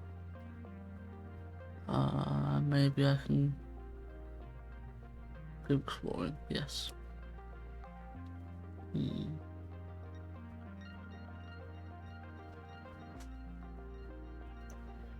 like to go to new places. But there's an event around here. Here we go. Let's see what happens if you pop the float cow. Nothing for it. You have to pop the disordered bladder and let the liquid drain out, or shouldn't be able to flip over.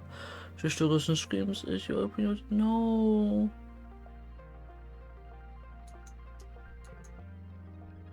Gross, gross, gross. The flying cow spirals away from you. Suddenly, Jetson and liquid propels her away from you. You hope she'll be okay. But you're deciding not okay with how you smell now. Oh, the poor cow. I think I stabbed a cow. That's what I think I've done. I'm going back home. I need to shower. No, I think I've done... Let me just double check. I think I've done everything that you can do in the game out here for right now.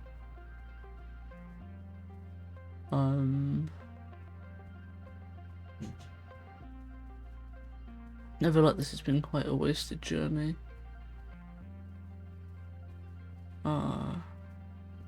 There's nothing that should... Like, I'd like to go down here and explore other areas.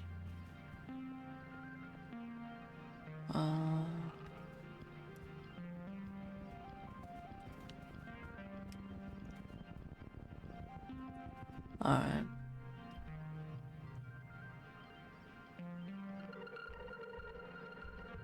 Let's go home. I've done... About a pipe. And straight into the barrel chest of Chief Serotonin. Wow, wow, wow. He says, tries to put on his sternest look and fails, Mr. Fluffy.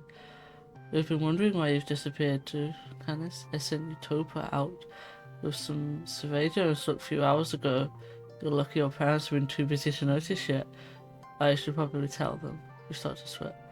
But maybe you've already learned your lesson, he chuckles. His big hand claps on your shoulder. No more playing outside the gates, okay? I'm gonna say I'm sorry. But hey, friendship with this, bravery, perception. What's my perception at? 20. Beautiful. Combat, No, animals. Okay, got that up a little bit, and my bravery is now 13. Okay. Okay. It's time once more for the terminalia. The mood of the colony has been muted this year, ever since the attack during Glow. Though everything is still cheerfully decorated, and the festival table is still heavy with food, mostly soy rations, this personality just feels different, and you can't describe. The colonists gather in the square of Governor Edcott's speech. What a year for Vertimina. I don't know. Has given us. The governor begins in her weirdy voice. I stand before you so proud of everything the colony has accomplished in such a short time. I've always hoped that we could bring with us the best facets of humanity. Cooperation, resilience, creativity, and the events of this last year has given me no reason to doubt my convictions. These creatures were unexpected, but I urge everyone to consider what it means for life here. If Autumna can sustain megafauna, then that means conditions are good for us as well. Our friends in geoponics are already working on logistics of domesticating the wildlife. Your dad, as second cultivator, stands and gives a sheepish wave in the cloud. There's a smuttering of applause. Mars, how was you? Hey, did you hear? My dad says Edcott's going to announce the depot is open to the public. You shoot her a questioning look. She rolls her eyes. No. Shopping? Somewhere to save all the kutos we've been saving up? It's going to be candy and toys and makeup and nice smelling soap. All the boring kind in the communal showers. You know, the concept of shopping, they do it in the hollow vids from Earth, especially the ones Mars likes, but they've never actually done it. Colony provides everything you need, but it would be nice to buy something for yourself as a treat. My dad's given me an allowance. It's too bad your parents make you work for yours. You and Mars turn back to the speeches as Edcott, as predicted, announces the opening of the general store at the depot. Mars gives you a knowing look as she claps. Edcott finally gestures the council members to stand. Finally. The council remains unchanged from last year. We are, as always, proud to serve you and the colony as your government. The music starts up as Governor Edcott finishes. Thank you all for your hard work and your perseverance this year, she says over the ruckus. Together, we build the future. My reasoning is good for this, but I'm gonna go with bot wrestling. Oh, my creativity needs to be better this year. Okay, yeah. Enemy and Carl join you for the bot wrestling bathalon. So called because Com added a hologram obstacle course this year. I needed to save. Okay, this is toughness hard. 1, 2, 3. That is 13.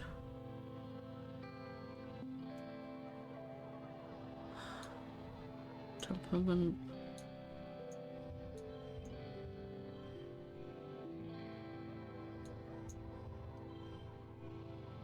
That's 11 now. Let's see if we can do 23. Alright. 0, 1, 2, 3, 5.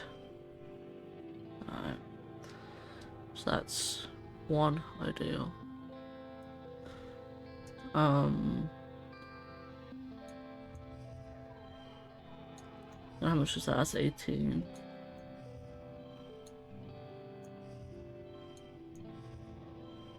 That's 18.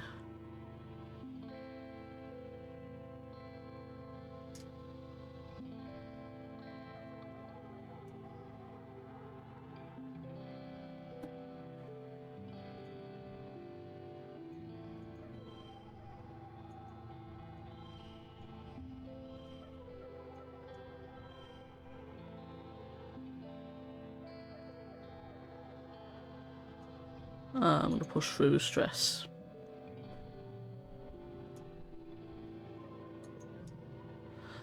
Look at you go. You do it. You didn't expect the hologram obstacles to move. The last one dances around and gets in your way when you get close, but your reflexes are fast enough to dodge it. I really like that image. I really like that image. Okay. +2 with Carl and Anemone. Com hoots and hollers proudly at you when you absolutely destroy the competition.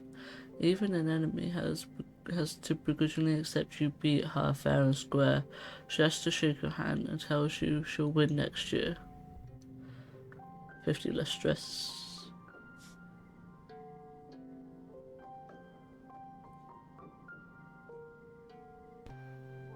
After the festivities are over, everyone takes time off for an intermediate break. Miles organises a water fight that takes over the whole colony, even the adults. It brightens everyone's spirits, even in the thick heat of dust. I like to relax on the walls in the garrison. Nice. You end up on the top of the western wall of this, launching water-filled puff shrooms down on the unexpected enemy in a sports ball court below. The walls seem like a neat place to hang out and relax, much quieter than the lounge if you're looking for some solitude.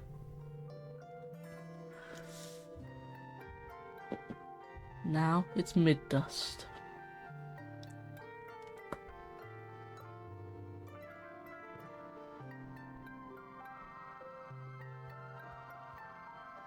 Hi. I'll look at the map of the beast. Yes. So this... Oh, it doesn't show you. That's a shame. I was really hoping it would actually show you what they look like.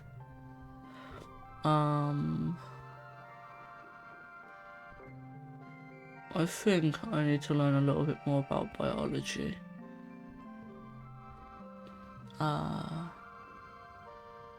Yeah, we're just gonna study life sciences this time. This week in biology class, you're learning about predators and prey. Professor Howell brings up a picture of a hop eye on the hollow projector and says, "Who can tell me what special thing hop eyes do when they see a predator?" Tang's hand shoots up. They hop away very quickly. That's why they're called a hop eye. It's true. That's not what I'm getting at. Tang stammers and looks upset. Like she can't believe she got something wrong. Al scans the class again. Anyone else? Canis? A thump on the ground to warn others. You've seen hop eyes out in the wild. You know they're very communal animals. One wouldn't run away without warning the others first. Then they hop away all very quickly. That's right, House smiles. Canis sounds like they might have met one before. Tang gives you a praising look. Didn't expect this from you. Don't underestimate me. Ooh. 2. Hmm. 1. No.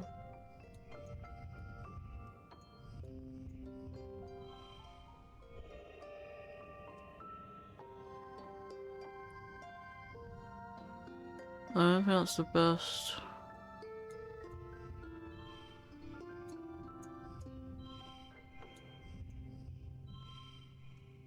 Yes, that's probably the best. It's not, it's 18. Okay. But my biology is now up to 7. Good. Alright.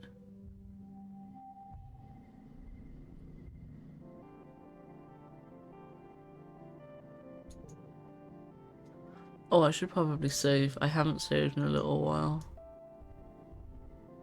New game. Hang on.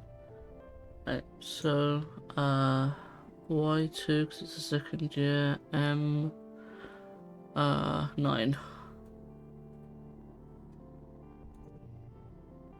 Alright.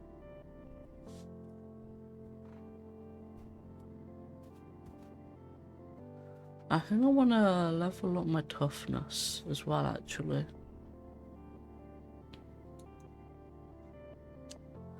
So we're gonna help out with shoveling dirt. You're pulling weeds from the garden beds when you see Cal scurry past you, moving with purpose. He doesn't even stop to say hello before he disappears into a barn. I'ma follow him. You slip into the barn behind Cal. He's so absorbed in whatever is in the broken storage box that he doesn't hear you. You can do it, he whispers. Come on, go, go, go. You creep forward, but the barn door creaks closed behind. You and Cal jump. Canis, he says, moving between you and the box. What do you need? What's in the box? What's in the box, Cal?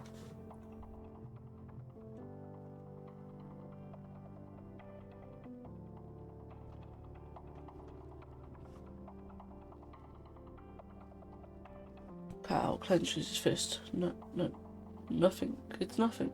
Whatever Cal is gonna say next, it's interrupted by a chirping noise from the box. I wanna meet what's in this box, Cal. Cal grasps and whirls round and you both rush forward to look. Inside the box is a pink caterpillar-like creature, about the length of your arm, blinking up at you with its big, multi-faceted eyes. Its mouth parts wave at you and make a clicking, chirping noise. It's hatched, says Cal. Hey, little baby. Welcome to the world. What is it? Dunno. I looked it up on the Severo archives, but no one's found anything like this before. It's true. I have no idea what creature this is. You know about this thing? Yeah. It showed up in one of the first shipments of mushwood. He says, rubbing his nose, just curled up in a local cocoon. It looked like a dried up leaf, but warm.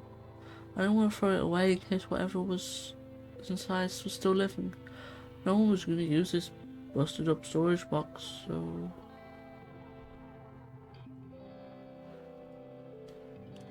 I hope no one finds out. Puts the little creature on his shoulder. Look at the creature, look. What are you, little buddy? Look like a big old caterpillar, but cuter. Creature yawns, showing off its circular round rows of tiny, even teeth. It nestles against Cal's neck and scritches it under the chin.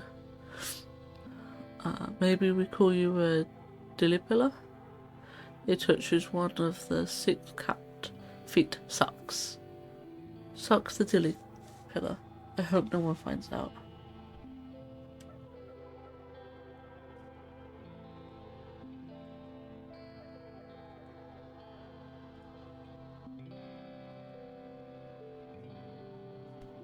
Through here, Cal says. Do you remember Miss Manners? The mouse we found on the stratospheric? The grown-ups won't let us keep her. He frowns. Wonder what happened to her in engineering. Maybe Tang knows. I'll have to hide her, Cal says, looking around. I think she'll be okay if I keep her in the broken storage box. He places socks gently in the box, closes the lid. Go back to sleep, little buggy wuggy. He croons. Sleep tight. I love.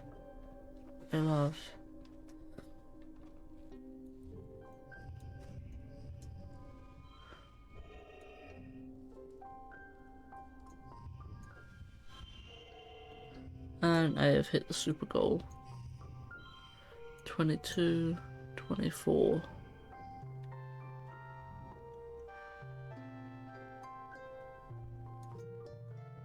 Hey, 24 is the max I could do. +5, +2, +7. Oh, I love. That's a very good amount.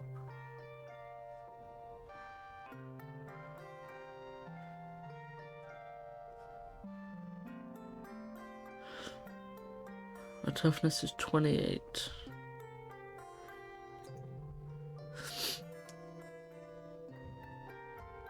Alright. Early wet. Let's say like when it changed seasons, there's probably like, I don't know, more stuff out there in the wild to get. I'm like hoping.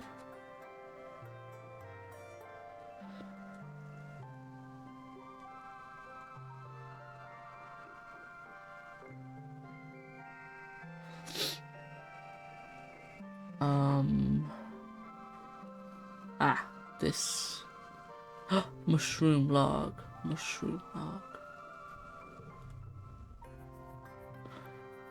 This is sitting in the grass near the big gates that lead out to the jungle, just staring into nothingness.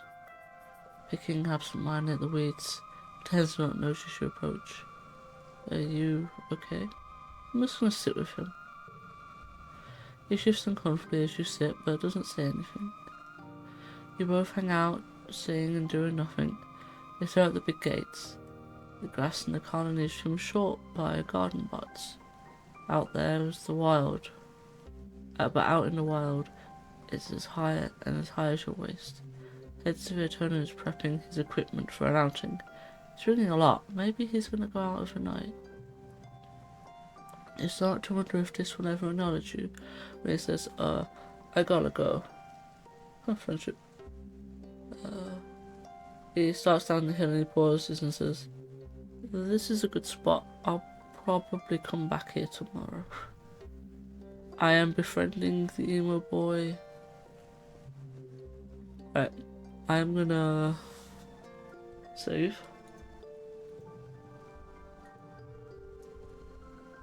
And we're gonna go with new save Y2 capital Y. Capital Y2 month 10, is it? Yeah, month 10.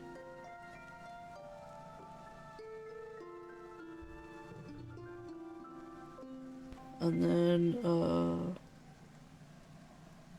I think there is anything out in the wild. Sneak out.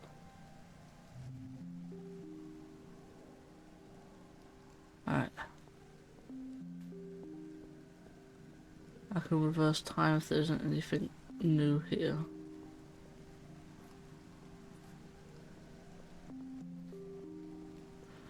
I am starting to think there's okay. I don't want to go near that. Is there anything else?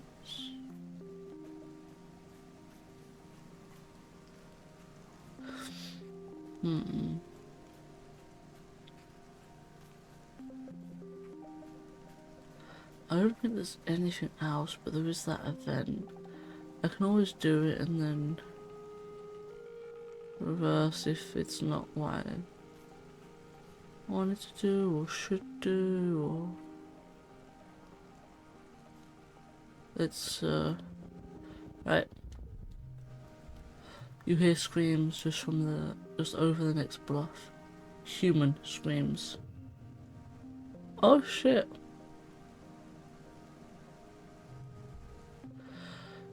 You crest the bluff to see Tammy's father, Chief Surveyor Tonin, being attacked by something you've never seen before.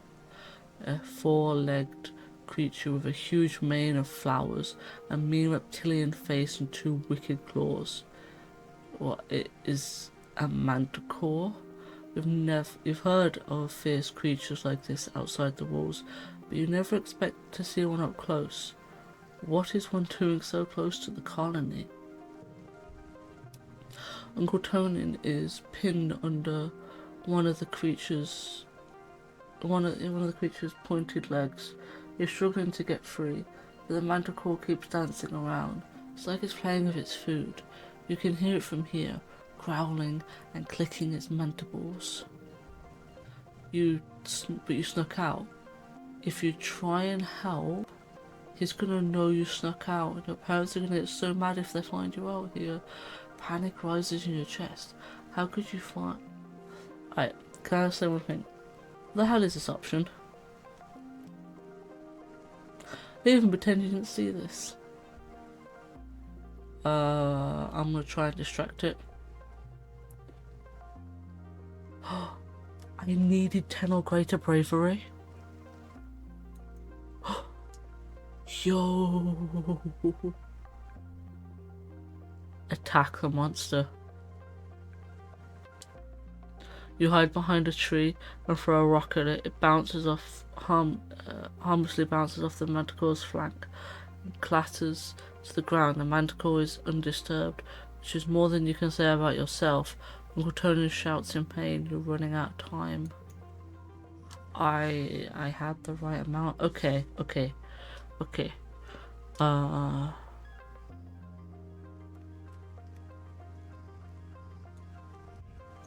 One, two, three. So that adds extra bonuses. Yeah.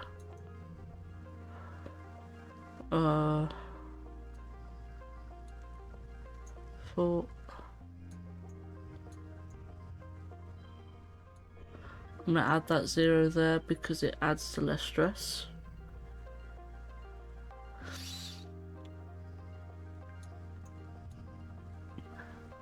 Right, so we do 0 because those two will add together, then 1, 1, 1 because those three will add together, and then I'll add this because those two colours that add together, and I think that's the best way of doing it, and it is the best way of doing it.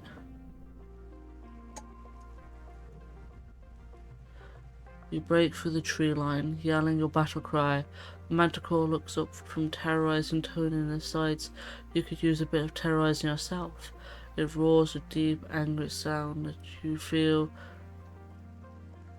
liquefy your guts. With literally nothing on you except the few rocks you could pick up from the clearing, you manage to piss off the fierce manticore enough that it decides to go after you instead. Or maybe it thinks it'll pick off the smaller, more tender prey before coming back for the main course.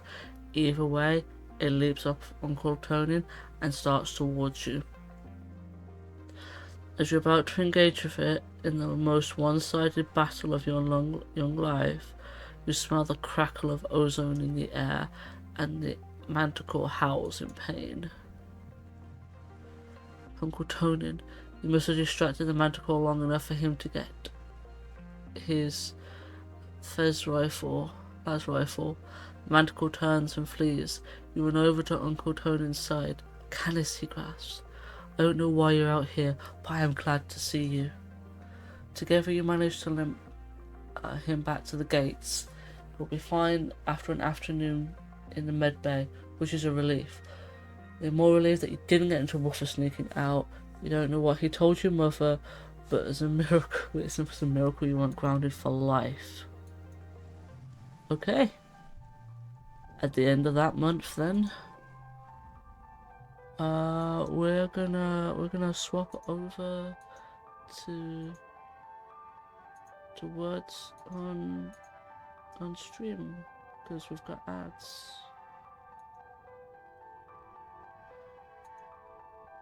See you in a few minutes.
Welcome back from ads. Chief Surveyor Tonan has come to your quarters to personally thank you for saving him from the Manticore. Ever since his return, Hammy's barely let him out of her sight. She stammers out her thanks as well. If it weren't for you, she'd be an orphan. They both owe you a great debt. I'm stepping down as Chief Surveyor. I think it's about time I took up a job inside the colony walls. I wasn't built for a life outside a ship, I think. He squeezes Tammy's hand. Someone like Utopia has the youthful reflexes to stay out there in the jungle. She'll do great as the new Chief Surveyor. For that matter, so would you. I know you weren't supposed to be out there. I could have died if you weren't. That has to count for something. When Utopia offers you a spot in expeditions, you should take her up on it. You'd have done the same. Terry presents you with a basket of cookies. She's written thank you on each one in flowery writing. 50 kudos. Oh, because I got the popularity one as well. Oh no. Can we just take a moment to have a look at this card? Just Uncle Tonan's smile.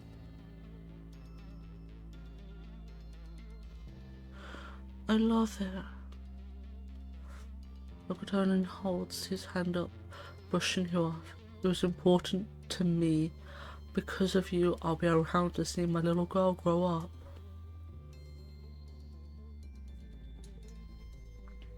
Yeah, Mr. Fluffy's smile. My damn, it's precious.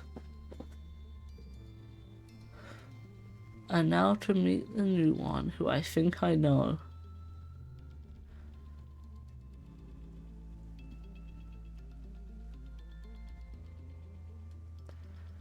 You cautiously step through the colony gates. Chief Surveyor Utopia stops you with a hand on your forehead.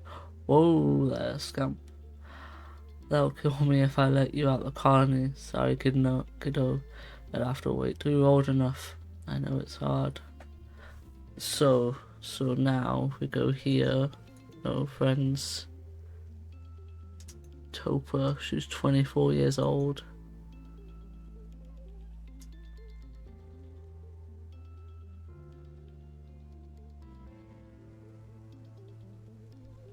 Yep. Why does my character look so depressed? It's a tangent. Calm is now 17.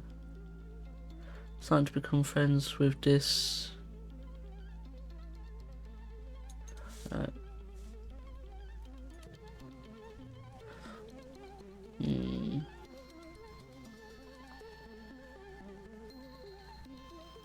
So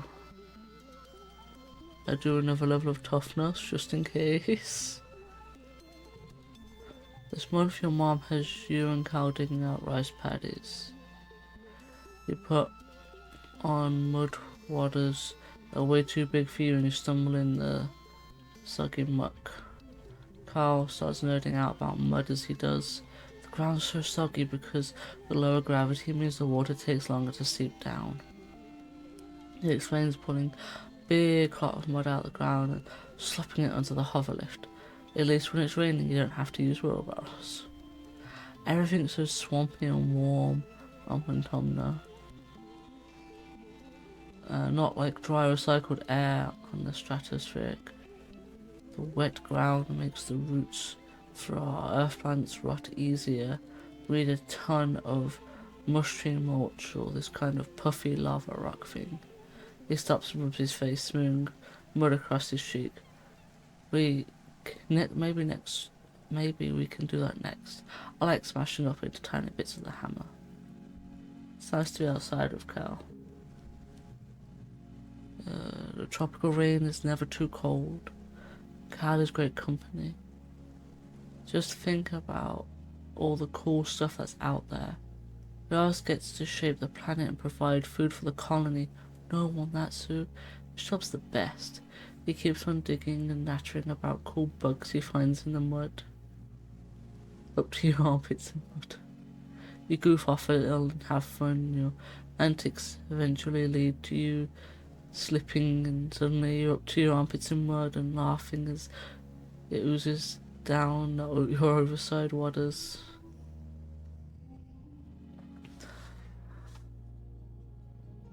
Right, so we put that there.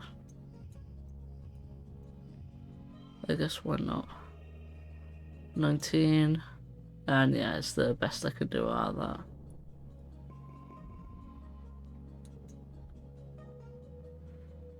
I don't know what's gonna happen. See, yeah, I really do not know what's gonna happen in like this next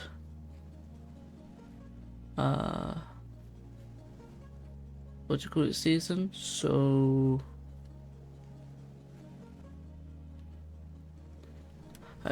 I'm gonna save here. Save, no save. This is so year 2, month 12. I'm gonna see if I can do more biology, as that's like low. You're bringing supplies to medbay when you see something unusual. Tangent curled up on the bench, her head pillowed on a rolled up lab coat. She's fast asleep. You stop and stare. You never see Tang sleeping. She's always so busy, you're surprised she even has time to nap. You turn to leave her in peace when you bump into an enemy. Whoa! She hardly ever sleeps, like a couple hours a night. She's sick or something? You look back at Tangent, snoozing peacefully. I'm so jealous of her genetic enhancement. An enemy says, rubbing out one of her scales sprouting from her jawline. She hardly needs sleep at all. She probably stayed up all night studying for this morning's history test. There's a test? No. Shh. Just let her sleep. Tang's hollow palm beeps a soft alarm. She sits up and stretches. Looking totally refreshed and alert, she sees you watching her and looks annoyed. It's just a power nap, she says. No reason to gawk. Okay. So 1, 2, 3. Oh. Alright, now let's try something slightly different. That is a cute one as well. Okay, so 2, 3, 3, 5. Nope. The card gets one no matter what, so I mean having 6 and then like a 7 is not bad. I think 20 might be the max. It's not, it's 22. Okay. But plus 3 biology, not bad, not bad.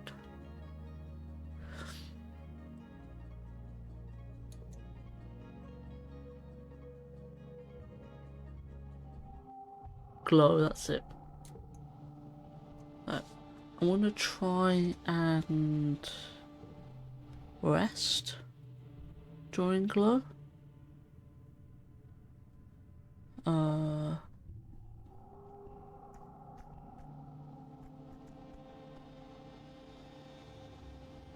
I know I can do something during glow.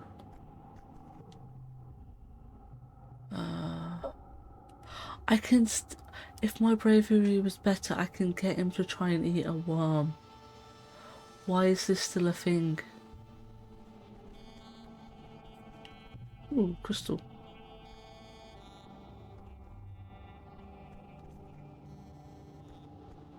Ooh, let's have a look actually.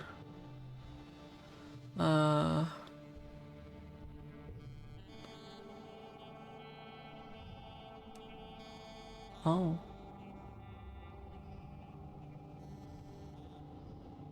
Huh. Oh. That's not bad. I need to really consider that. Are you kidding me? No, I'm really not. I'm gonna rest in here. Relax in the lounge. See if I can hang out with Tang. Tang is quietly reading her holopalm. You plop down next to her and ask her what she's reading. Multicellular biology, she says, frowning at the interruption. If you insist on sitting near me, you could at least do it quietly. No problem. You open up your holopalm and find a textbook of old Earth poetry to read. It's never a bad idea to do a little bit of independent study. Got one more reasoning. Though she's a little prickly, you can tell Tang appreciates the company.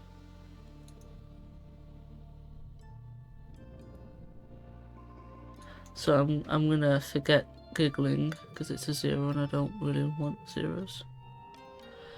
It's been a quiet glow. The grim, surreal darkness of the season reminds you of last year's violence. As the month wears on, you overhear arguments at dinner.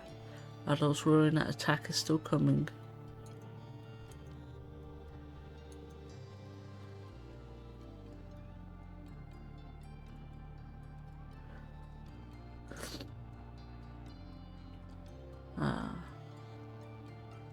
And others who think the first one was a fluke.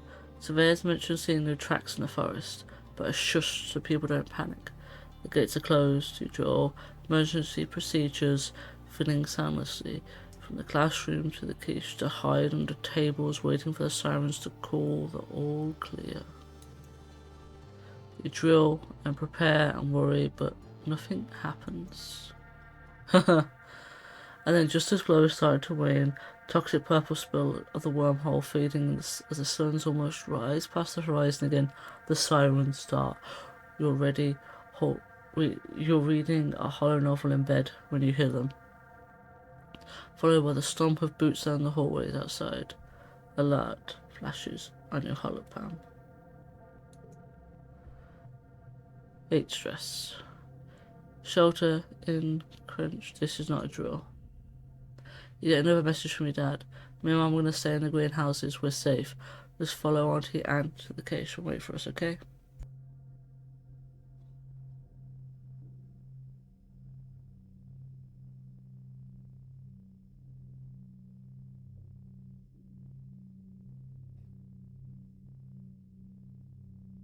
Sorry, I had to hydrate. Don't worry, we're more prepared than we were last year. Love you, stay safe.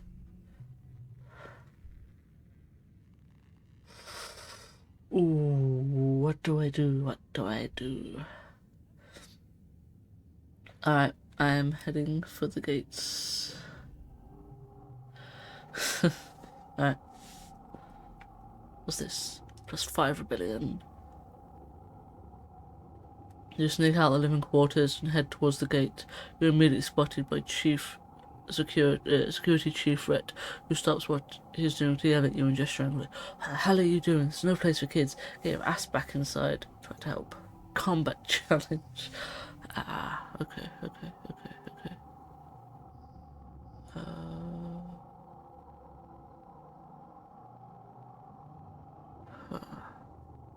Okay, so I'm thinking.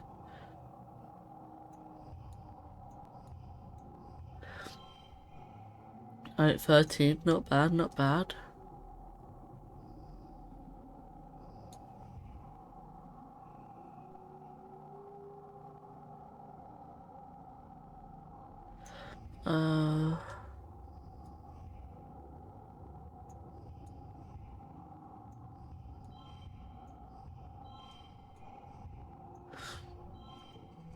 Alright. So.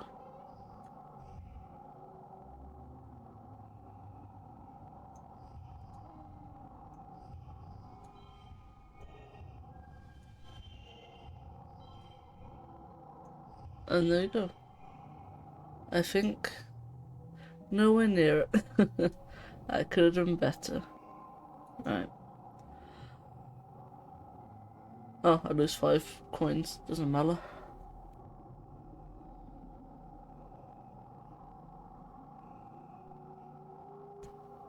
You stick around the outside of the skirmish at the gates, throwing rocks and yelling at any creatures that gets too close. You're not sure if you make a difference, but good news, you're at least not injured. When the dust clears, Red spots you hiding in the shadows and personally escorts you back to your quarters, where your mom and dad penalise you for disobeying them. When things have calmed down, you overhear your parents talking. I'm not going to be the first to congratulate Red, but all of his defence improvements were exactly what we needed. Ugh, he's going to be insufferable at the next council meeting. Ah, yes. Credit where credit's due. Lulu Battle. He says, it could be a lot worse. Your mum nods, and they both sit in silence before your dad speaks again. Poor hell. What? Wait, what? Yeah. Your parents startle. Hey, Pumpkinhead. Your dad says, yeah, they're gonna announce it in a few hours. After everyone's had a chance to calm down. He didn't make it. What happened? Don't worry about it, your mom replies, shooting your dad a look to keep him from talking. It's adult stuff, okay? You guys won't be able to go into the engineering wing for a bit, so it's decontaminated. You curl up quietly to think. Professor Howe can't just die. He can't just be gone. He's your teacher, and the engineering wing is where you take classes.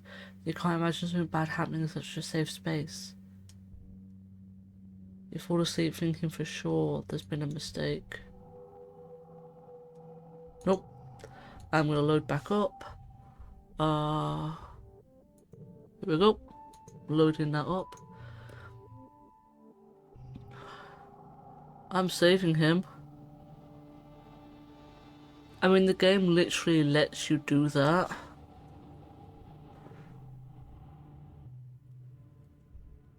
Like, you couldn't save, like,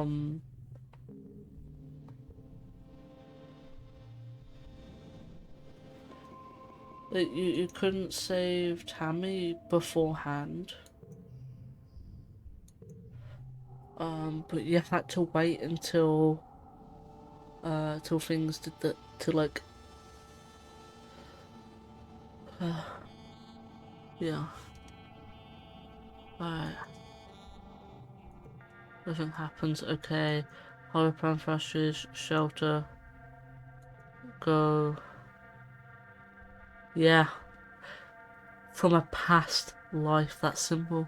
Go to engineering. You don't know what compels you to go to engineering.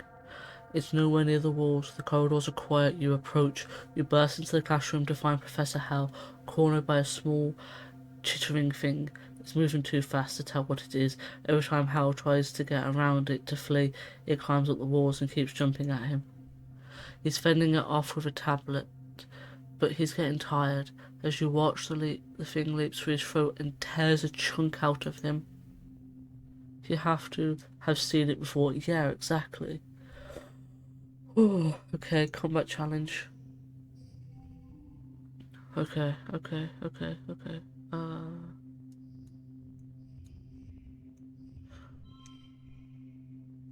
So the first one's 10.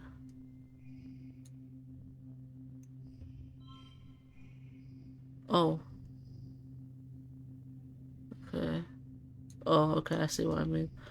Uh...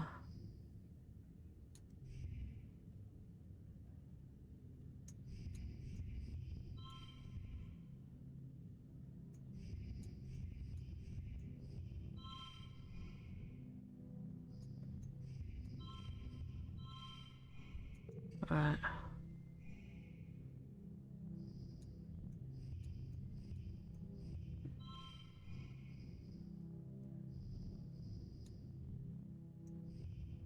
I hate that that's the one that's locked there. Uh...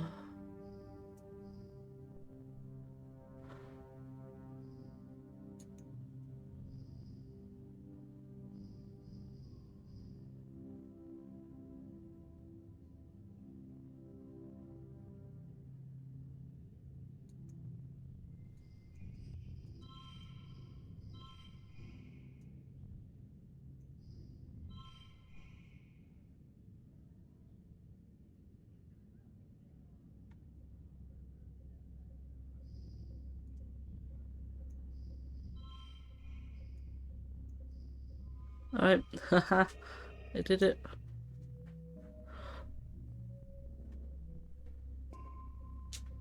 This doesn't sound like a very good thing to happen to a throat. No, you're right. It's impossible to hit the thing, it's so fast. It's like a smear at the edge of your vision. What you do manage to do, though, is to lower it outside the classroom and get congruence to slam the door shut. You hear it beating against the door as you run to Hal's side.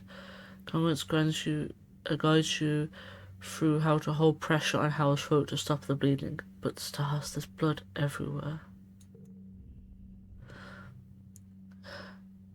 Eventually, the doors open. Chief Engineer Instance runs in, directing some security team to load Hal onto a stretcher and take him to medbay. There's no sign of the creature. She surveys the carnage. Good work, Canis. She says grimly, you might just have saved Hal's life. Her shoulders droop.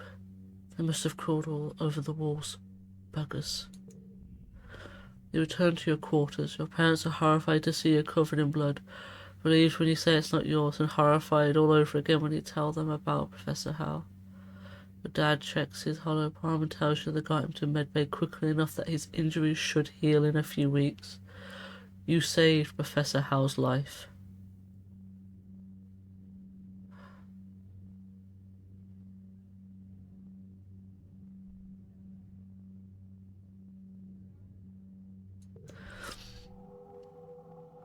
Oh, Jesus Christ. That was, that was stress. Oh my god, I lost friendship with Mars that year. Oof.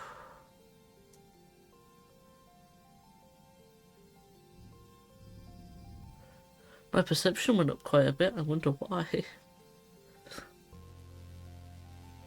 Oh, goddamn.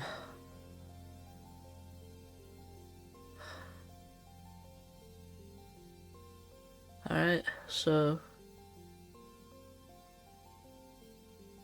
I've saved 3 people's lives so far. Tammy and Hal, which you can go back for, and I accidentally saved Conan's life. I was not expecting him to be out there with the manticore.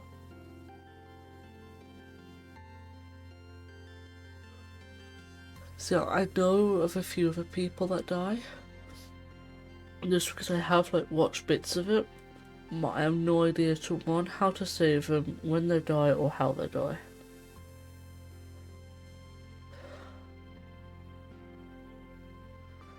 I know a few other things, but again, I don't know how these things come about.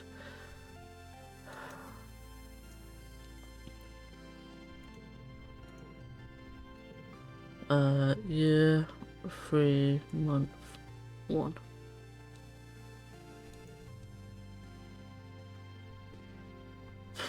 Okay.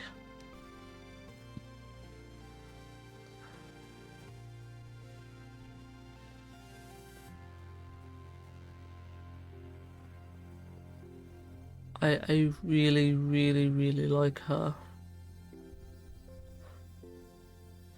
Now that you're in your 5-ish hours or so, how does the game feel to play compared to how was it to watch? So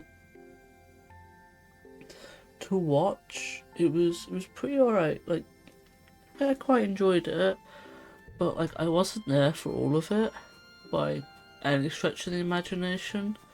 So it was one of them where I'm like, yeah, this is pretty alright kind of thing. I like the game, but to play it, it feels so much better, infinitely better. As I said, I don't know how things goes about, but I know some things that happens, and trying to work them out at the same time is great. if this is a game I had played before and I knew the story and everything, watching someone play it, it would be so much more enjoyable than when I didn't know the story. But it was still really enjoyable anyway. But to play it, I really, really like it.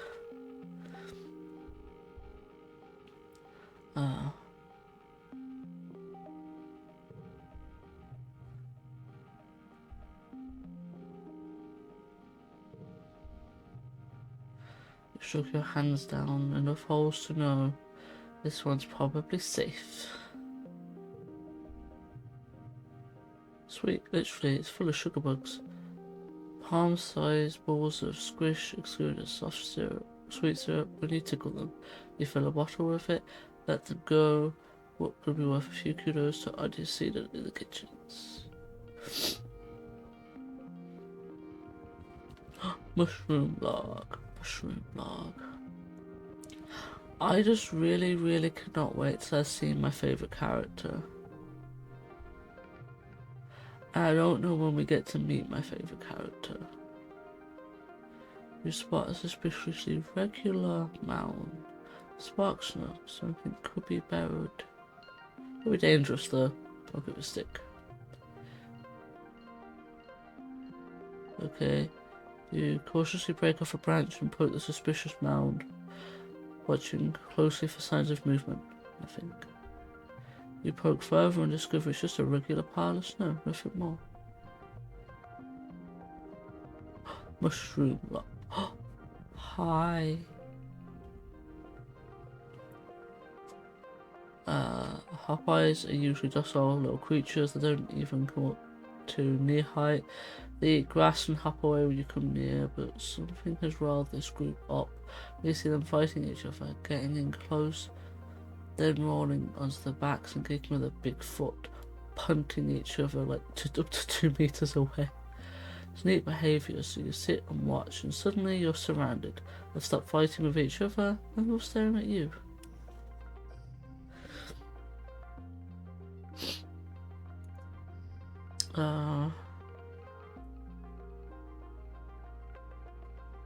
Hey, listen, I like my little frog mouse, okay?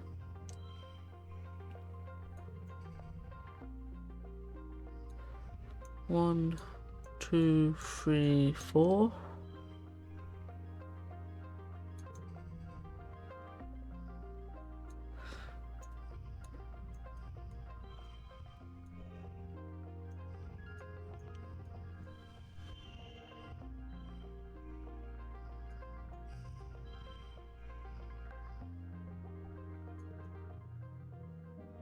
Nowhere near. Alright.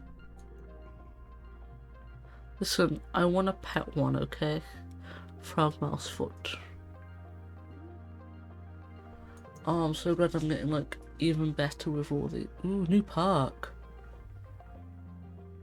Red cards get... Oh, I love it.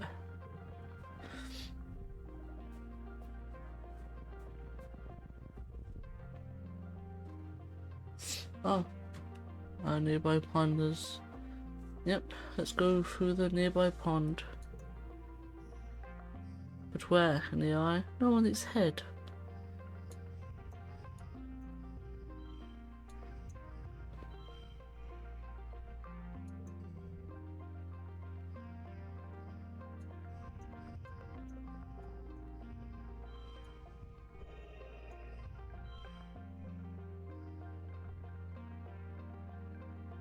The eyes are basically its head.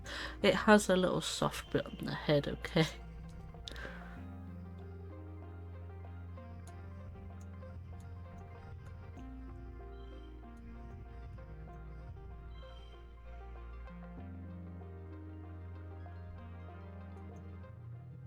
Ooh. 20. I could have done 26 on that lap. Okay. Okay. Bravely fall in and get wet. Down. Alright.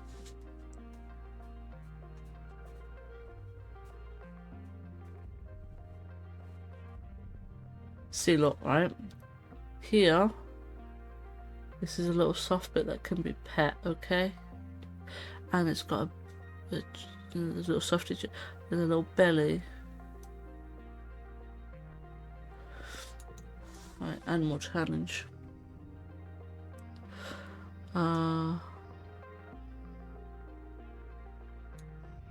2, 3. Look at his smile.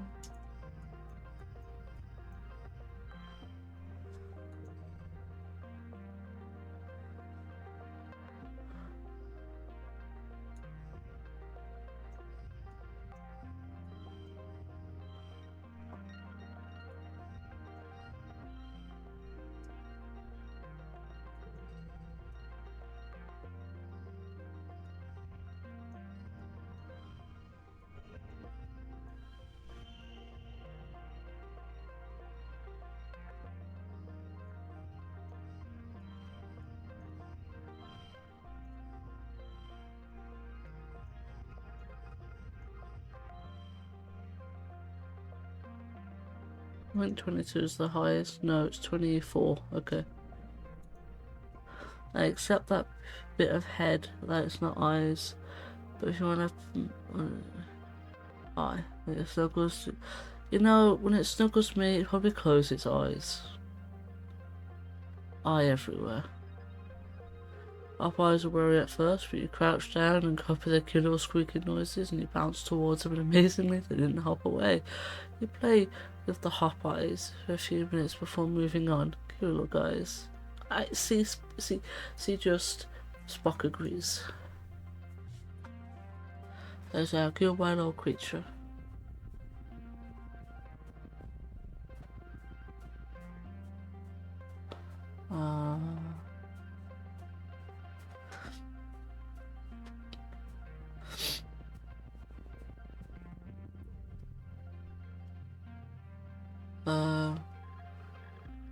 I'm gonna turn back right now because I think my stress is too high.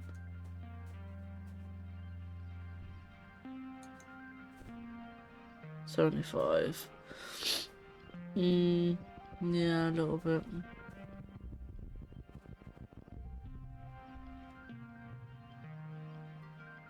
Yeah, first I was your opinion, but more looking at the weird was it out. Can't smuggle without eyes, not protecting by escorted.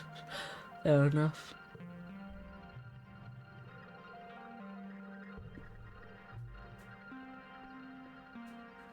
Oh, as time passes, it stresses you out. I mean, that's the mood.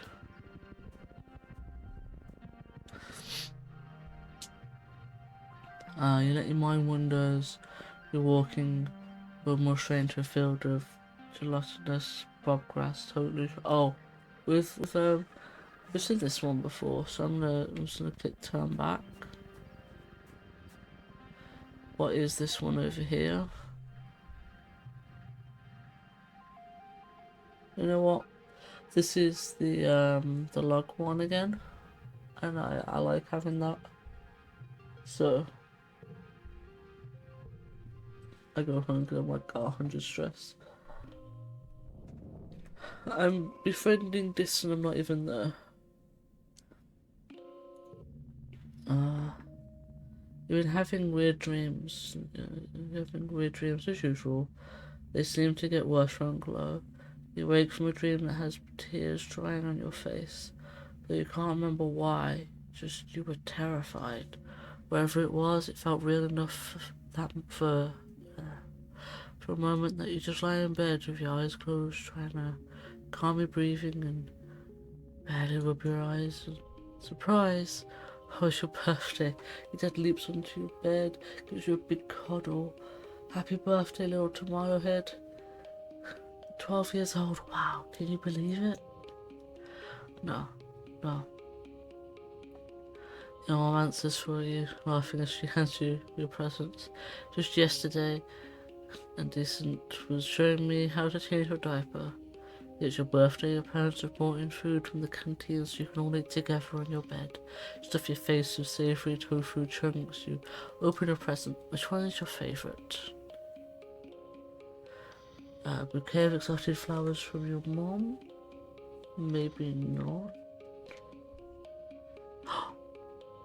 I love toy Exocolonist from your dad.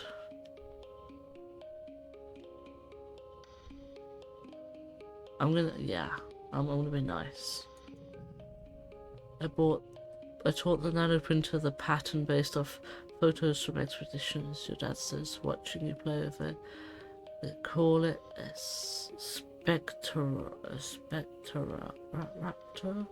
Spectroraptor.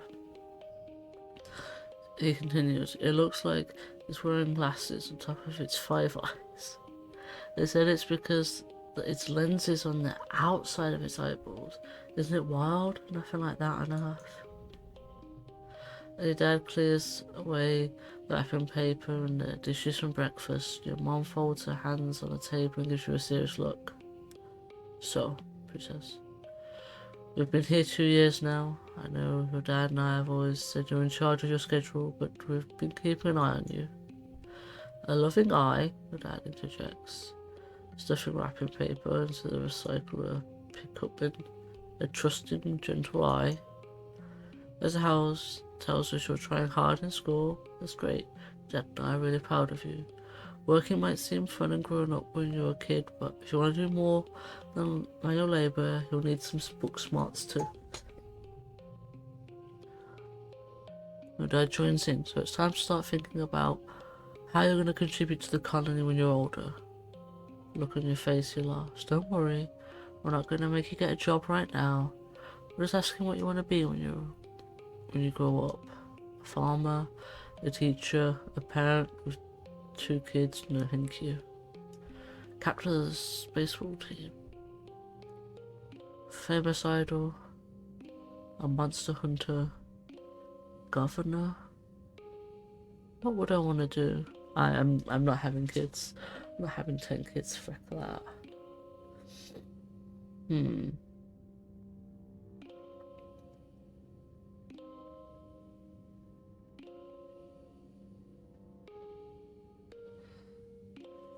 I have to decide right now? Oh, I literally need I need these things to be 5 or more to be able to, and I've got all of them. Got 5 or more. I need my combat's 5. Literally, organisation is 2. Everything else is 5. Do I have to decide right now? You feel overwhelmed by the decision? Of course not, sweetie, your dad says, hugging you. It's okay to not know yet. It's okay to change your mind later. We didn't know what we wanted. We didn't know we wanted to be off-world farmers when we were 12, of course. Sometimes you figure it out as you go. Once worked as a kindergartner. I personally loved it by having 10. Yeah, no thanks. Exactly.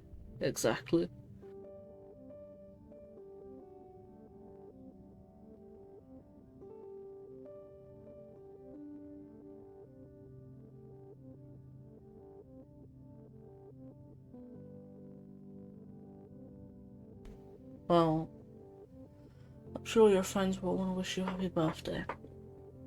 Oh, you might not have considered career as a teapot clerk, but Al and Bernie mentioned her daughter Mars is working there.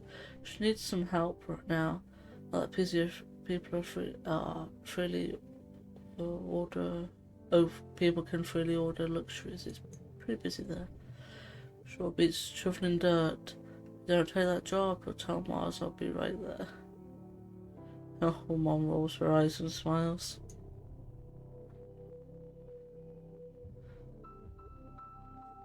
I considered being a teacher. And I'm good, thank you. A new park. Perception. Highlight collectibles. All collectibles now grow. Even better because I know I'm missing some. I do know I missed some.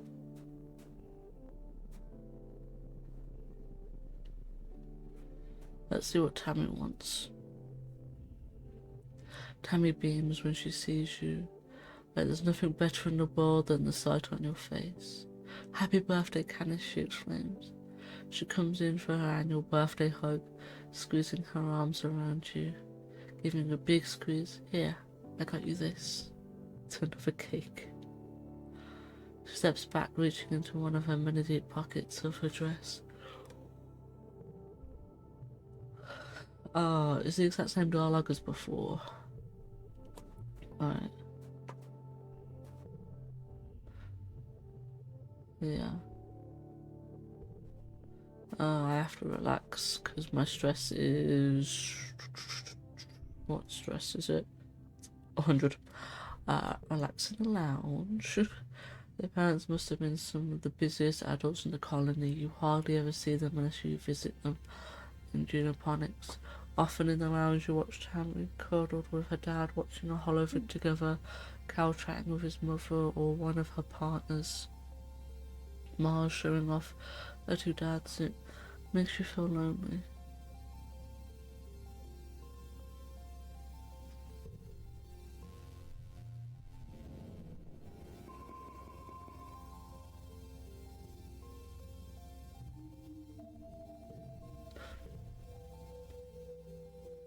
And now we're in mid-quiet. Late quiet. Only one person wanted to say anything to me on my birthday. Oh, let's have a look at something. Mm-mm.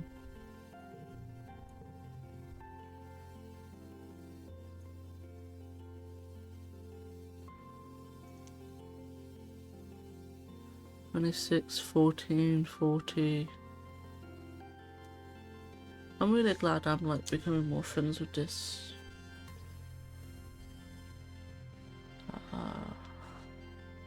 I don't know when her birthday is yet.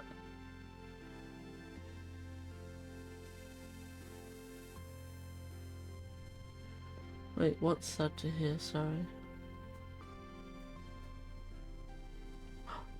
This is how much it highlights. Yeah, I need more sciencey brain.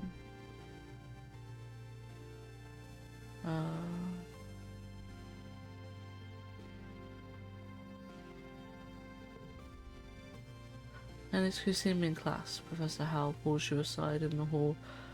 They're sliding along beside him. You follow him cautiously. Don't worry, you're not in trouble. Far from it, in fact. He grabs your hand and shakes it firmly. I never thanked you for, well, saving my life, he chuckles. Professor Howell and I are grateful for your bravery, though you should have been in the quiche. Just this once, it's good to disobey orders. Did they find the thing that attacked you? Ah, no, but Conway's filled the engineering wing with sulfurized fluoride for a few days and fumigated the place. Hopefully that got rid of it, whatever it was. Good thing you were helping me in the classroom when the attack started, right? He laughs and leans back against the desk, inadvertently sitting on something that pops and gives off a shower of smelling sparks. Whoops. He says, leaping away from his desk. Danger lurks everywhere, Canis. Keep your head on a swivel. Okay.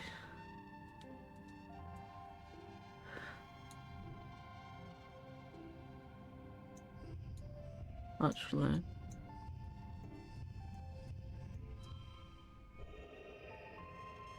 I think I'm gonna go for it. Yes.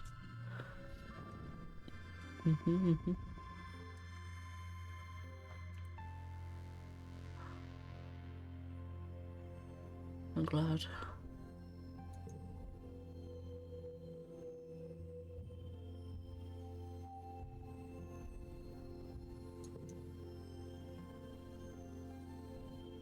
Like, because my stress is so low, I think I'm gonna sneak out.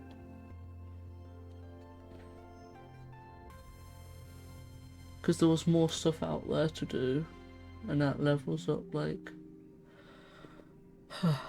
my perception and other stuff.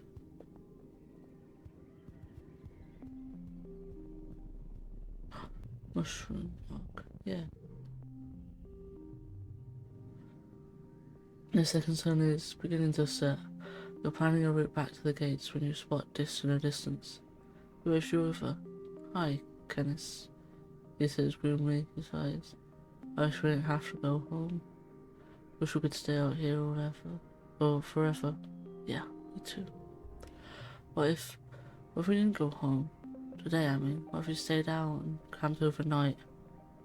Gestures to a pack on his back. I bought a tent, just in case. And the perimeter sensor. And we found a spot near the depot that looks safe. I'm gonna go yes. They set up a tent while you place the perimeter post around the edge of the clearing. If anything trips this invisible wall around your campsite, at least you'll know about it. Right after saying goodnight, he crawls into the tent, takes off his jacket and stuffs it behind his head, and curls up in a ball facing the wall. He falls asleep almost instantly. You crawl in beside him. You put a thermal blanket over yourself. You're exhausted after a long day of hiking. You both wake to a blaring alarm and lights filling up the campsite. The perimeter alert. Something must have triggered it. Dis sits bolt upright and looks at you with wide eyes. Bravery challenge at school. Okay.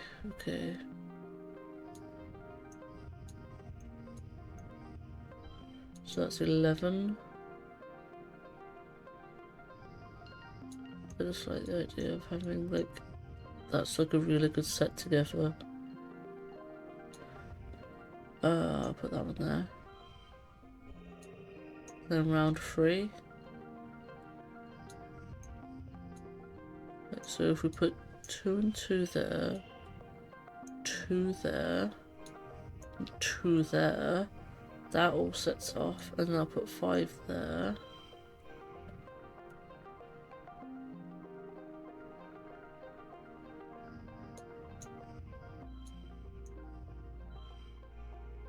That's 20. That's 22. I thought that'd be better. 24 was that at the highest. You both carefully open the door and peek through the crack. Nothing. Whatever it was, the lights and noise must have scared it off. The sun is almost up. You're definitely not getting back to sleep after that. The two of you eat soy rations and quiet watch the sunrise over the jungle together.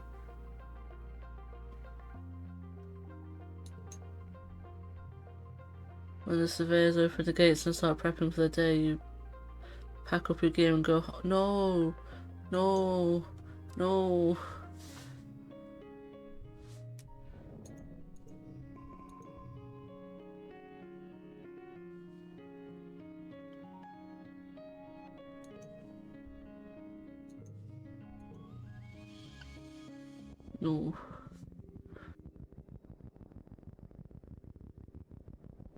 I want to do other things first.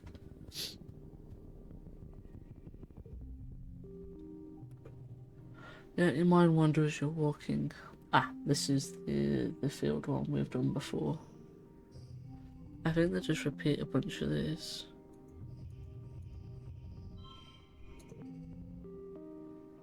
Alright,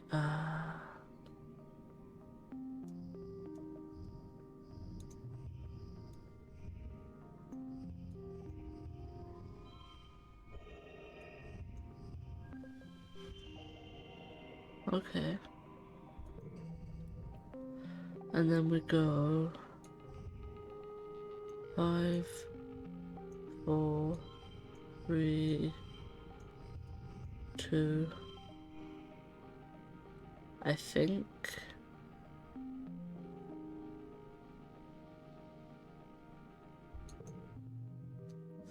What was the highest amount? 26. Okay.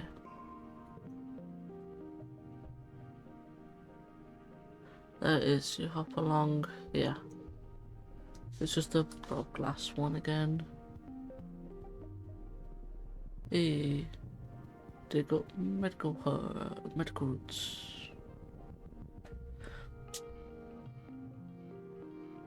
Oh, this is one where the wilderness goes quiet again. So I can just...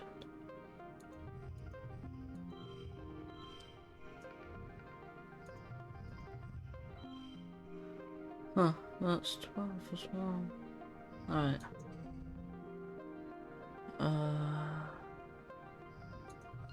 One, one. Ah, we swap them round, then 2 and 2. 11.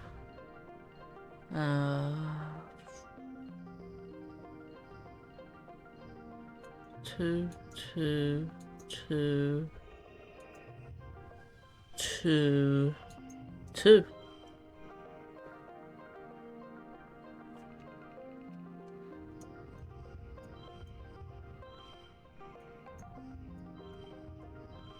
Uh, 21. No, 22 would be the highest. Okay.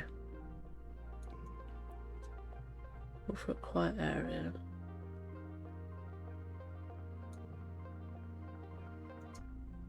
I am sorry, I am kind of speeding through this a lot quicker than you're able to type. Right, so low valley is granted. Ah, this is the thick pollen one again.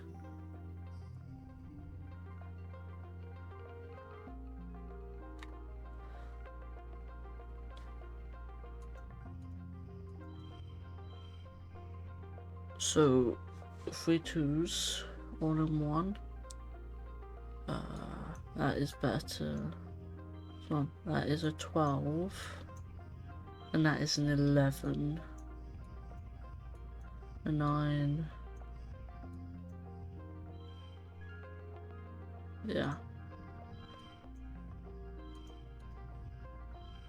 Right.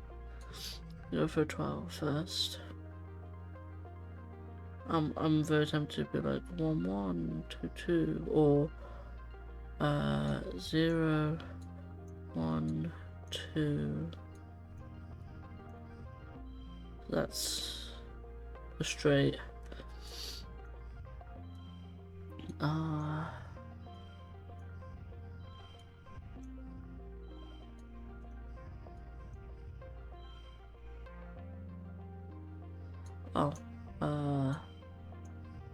So it's your game. If you don't want to help, I can also just like, if you're gonna oh yeah, I know, I don't mind you saying anything, because honestly sometimes it can be helpful, like if I'm stuck. Alright, so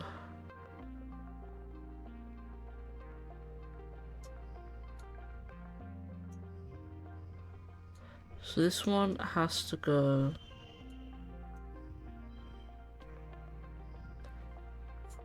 to have a yellow card to the right. That can have any card to the right. This is going to be a 4 because there's at least 1 gem there.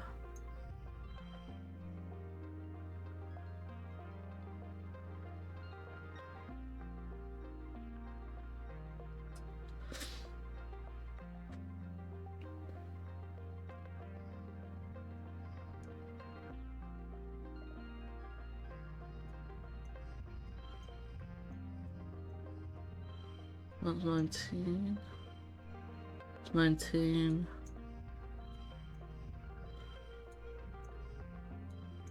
I think 19 is probably...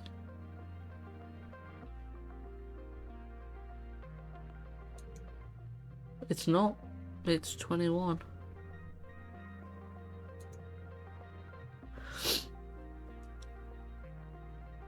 Alright.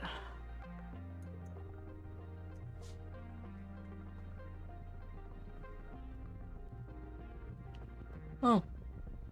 Hello. Oh, it's the Unisaur again. Be as quiet as possible. Oh, and the ad, I got ads starting again. Oh no. This game is... This is too good of a game. I don't like how good it is. It's just getting me to want to play more and more and more of it. I'm gonna do some words on stream while the ads go. and I shall see you all back here in 3 minutes.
Hey, welcome back from ads and I really need to set words with friends up to be a little bit better.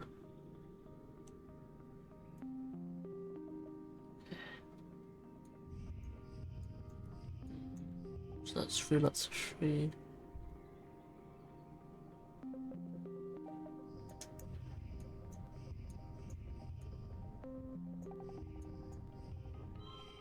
That's 11. Okay, so that's the best one so far.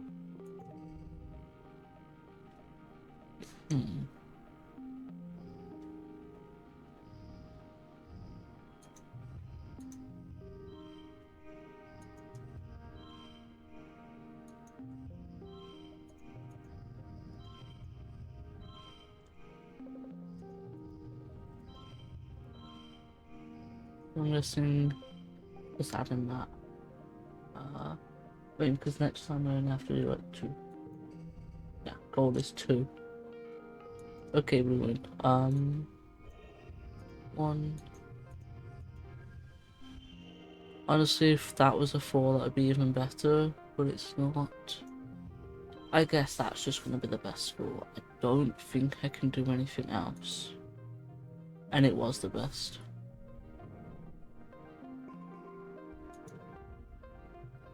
There's how to watch it from behind a strand of mush trees. The Venusaur looks up towards you, startled by your movement. After a tense moment, it goes back to business. First, it sniffs out a good tree, rubs its scent glands, its neck across it roughly, and it pees on the rock.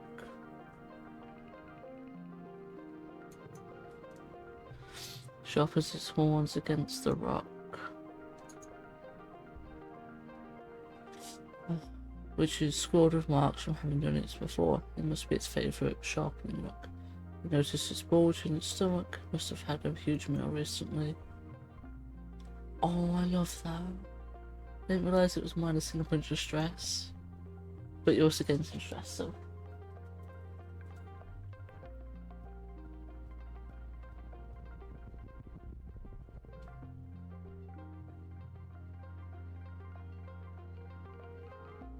Yeah, that's the thing that's actually cute. Do we know if it's the same one or if there's more of them around? I think we don't know if it's the same one. It's like the same event that will like happen all the time. So obviously you could go here so many times, they're not going to be able to do like events for, you know, like hundreds of events that are going to be different. Which, fun fact if you didn't know about this game, it was made by a husband and wife team. 2 people made this game, and all the art is from different artists around the world. Yeah, so I would assume it's probably the same one because it's the same event, but we don't know.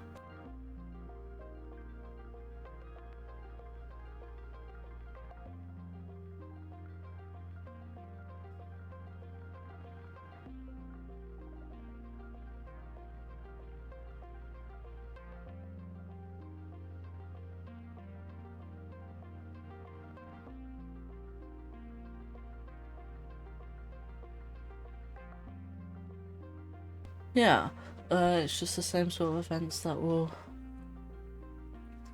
you know, like, this gives me a bit more of animals. So now I've got like 16 and like my perception has skyrocketed. Yeah, and if we couldn't catch the macro, sorry about that.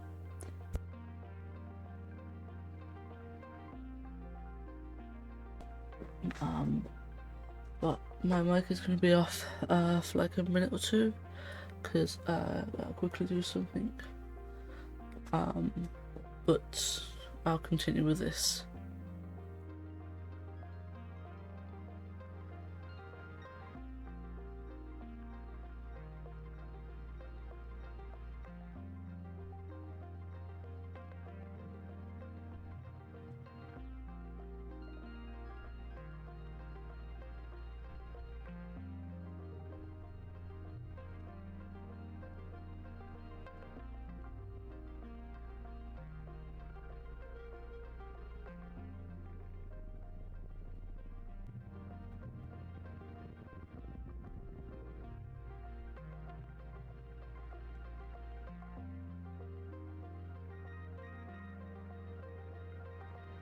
You know what we did last time? We petted them, and that's what we'll do again.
Okay.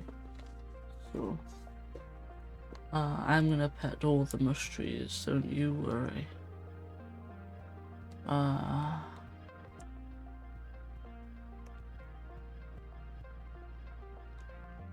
Let's have a look. Aha! I knew there's gonna be another event. Ooh. The elementary way of spitting out the seeds. Practice spitting seeds. You take the challenge seriously, lining up targets, keeping score. Your aim improves. That is a very interesting way to improve your aim, but fair enough. I mean, it's not a bad idea to, like, whenever new events happen, to come over here, do them all, because, I mean, it's getting a lot of our stuff up, like toughness and perception. I just need to work a little bit more on brain stuff over the next, like, year or so, I think. Thank you. We're gonna do what we did last time, which is camp out. So I'm gonna skip the dialogue again because it's gonna be the same one. I muted my mic because yeah, somewhat min-maxing. Oh, so 1, 2, 3.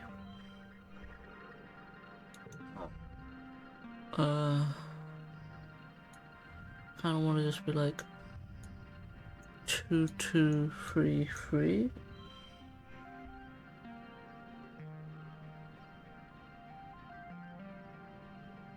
Yeah. Ooh. Okay. Idea. Right.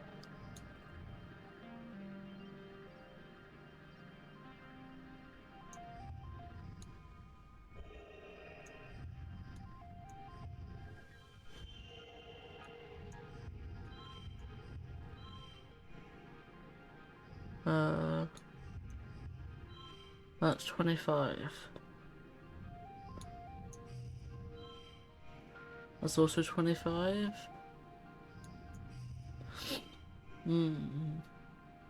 I think 25 is probably the max. It is not.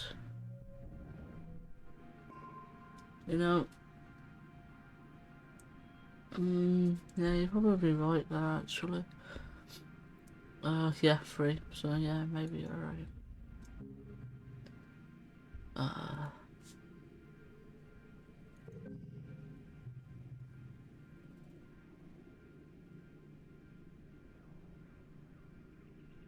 Okay.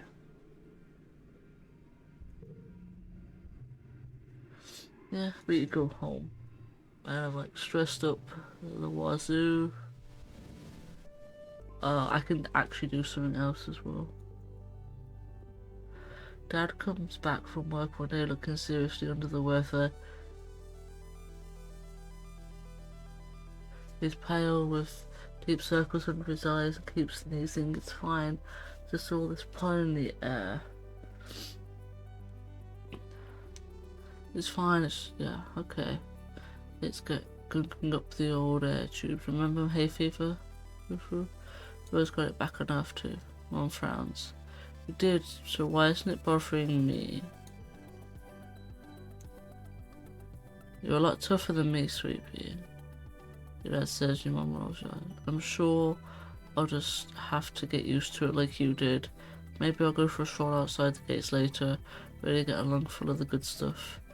I'll feel bad for a few weeks, but after that I'll be fine. Outside the gates, you? Your dad shrugs.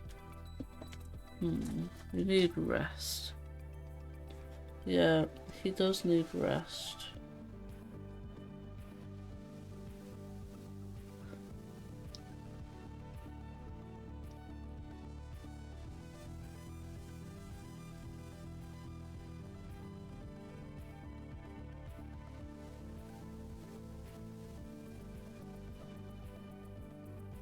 Okay. I don't have Achoo, Dad sneezes. I'm actually bone in my body, foo-foo. And I have to fertilize the corn and the pixie beans this week. Uh-huh, your mom grunts. Your dad pulls a handkerchief from his pocket and sneezes into it a few times. Big yelling honk sneezes that echo through the whole quarters. He pulls away with his face. You can tell that something's wrong. Huh, your dad says weakly, holding a handkerchief away from his face. It's bright pink. It's bright fuchsia pink and glistening in the light. That's weird. He rolls his eyes back in his head. His knees buckle and your mom yells to call for an instance. Chief engineer takes Dad's vitals and gives a cursory look over. Seems to be satisfied with what she's seeing without having to do a thorough explanation. The explorers have started calling this the shimmer, shining a light down your dad's throat. He's looking a little better, but not much. It's airborne environmental toxin, likely a pollen fog. Will he be okay? Doesn't seem to cause long-term damage to the body. Instance explains. She gestures in the air, making notes on her hollow wire. Only she can see. I've been tracking its effects for 3 seasons now. The toxin is flushed out the body after 3 to 5 days. It's non-contagious. She looks at your father. What that means for you, since you're particularly susceptible to the toxin, you should be taking better pains to avoid exposure. If you must go out during pollen, use a respirator. Your dad smiles weakly. You got it, boss.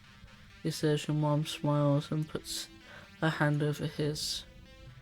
As your literal boss, I'm ordering you not to come back to work for the rest of the week. You're on strict bed rest. She leans in to touch her forehead to his. They stay like this. Stay like that, smiling with relief. Even after one day of bed rest, your dad's not looking better. He's clearly anxious to get back out into the fields. You're gonna love this new crop. Canis is called Pixie Bean. They glow in the dark. He's already pulling it on his boots.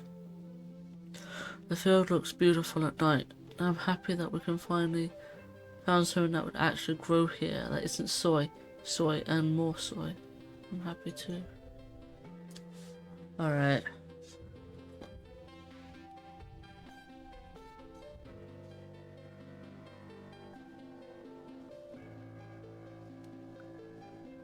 Oh.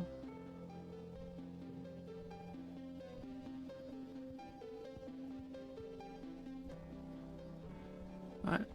I'm gonna save.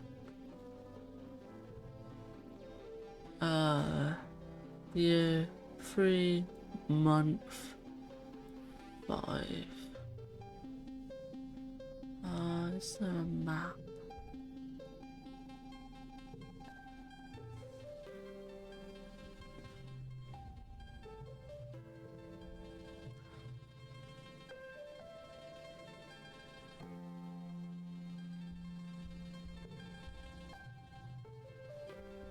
So we keep going.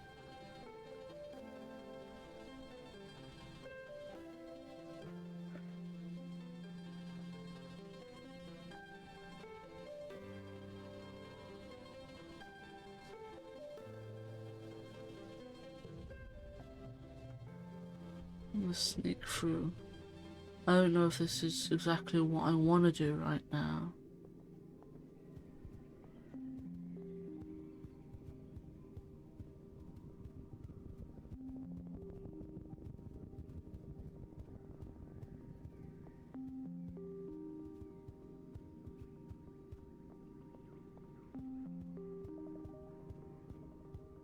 I don't think there's anything out here to do. No. Alright, I'm gonna reload.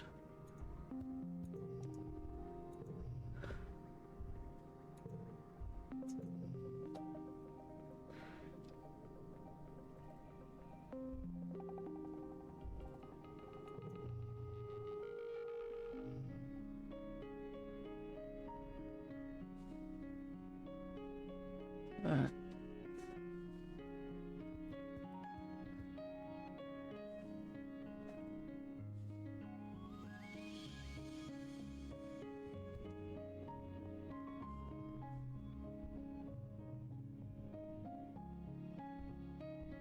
Huh.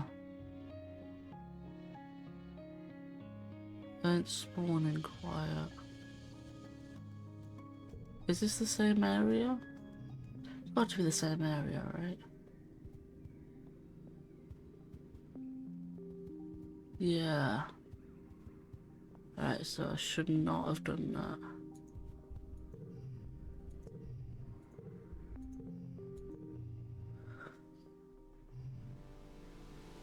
Okay. Oh. Hello, Katniss. If you're not preoccupied, ask for your assistance in the lab. Thanks. Thank you in advance. Tangent. Typical Tang, but asking for help is something so rare that you can't help but head over right away. You find her hunched over her spectrometer, making notes on the hollow screen. Oh, you're here, she says, blinking rapidly. Looks like she's been awake for days, wrinkled, a little shiny, a little wide-eyed look of someone who needs a cup of black tea. I do not have a good feeling about that. I came as soon as I could. In researching the shimmer, the respiratory illness some people report during pollen, she says, I loathe to admit it, but I need your assistance. She takes 4 vials with swabs inside and puts them in your hands. I need saliva samples from both you and your father. There must be a reason why he is so susceptible to Slimmer and you are not. You share half your genetic code with him. There must be some marker that we can compare between the 2 samples. Then, administer this to yourselves, wait 3 days and take the samples again. The test should be able to determine if anything in your body chemistry has changed. You seem unhinged. Tang looks at you very seriously, cutting through her leery expression. There's something going on here, she whispers. Something really big. I've begun to realize this is more than just curing a disease. She squeezes your hand so hard it almost hurts. Unlocking the secrets of the shimmer, who it affects and why, could lead to a greater understanding of all life of the Tumina. And knowledge is more than power, Katniss, it's control.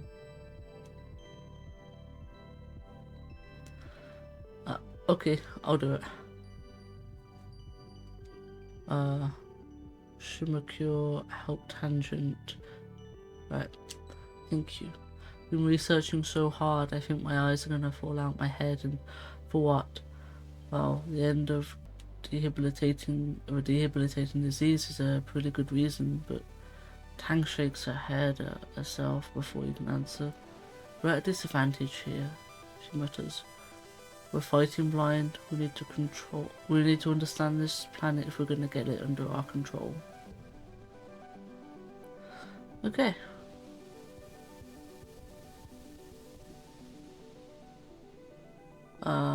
What else to do? Where is the egg? There's that. Oh, we don't have 20 on animals. I have 17, right.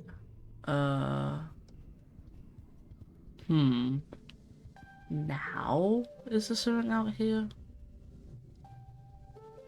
I don't know. I can come back and...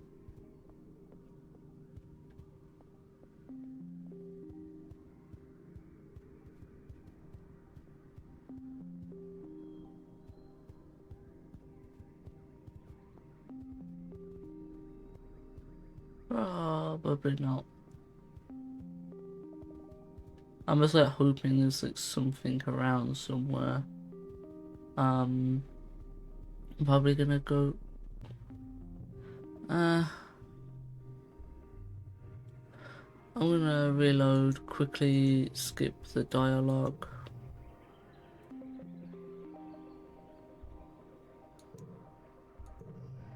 This just before I went out or just as I went in? Oh, this is out, alright.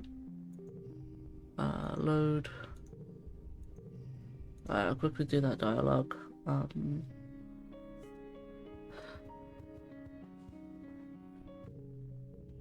I just skip. Came as soon as I could. Okay, I'll do it. Done.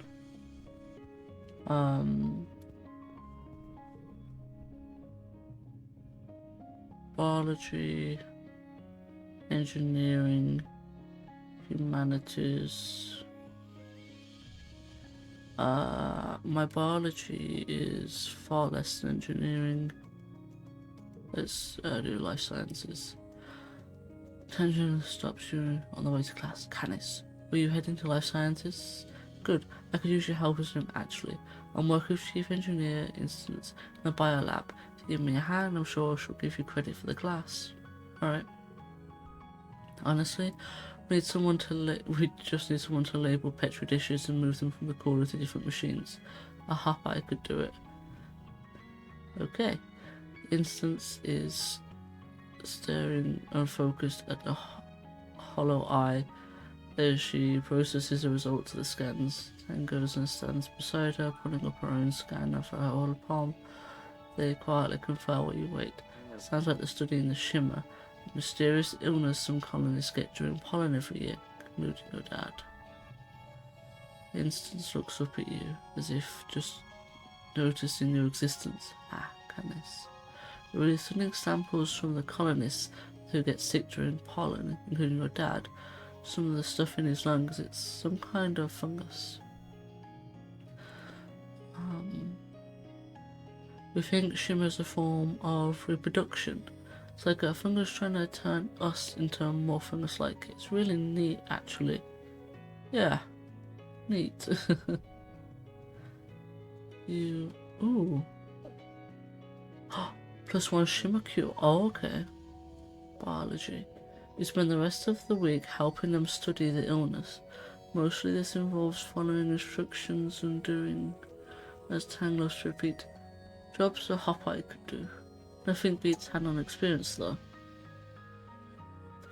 This would be easy if we had an actual sample of the fungus. Vincent remarks. They're working with something biological samples. Fancy word for snot. But according to them, the fungus is mixed with human cells. There's a lot of time. Spend a lot of time in virtual space trying to disconnect the two different models. Right, where can I find the sample? As usual reports, with foragers returning from the Valley of Vertigo, which tells you where the pollen is fickle. Yeah, might be a good place to start. Okay.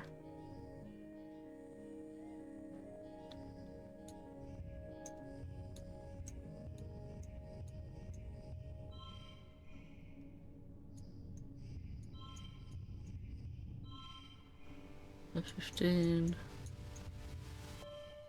Also 15.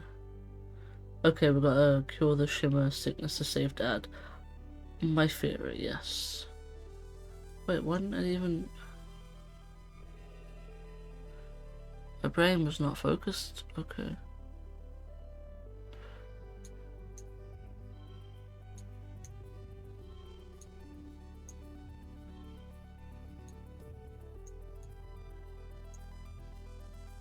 Oh no, actually, yeah. Because that card will become a 2.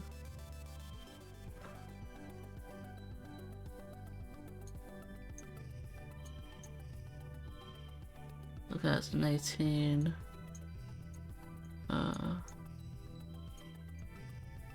Nope. That was also an 18.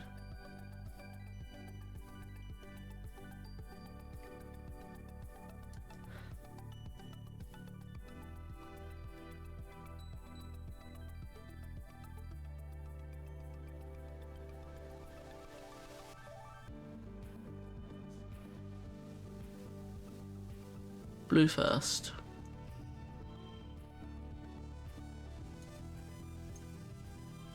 No. There was a 20, okay. Switch the reds.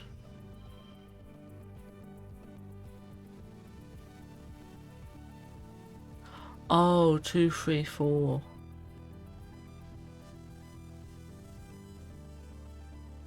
Perfect, thank you.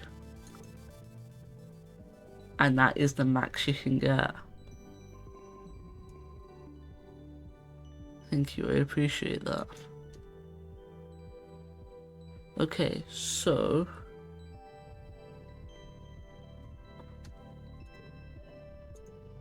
save. Y 3 month 5. This is year 3 month 5. Right.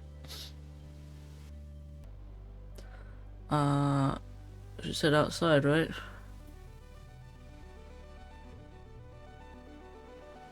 Okay, so somewhere around here.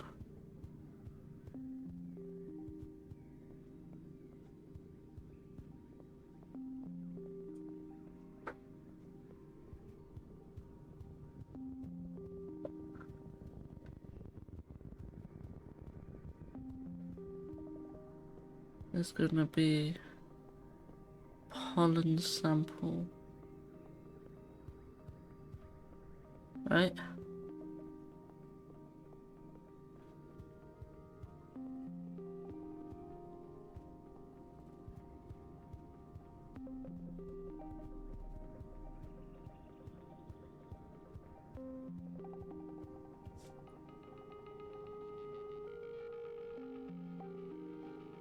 Like she said,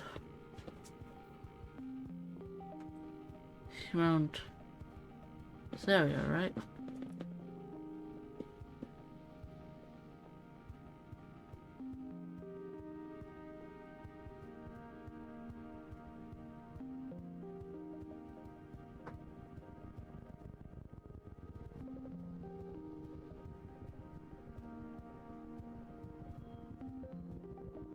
Huh.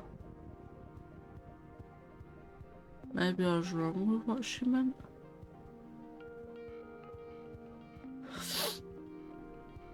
Hmm.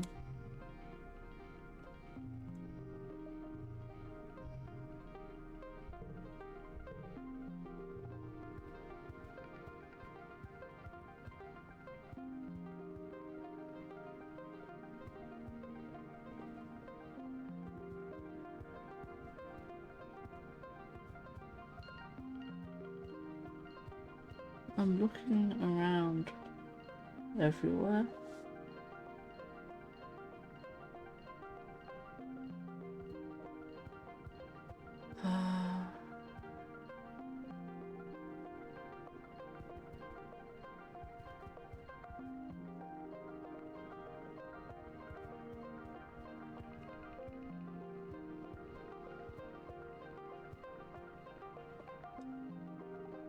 Hmm.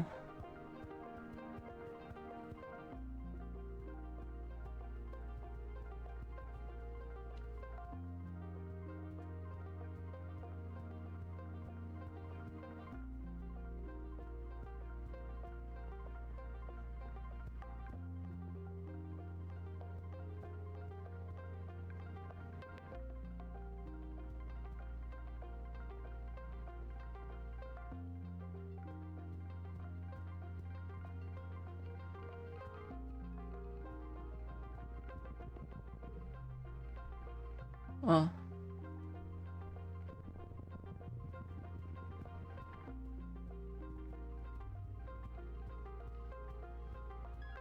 I mean, sure, I do have a lot of stress, but my dad's dying, possibly. So, like,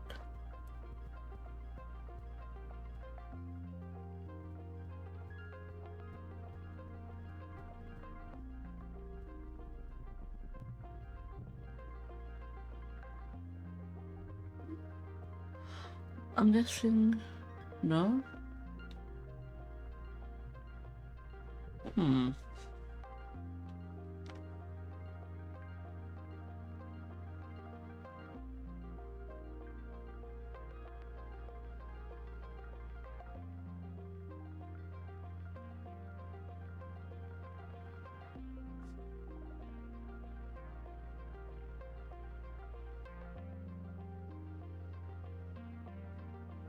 Might be around here, right? Unless I just misunderstood what they were saying.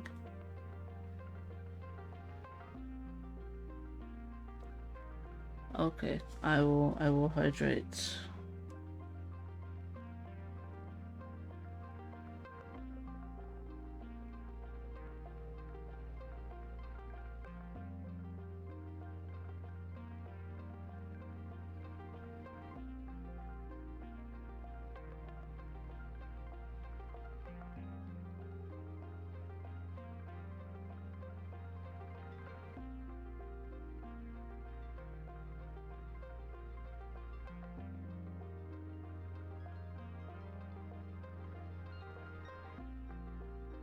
Alright, thank you for the stretch as well. I have done that.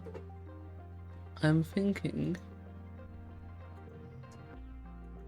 I'm not, whatever I'm supposed to be doing, it's probably not yet. So I don't know, like, I don't know if I have the correct skills for what, because they're like, we need more pollen. I'm guessing I don't have the high enough skills yet, so I'm gonna do like engineering and life skills and stuff.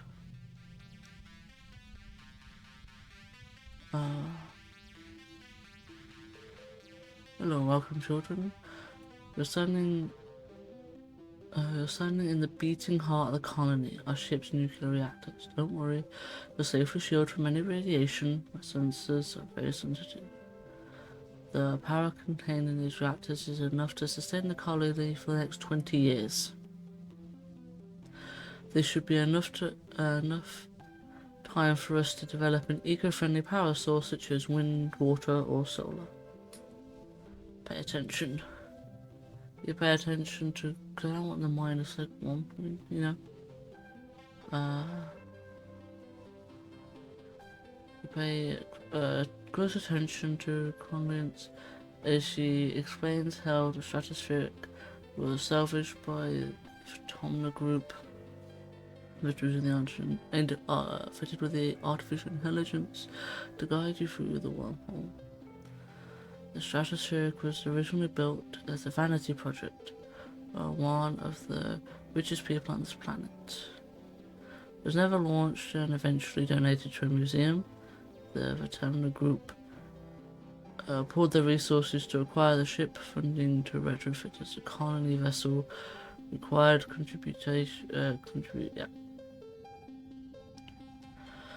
many people, most of whom could not join us for the journey. They are honored by cryosphere preserved embryos we carry with us in the stars. What about the gene tech and nano printers? Point out there's a lot of technology aboard for this monkey little spacefaring colony. Where did it all come from anyway? Just smile. Technology was acquired for the betterment of humanity. Not concern yourself with the specifics, okay? Enough work, anyone? Everyone, you paid attention very well today. That'll make this pop quiz much easier for you. Congruence hollow projection erupts into fireworks at the words pop quiz. The class groans in unison. Congruence laughs over the speakers. Just kidding, you're free to go. Get to work. Okay.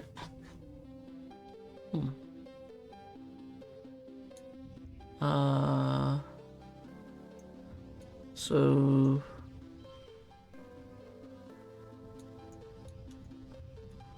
there's a little thing, idea, and now I'm changing it up.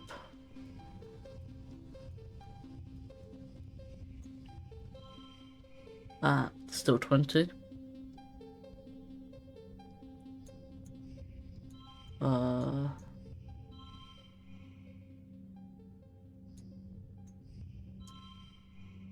Still 20.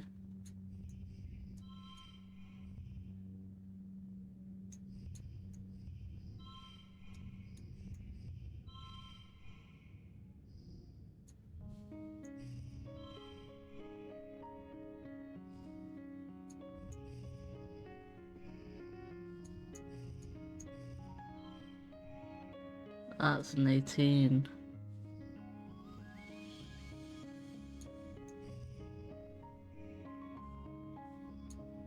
Alright.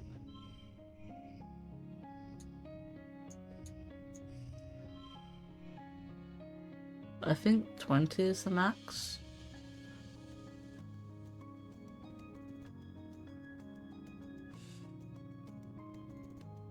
Can you do 3, 4, 5?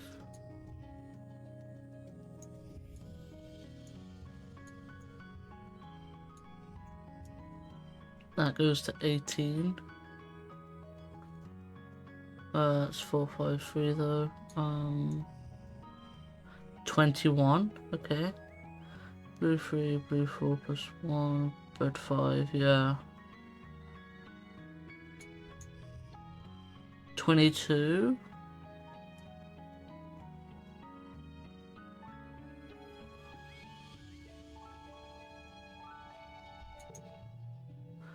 And it's 22. Nice. Thank you, Just Imagine.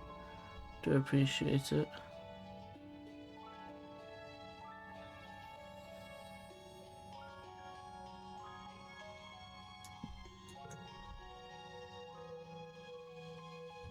I like those. Well, I'm glad you do.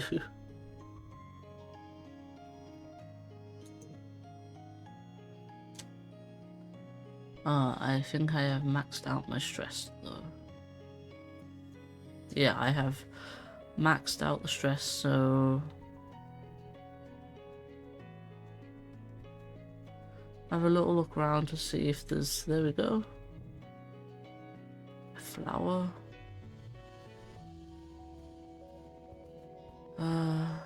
I know I'm not actually going to be doing anything.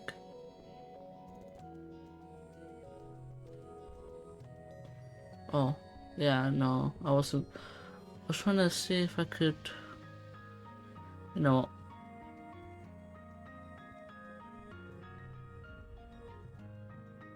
on my way to command, she stops. You know, the supply depot, it's the most important job in the whole colony. Anything that gets made here goes through me first. Wow, Mars, that's amazing. And they're unreal thick, how Mars is just so cool, how everything she does is totally great, and how she's obviously the most important person in the colony. You're gonna start a Mars fan club. Oh, no, she just laughs. Nice try, Candice, but thanks for the compliments. And then she just leaves without even offering to get drop tracks. Looking up to Mars didn't work. What's next? Actually having to ask for what you want? Ugh, maybe you should ask her again later.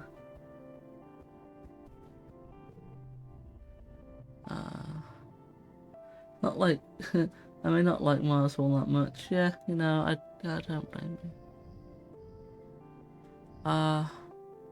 Have a flower. Neat. Aw. I don't know what I'll do with it, but I love it. Oh. And now I have an event with him. Frick yeah. Hold this to your head now, darling. My darling, you hear us went to the garden looking for Cal. Help the swelling. Carl is sitting beside his mother, Auntie Tara, who kneels beside him, holding an ice pack to his head. Carl's eyes are a little puffy and he rubs them and sniffs as you approach. Hello, Canis. Tara greets you with a kind smile. Don't worry. Cal just took a tumble off something he shouldn't have been climbing. Mom. Carl complained. It wasn't that bad. Yeah, that sounds like something he would do. Carl shrugs. Climbed it before and it was fine, he says, not disagreeing with you. It's all slippery from irrigation misters, that's all. Mom always knows how to make it better, he says with a boyish smile, even if I'm old enough to take care of myself.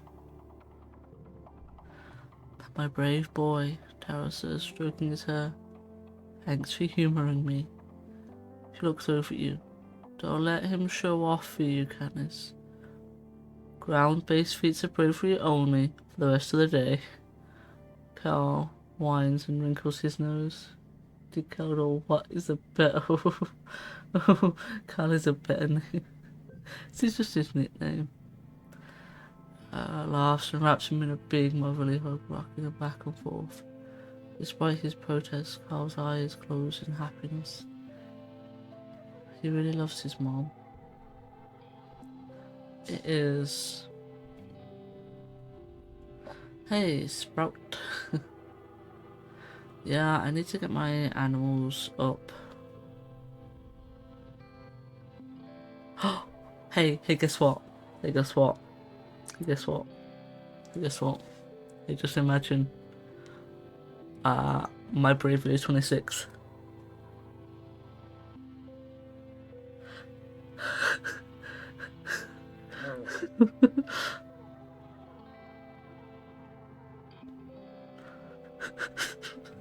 Don't do it. The poor kid. Hey, this. I dare you to eat this one. Oh yeah, this counters? Well, we dare you to eat them well. You can't just turn down a double dare. You're no meek little hop eye. Slimy and satisfying, very, very gross. This eats his like a noodle, slurping it up, wrinkling his nose as it wiggles in his mouth. Yuck. He says, swallowing it whole, then shows you his empty mouth. You have known better than to dare a person who fears nothing. Friendship with him and bravery is up. And, right, so...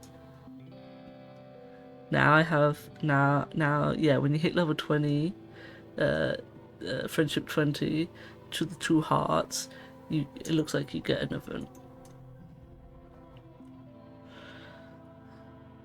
You slip through the colony gates, feeling the breeze from the mushroom forest ruffle your hair. You look round for Dis.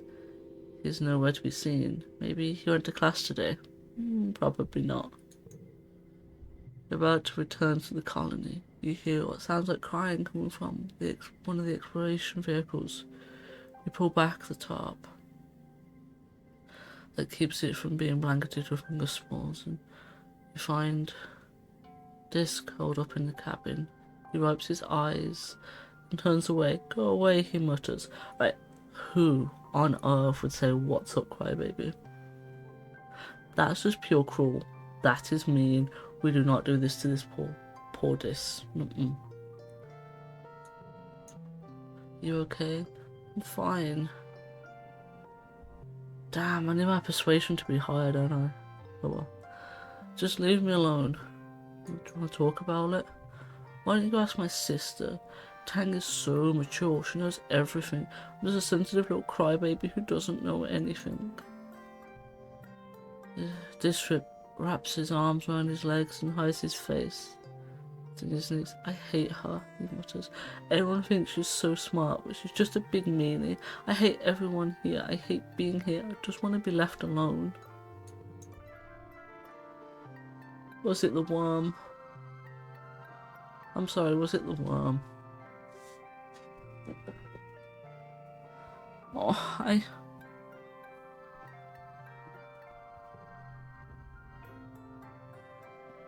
You're a big meanie. Okay.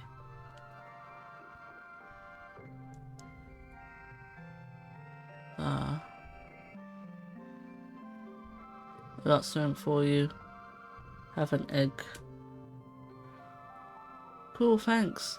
I guess oh my god, I even forgot it's her birthday. I know, I want to just wrap him up in a big hug and tell him it's all going to be okay eventually.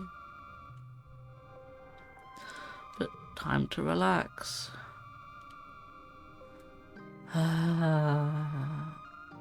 You're hanging out in the lounge watching vids when Mars pulls you up out of the cushions. She has a devious look on her face. Canis, it's your lucky day.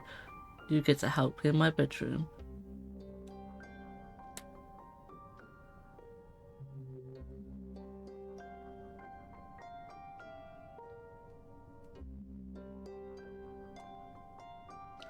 Alright. Go on then, just imagine. What one do I pick? You seem to absolutely love this character.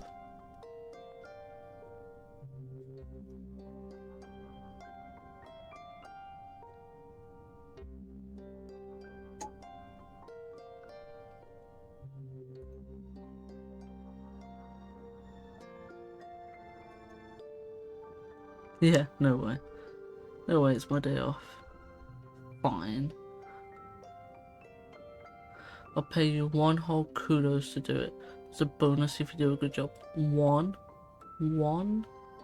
Nope, no deal. I guess I'll have a find another sucker. Speaking of, have you seen Tammy? Just leave. Mars pouts, but you ignore her and get back to your relaxing, do nothing whatsoever day. I want to forget that one. Why would you forget that smile? Just look at him. Look at him.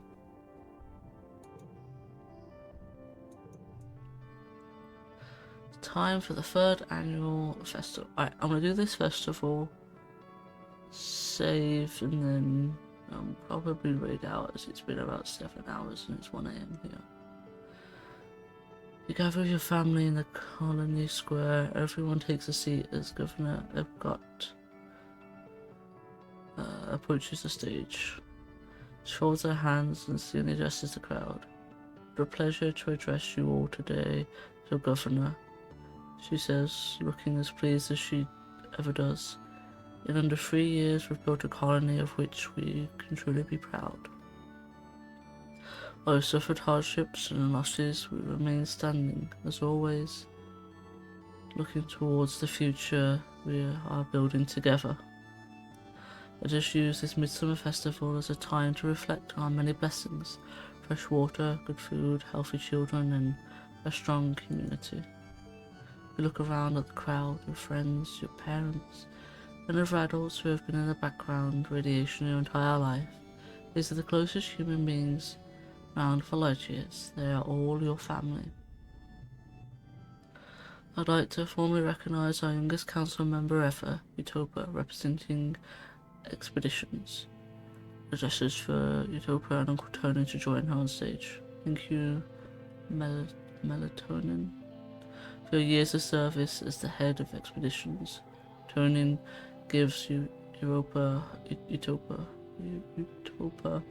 a shoulder squeeze. Utopia's been ready for this since we landed. I've been staying back to work. Here comes from here. I'm always a call away if you ever need me. Epcot invites the rest of the council to stand and be recognised among the crowd, including your mom, who huffs in annoyance. When the applause dies down, the council sits. Utopia remains standing. Actually, Auntie Epcot, you don't mind if I make a quick announcement? Kat nods, and Utopia hears her voice. "I just wanted to say thanks to you all who trusted me with this job," she says, her clear voice ringing out to the clouds. A cheer from Expeditions. She motions for them to quieten down. My Uncle Tommy's left some big shoes to fill, and well, I'm gonna give it my best. We're fixing to get to the bottom of what we've been calling the shimmer. The sniffles folks have been getting during the pollen. But Utopia continues. "Till we do, please keep on wearing your mask when the pollen is thick, and let the doc know if you're under the weather." She bends down to hug the governor and she leaves the stage. "Thank you, Utopia," Epcot says warmly. "Thank you for the rest of the council for their service." The live music starts playing in Epcot, and now it's time for the cheery games and feasts. Right, so I've done that. I'm gonna do the science fair this year. Yes, I like having friendship with them too. The Ansem project involves how the surveyor's gliders work. Something to do with the materials they're made of, reacting with the magnetic fields of the planet, combined with solar energy captured from the wings. You tune her out only zone it back in when Tang stumbles through one of the judge's technical questions. You catch her pain frustration as she realizes she doesn't know the answer. Tammy's experiment is a tray of lumpy, misshapen, half-melted marshmallows. She says she wanted to find a minion alternative for marshmallows using aquafaba instead of gelatin or eggs that they would have on Earth. She says she had a successful version, but she ate it because she was so anxious about her presentation. Judge turns to you next. Okay.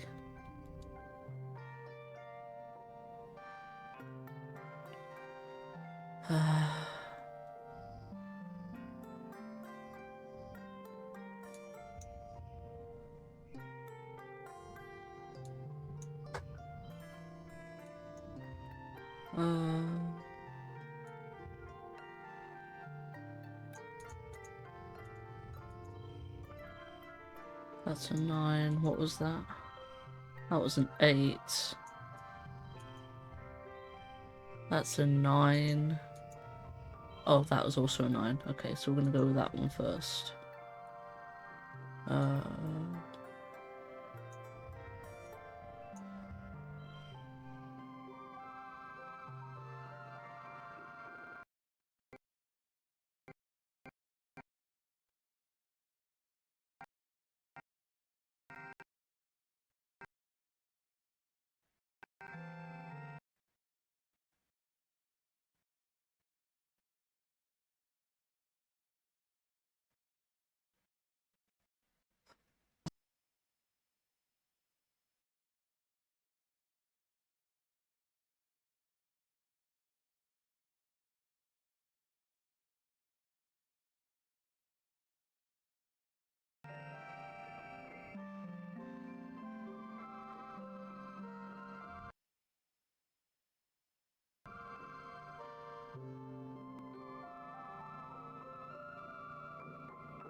Let's a quick check.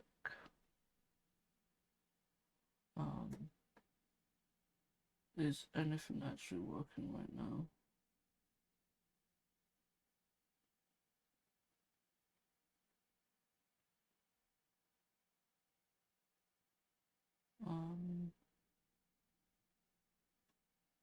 Do not know if I don't think my captions are working. Right. Oh no, the game has completely crashed. The fishing has crashed. Okay, at least you can hear me. Okay, captions are back up.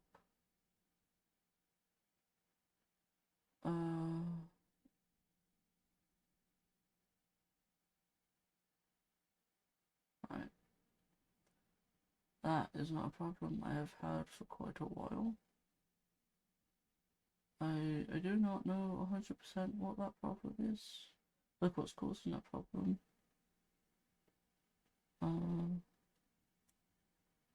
I know.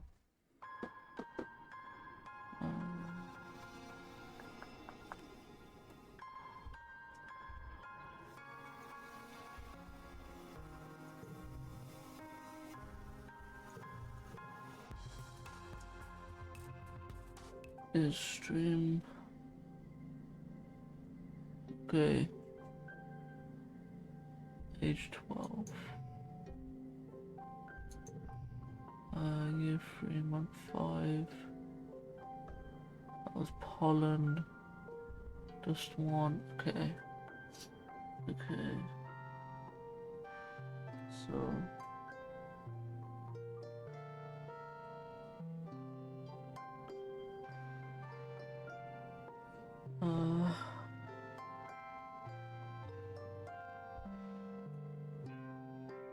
I am.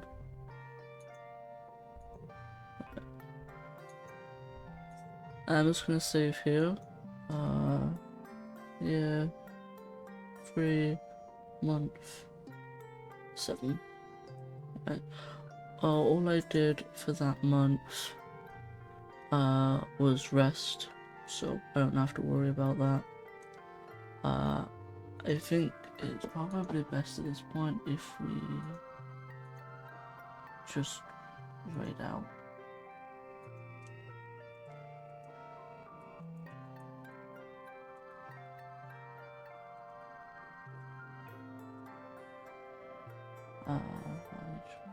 Okay. Now, if you have my emotes, feel free to use them. If you do not have my emotes, use whatever emotes you want to use. But we are gonna raid out to a really good streamer, someone who I love watching. He is also a teammate of Epilogue Gaming. Honestly, he is great, and I'm always in there whenever he is streaming. So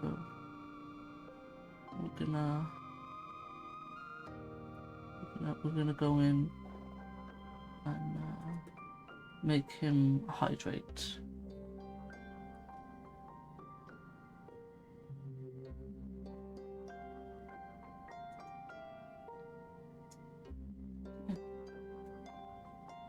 Thank you for being here.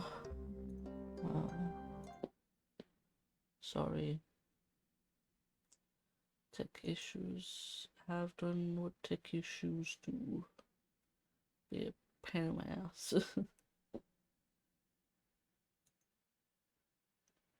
And thank you, just imagine you've been here for the entire 7 hours, which is absolutely incredible and extremely, I really, really appreciate it. I will be back with more of this probably Wednesday.